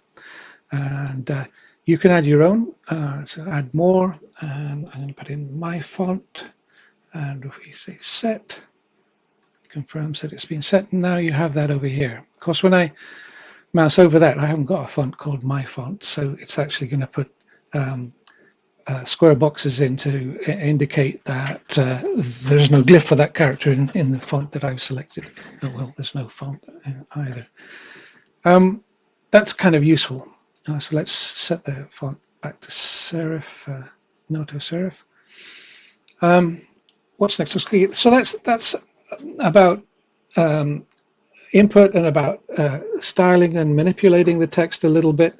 But what I use these things for most is analysis of text. It's particularly complex scripts where you can't really tell where one character starts and another one ends a lot of the time.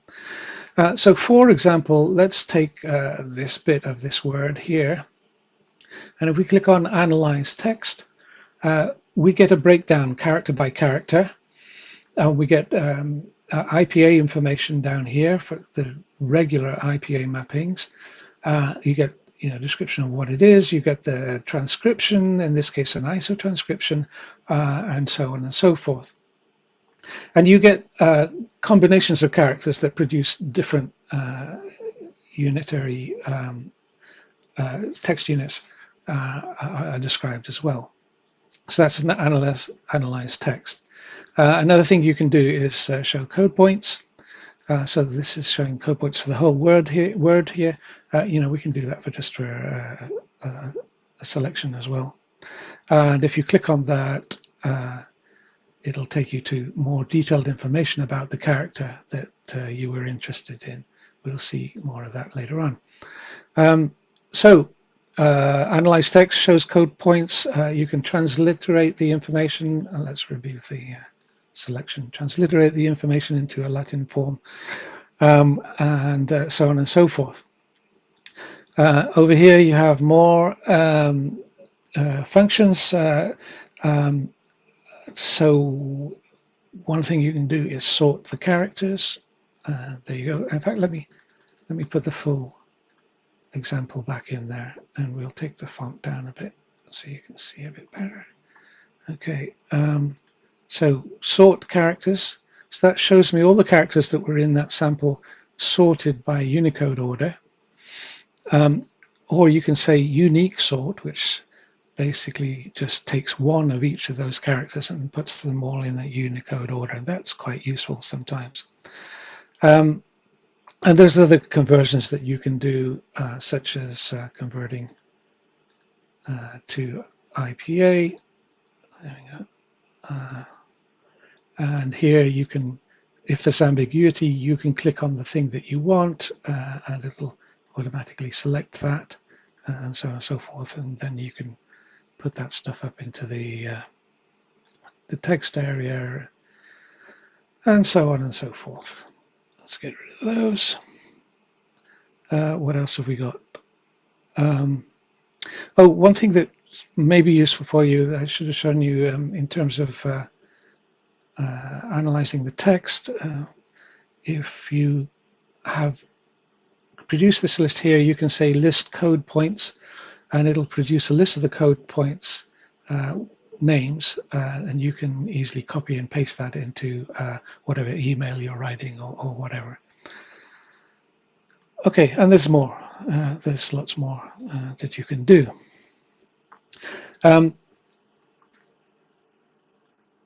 If you're dealing with a bicameral script, there'll be a command up here that allows you to uppercase and lowercase stuff as well.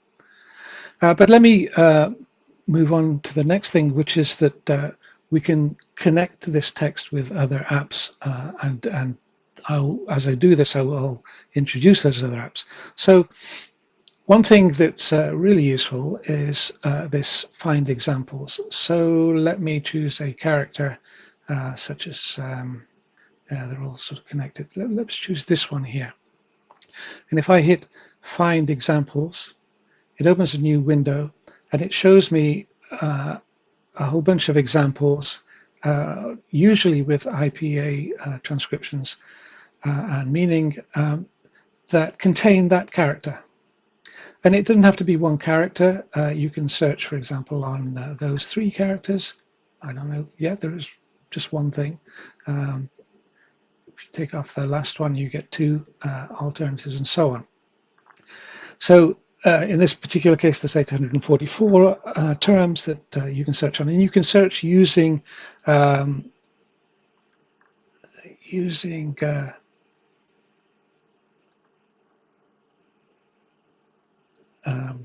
regular expressions. Well, that one didn't work very well. But believe me, you can put a regular expression in here and it will find stuff as well. So that's a vocab lister. What's next? Over here, convert to escapes. So let's take that word there and convert it to escapes. And so this is our Unicode code converter. Here's our input, and it's automatically converted that into hex NCRs, decimal NCRs, Ruby, Peral escapes, percent encoding, and so on and so forth. So that's a standalone app, but it's tied into the other apps through these export links that we have. Unicode code converter. What's next? We can show this in Uniview. So that word appears here, and here's a list of the characters that we were dealing with, and we can click on that and we can get information about that character and find character properties and so on and so forth. Uniview again is another tool in its own right. and you can do all sorts of things with UniView. Let me give you a couple of examples. Well, one thing that's useful is you can see these characters in graphic form. It doesn't have to be graphics. You can turn the graphics off and use fonts. But it's very useful. For example, these are new fonts in Unicode 14. New scripts in Unicode 14, and there are images for each of those characters, and you can click on that and you get a larger one and find the information and so on and so forth. You can search for text, 1, 2, 3, 4, and that'll do a hex search and finds this character we've seen before. You can search in decimal. You can search for text such as alpha,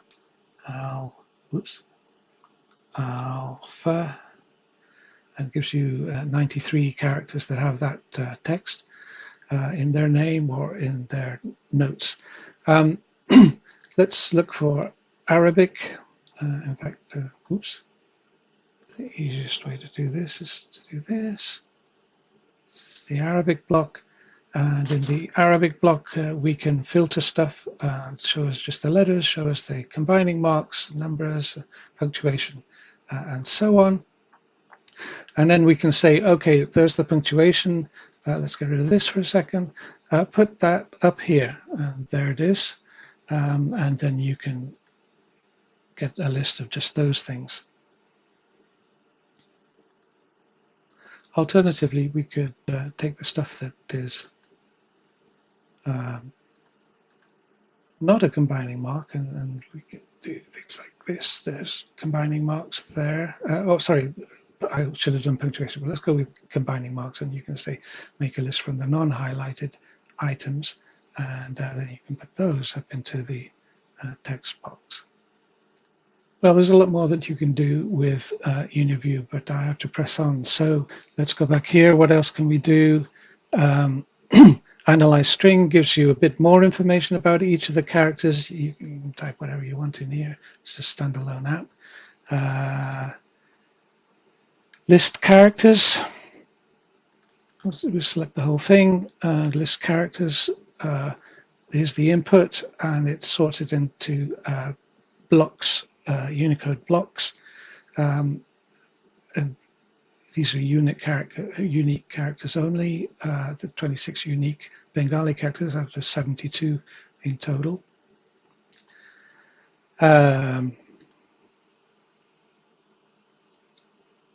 Character usage.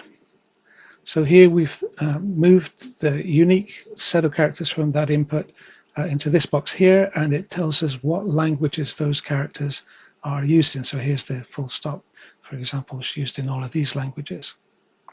The character app, usage app is very useful if we type in Bengali here to find out what characters are needed for a particular language, and this is the set that we have currently in the database. Again, if you click on these, you will get some more detailed information about them. So that's the character usage app. What else have we got? Font lister. So here we list the text in a whole bunch of different system fonts, so you can compare them, and you can use it as standalone with all of these scripts. And then you can triage by categories, various types of category. This is general Unicode category, property characters. You've got line breaking categories, and indic categories, and so on and so forth. And yeah, and then we get to script notes. Okay, so this has put us in the middle of an index for the character that we had at the beginning of the selection. And from this index, you can get more information about how that character is used. Here's use in numeric counter styles. And the document that we're in at the moment is a document that tries to describe how the Bengali or Bangla script works. So we have a sample, we have usage history, we have an overview of basic features, then we have the index, which you came in by. We have a section on phonology, and then we get to a section on vowels that describes how the vowels work in Bengali and what they are and so on and so forth. We have a similar section for consonants and a whole bunch of information. Well, one of the things that's useful about consonants, for example, is a description of consonant clusters, what kinds they are, and how they're made, and examples and examples and examples of how they work. One of the things that you may notice as I'm going through here is that if I mouse over a particular character, it will give me more detailed information about the use of that character. Whoops. Like that. If that gets annoying, you can turn that off here. Detail on mouse over, it turns it off. Get rid of that. You can also, for each of these examples, you can get a list of the code points involved, which again is useful for complex scripts to understand what it is that you're actually seeing. So we have all these sections that introduce the script itself and the characters, and then we move into another area where we have description of layout features for a particular script. So let's go to Tamil this time, and we'll have a quick look through that. So glyph shaping and positioning, various types of information there, not in depth. This is supposed to be an explainer and a summary. So I try to get over the concepts that are important in as few words as possible. Then we move into punctuation and inline features, and we give examples of how that works for Tamil. Then we have line and paragraph layout information, justification, line breaking, and so on and so forth, counters and styles, styling initials, and so on. So we ended up here actually with the thing that I created all these apps for. I write the apps for myself, and they are subject to change at any time. So please be patient. I write them so that I can develop these articles here and the information about the characters. Well, that was a bit of a whirlwind tour. And there's plenty more to explore. There's lots of apps we haven't even talked about. So please go and have a look at the site, r12a.github.io, and have a look around, see what you think is interesting. Thank you for your time, and that's me done.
Hi, I'm Nina and I work as a type designer in Austria.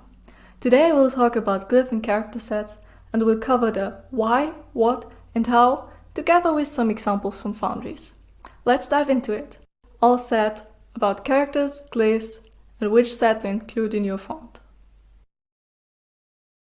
First, the why.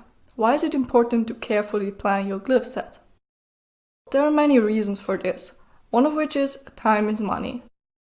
Type design is a tedious task, so it is crucial to carefully plan what you want to spend your time on and whether it will pay off. Another thing is that projects grow very fast. As soon as you add another master to your project, you basically multiply the glyph count. And drawing is not the only thing you do. Every glyph needs to be proofed, spaced, kerned, and sometimes also hinted. You have to make sure that you don't miss anything important. And you also want to avoid drawing glyphs that are never used. But an extended glyph set might be your USP. Some foundries made it their specialty to design for languages that are rarely supported. And you can take a stance by designing for underrepresented groups, to, for instance, enable them to use their native script. Let's talk about some terminology first, before we dive deeper into this. Because there are some terms that are often used interchangeably, even though they don't mean the same. The difference between character and the glyph is crucial here. A character is the smallest semantic unit of language. For instance, in this example, the lowercase a. They usually also have a Unicode. The glyph, on the other hand, is only a representation of a character. Like we see in this example, here we have a double story A and a single story A, but they both represent the character A. The glyphs usually don't have a Unicode. This example also shows this quite well. The character A is here represented by 4 different glyph designs in order to achieve a naturally handwritten look. Or one glyph can also represent multiple characters, like it is common with ligatures. Now we take this one step further to the different kinds of sets. The character is the smallest semantic unit, so the character set is a collection of these units, meaning it only includes Unicode code points. While the glyph set also includes all the glyphs. Like in this example, there are all the different versions of each character. You could also say that the glyph set is the product of the character set with applied OpenType features, which is also why the glyph set is usually larger or the same size as the character set. Let's talk about standards next. What is expected and is there a standard? Well, there is no overall standard. But some companies have published their guidelines and internal standards, which you can use to make your own glyph set. I will shortly talk about the Adobe Latin character set, the Google Fonts 2016 glyph sets, and Latin Plus by Underwear. First, the Adobe Latin character set. As the name already suggests, it's a character set and only deals with characters. It does not propose any kind of features yet. It consists of Adobe Latin 1 to Adobe Latin 5 and is a consecutive model. Let's take a closer look at each part of this system. It starts with Adobe Latin 1, which is a rather small character set and only supports Western European languages. The full European language support is only added in Adobe Latin 3. Adobe Latin 4 adds some African, Asian and American languages, while the Adobe Latin 5 mostly adds glyphs for transliteration and phonetic use. I think one major drawback of the Adobe character set is that the full European language support only comes with Adobe Latin 3, which is relatively late in the system. Next, the Google Fonts glyph sets. This already proposes some OpenType features with each step. It also is a consecutive model with 4 parts and some optional additions. The core set is similar to Adobe Latin 1. It's rather small and only has a basic Latin set for Western Europe. But with the Plus, it already adds a lot of languages, like Central and Eastern European and also Vietnamese. Then the Pro mostly adds typographic features, like inferiors, superiors, and some spacing modifiers. While the Expert is intended for text and workhorse families, to cover all typographic needs basically. Next comes Latin Plus by Underwear, which is Underwear's core glyph set. Looking at it, we can easily see that it's much smaller than the other two systems. This is because they are not trying to cover all Latin-based languages. Based on a lot of research, they designed it specifically to cover the largest number of languages with the least number of characters. They even made this interactive web tool where you can hover over a character and it tells you which languages it is used in and how many speakers there are. I find this tool quite helpful because it tells you a lot more about how and where these characters are used. All these sets are quite helpful, but they do not yet tell you what exactly you need in your glyph set. So here's my advice on how to design your glyph set. There are three important things to consider when determining your glyph set. First of all, the design. How do you envision your typeface to look and function? Next, the intended use. Which medium is it going to be used in? Like, is it going to be used on a poster or on a website? And, of course, the target group, which defines the languages and scripts, but also the features you need. Here are some examples of what I mean. First of all, the design. A humanist italic design, like this one, for instance, might profit from some swatch capitals to enrich the typographic possibilities, and it also matches the overall design. Contextual alternates can give a natural texture to typefaces where blunt repetition would be weird, like in this example, or maybe with handwritten or distressed typefaces. A typeface like this one, on the other hand, does not even need common things like ligatures, but the designer decided to add extra glyphs to elongate the serif-like structures. I think this is quite inventive. The intended use also plays an important role when determining the glyph set. Typefaces for large amounts of text can benefit from having small caps or old-style figures, for example. But you might want to include some special ligatures for coding typefaces, or maybe box drawing characters can be useful for typefaces that are intended to be used in the terminal. On the other hand, it is rather unlikely that display typefaces that are usually used for headlines need to include symbols for higher mathematics. Next comes the target audience, which does not only affect your character set, but also your glyph set. If you design, for instance, for a Polish audience, you might want to include an alternative version of the acute. Like we see here in this example, the Greszka usually looks a little different. A typeface for a big financial company, on the other hand, might need some more kinds of figures or currency signs to cover their needs.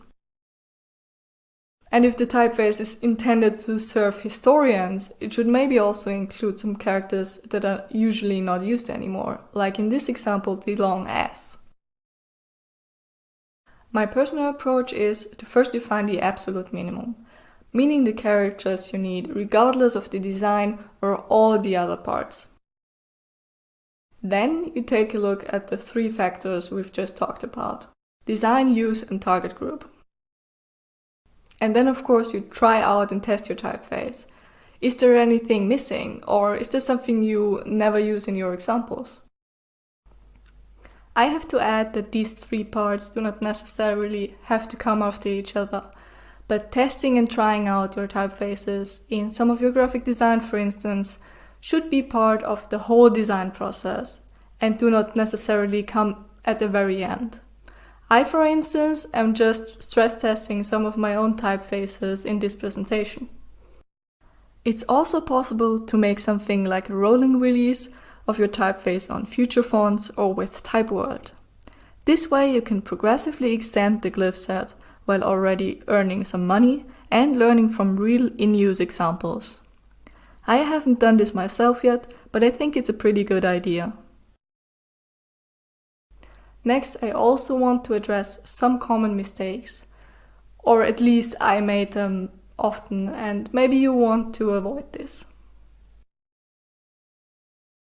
Don't make the mistake to add a lot of stylistic sets just because you cannot decide which glyph looks the best. In the end, you have a lot of work and most of the time it doesn't really pay off. Features are rarely used unless it's a feature that is on by default. So if you hide something behind an OpenType feature, it will probably stay undiscovered by most people. And of course, nationality is not language.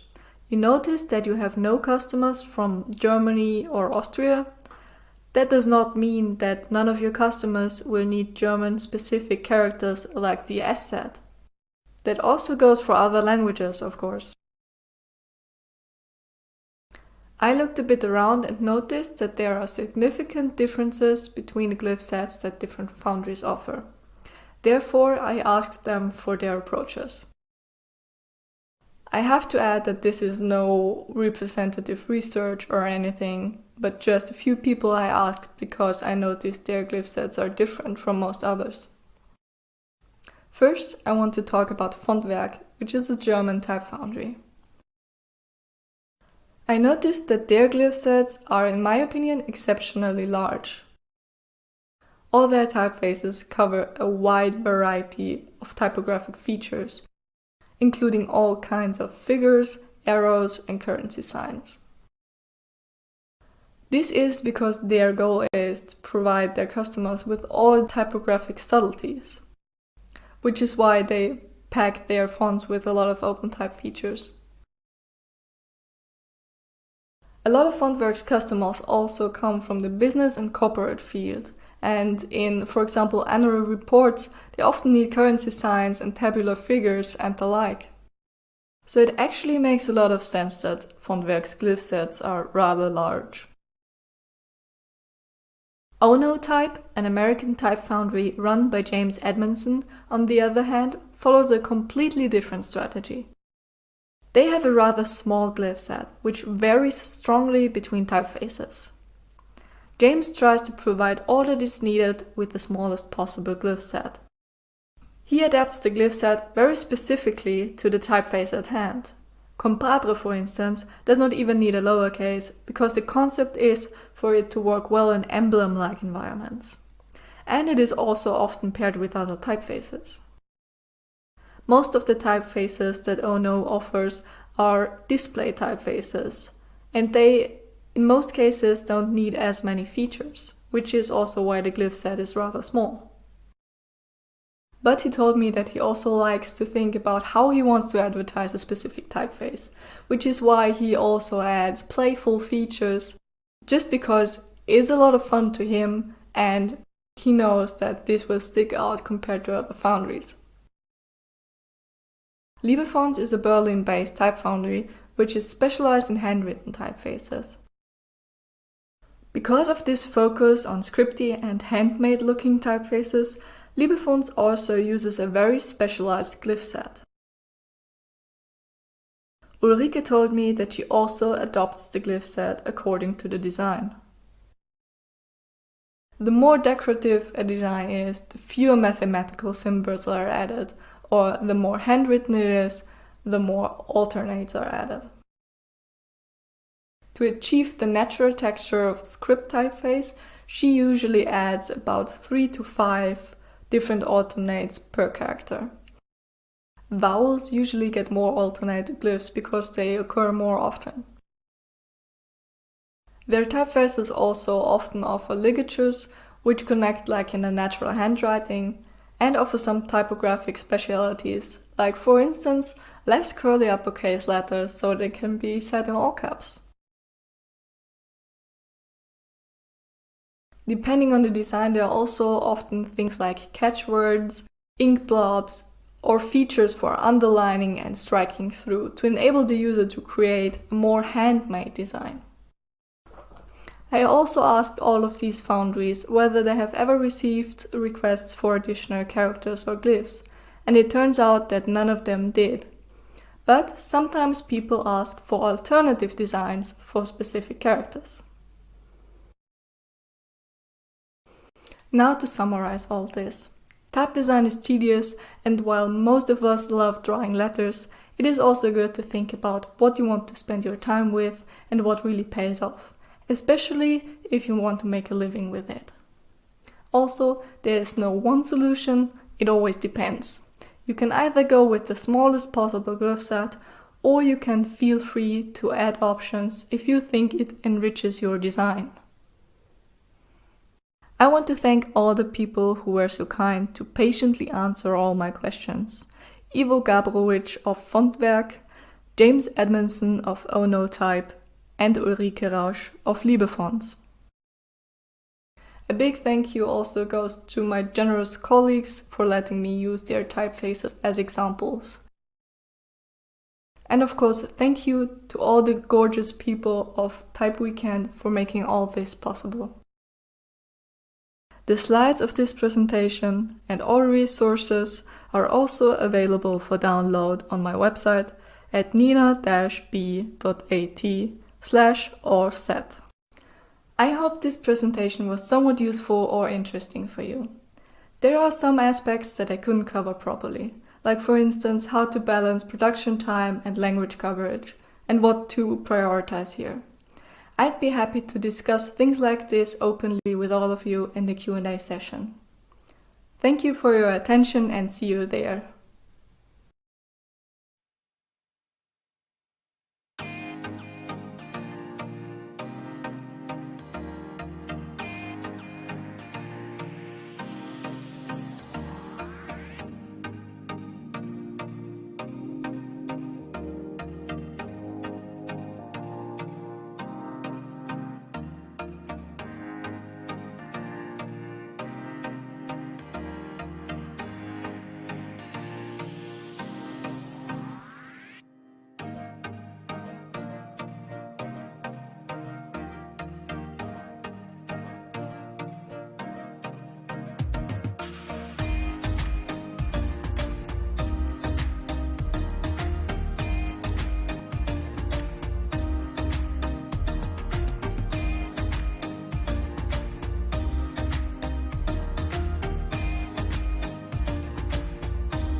Hola, mi nombre es Joaquín Contreras, diseñador gráfico chileno radicado en Alemania. Les voy a hablar acerca de Mauricio Asmter, un diseñador editorial, tipógrafo que vivió en Chile durante 40 años. Yo soy un investigador de su obra, principalmente de sus portadas, de su rotulación y su caligrafía. Y en esta ocasión les voy a contar la historia de él, cómo llegó a Chile y también su relación con otro diseñador que se llama Mariano Ravix. Tanto Mauricio Asmter como Mariano Ravix nacieron en la ciudad de Lvov, actualmente Ucrania, en esa época Polonia. Lemberg o Lvov fue parte del Imperio Austrohúngaro, también fue invadido por Rusia. Es una ciudad que ha vivido, que durante el siglo XX y antes del siglo XX vivió muchas guerras, muchas ocupaciones. Históricamente con una población de familias judías.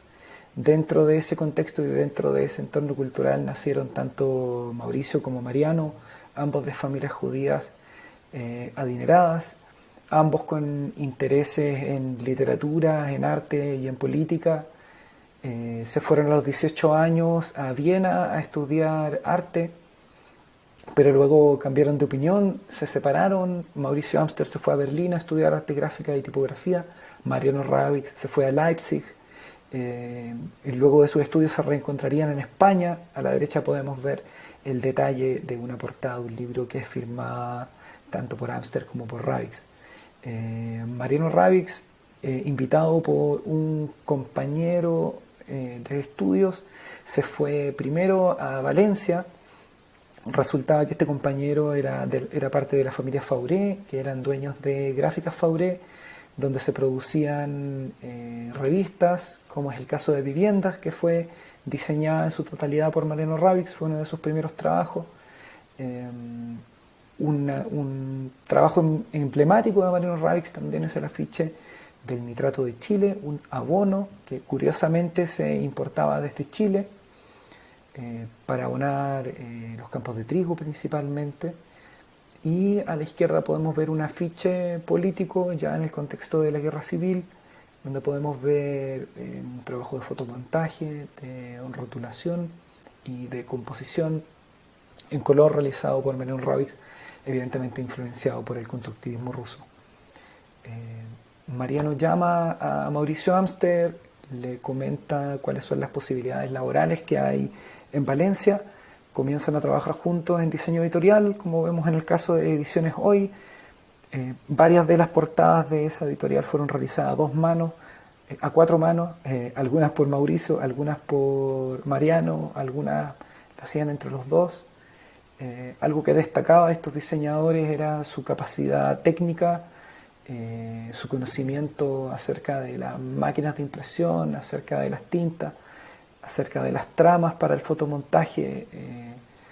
Usaban mucho también la gradiente, fotomontaje retocado con aerógrafo, la rotulación, etc. Ellos destacaban por sus cualidades gráficas, principalmente Mauricio Asmter destacaba por su capacidad compositiva con tipografía. Ahora también en España habían grandes afichistas y grandes diseñadores que también son muy reconocidos hasta la época.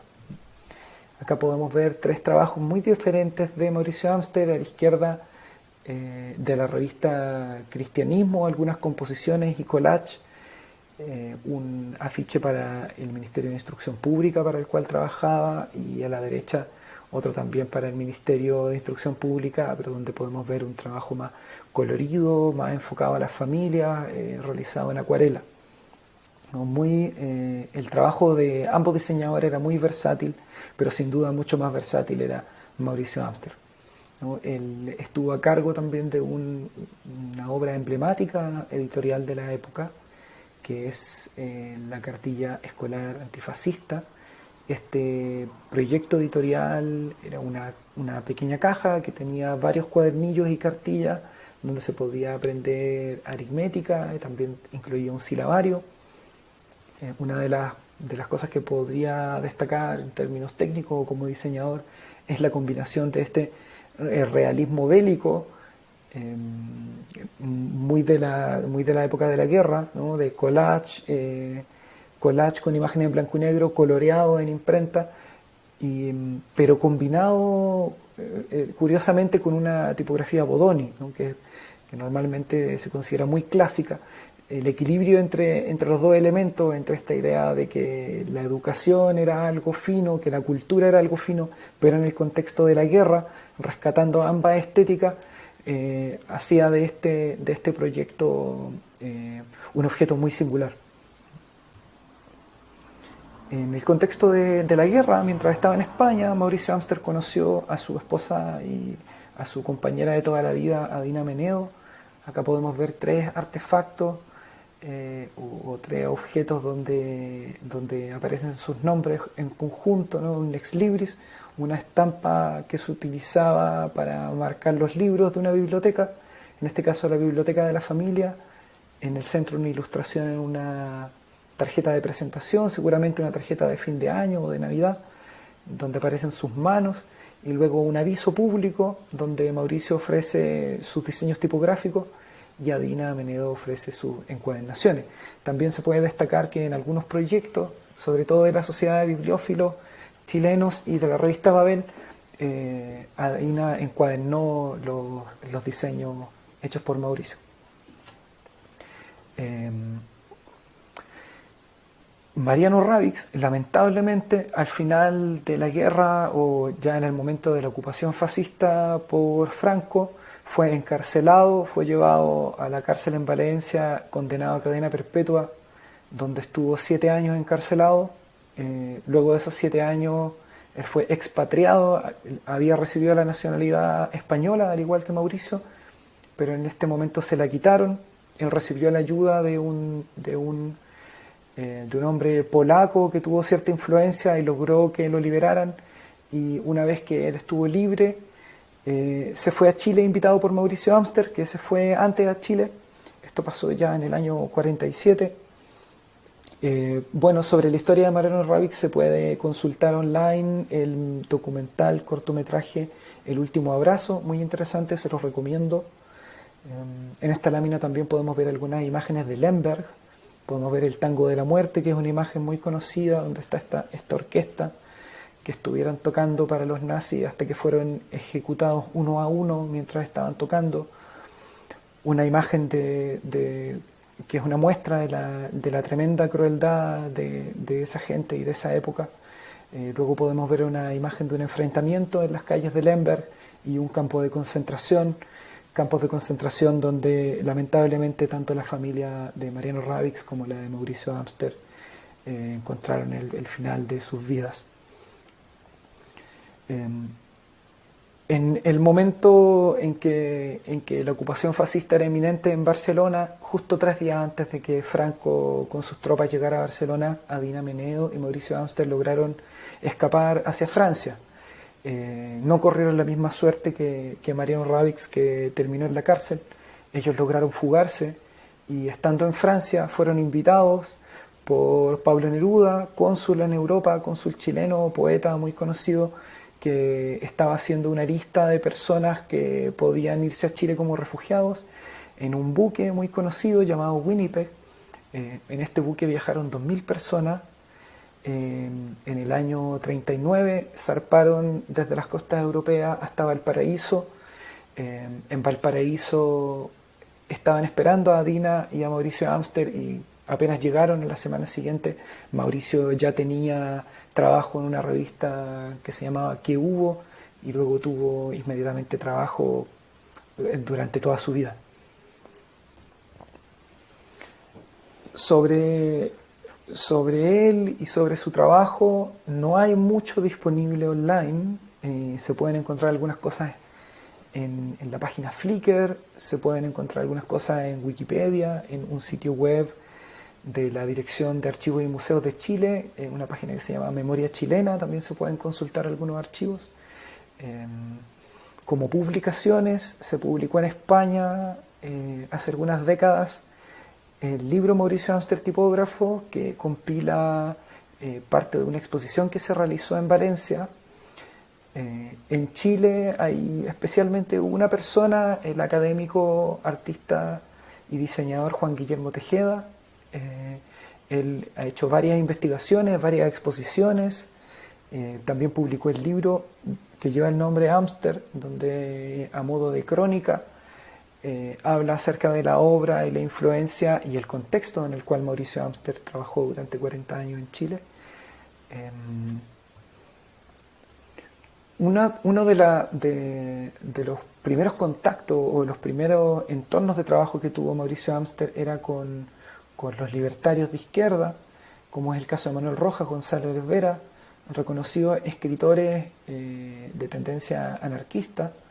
También trabajó y fue editor de la revista Babel, fue el director editorial, una revista de cultura que funcionaba a mediados de los 50.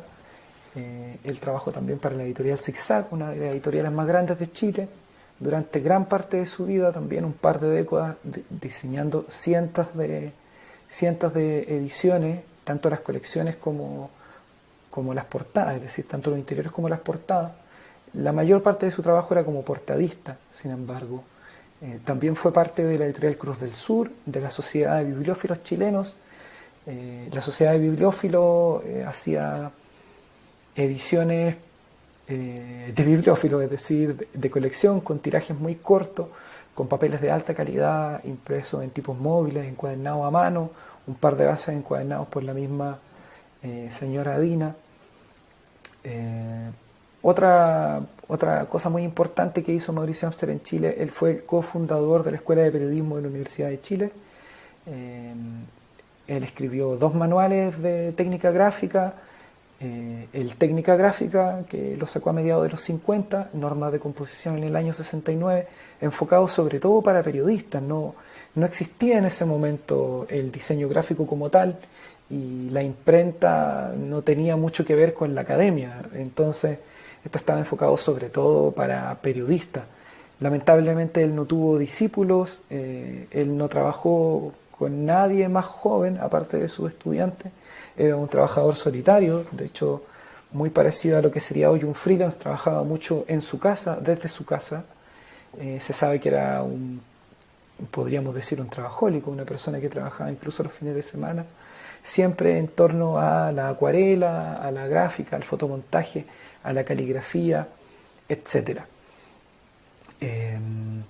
Bueno, aparte de Mauricio Asmter haber estado en la Universidad de Chile, Mariano Ravix, que el año 47 llegó a Chile con su pareja del momento, estuvo también trabajando en varias editoriales, incluso estuvo trabajando como director de la Escuela de Diseño de la Universidad Católica. Es decir, ambos terminaron en Chile y hicieron gran parte de su vida en familia, en pareja, en Chile, en Santiago, recibieron la nacionalidad chilena y fueron ambos un aporte súper importante a la cultura editorial y a la academia. Algunas otras cosas importantes que hizo Mauricio Asmter: hizo traducciones, hizo autoediciones, es decir, él traducía y proponía libros que presentaba listos a las editoriales, ahí veía con quién publicarlo, en este caso, por ejemplo, el Manifiesto Comunista con Babel, o Desobediencia Civil de Toledo con Universitaria, en otros casos también con Zigzag, tiene algunas publicaciones como autoeditadas, podríamos decir. También tiene un trabajo más clásico, un trabajo como de diseño de los grandes clásicos de la literatura. También trabajó con grandes poetas, poetisas como Gabriela Mistral o Pablo Neruda, con la editorial Nacimiento también. Acá en esta lámina podemos ver un poco la influencia de John Herzfeld, los contemporáneos a Asmter, contemporáneos alemanes sobre todo.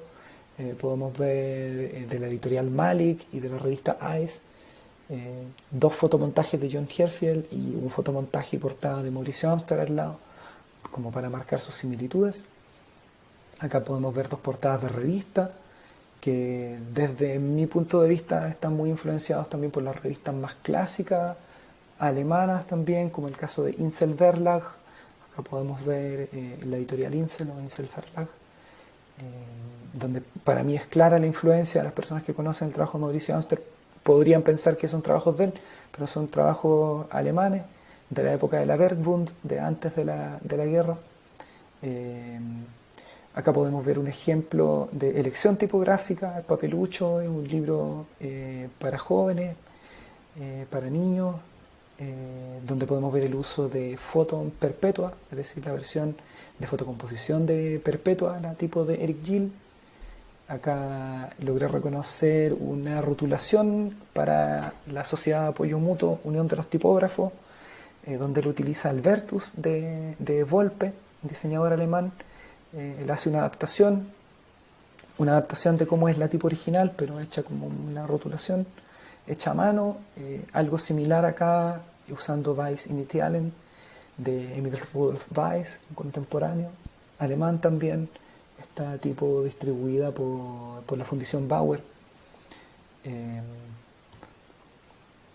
Una curiosidad, en la portada del libro de Leibán tiene sobre su escritorio una carpeta. A mí me da la sensación o la impresión de que podría ser el espécimen tipográfico de esta misma tipo de Emil Rudolf Weiss. Algunos libros caligráficos que hizo Mauricio Asmter, en los cuales yo hice mi investigación de título en el año 2007, eran libros íntegramente caligrafiados, acompañados por ilustraciones, donde él mostraba la capacidad de hacer caligrafía en distintos estilos que se correspondían con la época del autor o con la región del autor. Yo desarrollé fuentes tipográficas basadas en estos tipos como proyecto final de mi formación como diseñador gráfico en la Universidad de Chile. Acá vemos epístolas, romances y jocosas que no han sido publicadas, hasta ahora nunca han sido publicadas, solamente han sido expuestas en la Bienal de Tipografía. Un colega joven, Franco Jonas Hernández, él diseñó en su formación en México, él es chileno pero estudió en México, y este fue su proyecto final de tipografía, Rubaiyat, basado en otro libro también caligrafiado por Mauricio Asmter. Y acá otro proyecto también de Franco, donde él hace una tipo rotunda, también basada en copla a la muerte de su padre, caligrafiada íntegramente por Mauricio Asmter. Y otro proyecto también tipográfico actual, donde podemos ver como el impacto que ha tenido en las generaciones más jóvenes, es el caso de la tipografía que lleva el nombre Asmter, publicada por Pampa Type, una fundición argentina, pero que corresponde al trabajo del docente y tipógrafo chileno Francisco Galvez, uno de los diseñadores más destacados de Chile. Él se basó simplemente en esta letra capitular, en esta E, que a su vez estaba basado en los grabados de la Biblia popular, que eran unos pasquines que se pegaban en la calle, que son de la época de la colonia en Chile. Y él desarrolló a partir de estos grabados letras capitulares que luego sistematizó como una fuente de colores, como una color font, que actualmente es distribuida por Pampa Type. Les recomiendo que lo visiten porque es un proyecto súper interesante. Y bueno, él desarrolló una familia tipográfica de texto muy peculiar, que a gran tamaño parece muy expresiva, pero a pequeños tamaños se lee súper bien, lo cual es muy llamativo y que también es típico del trabajo de Francisco. Y bueno, no tiene mucho que ver, la familia propiamente tal no tiene mucho que ver con el trabajo de Mauricio Asmter, pero está inspirado en él y bueno, es un homenaje y por eso lleva su nombre. Y finalmente, y para cerrar, puedo mencionar que hace súper poco me contactó directamente el nieto de Mariano Ravix, el amigo de Mauricio Asmter, porque había recibido de parte de la familia de Mauricio Asmter todos los artículos personales y parte de la biblioteca y su colección, y en este momento él se encuentra realizando una investigación con la idea de generar un archivo online. Eso es lo único que puedo contar hasta el momento. Yo tuve la suerte de ser contactado con él también para participar, evaluando algunas portadas, bueno, como diseñador gráfico, y algo que me tiene muy contento a mí y a mis colegas porque es algo que no había pasado hasta el momento, y la verdad es que es un honor que lo está haciendo alguien que es tan cercano a la familia dado que Mauricio Asmter no tuvo hijos, pero Mariano Rabic sí. Como ambos diseñadores, para mí sufrieron o tuvieron una suerte similar, terminaron en Chile haciendo un aporte a nuestra cultura editorial. Me parece que es súper apropiado y que es una súper buena noticia que eso esté pasando ahora. Así que bueno, con esa noticia termino la presentación y ahora pasamos a las preguntas. Muchas gracias.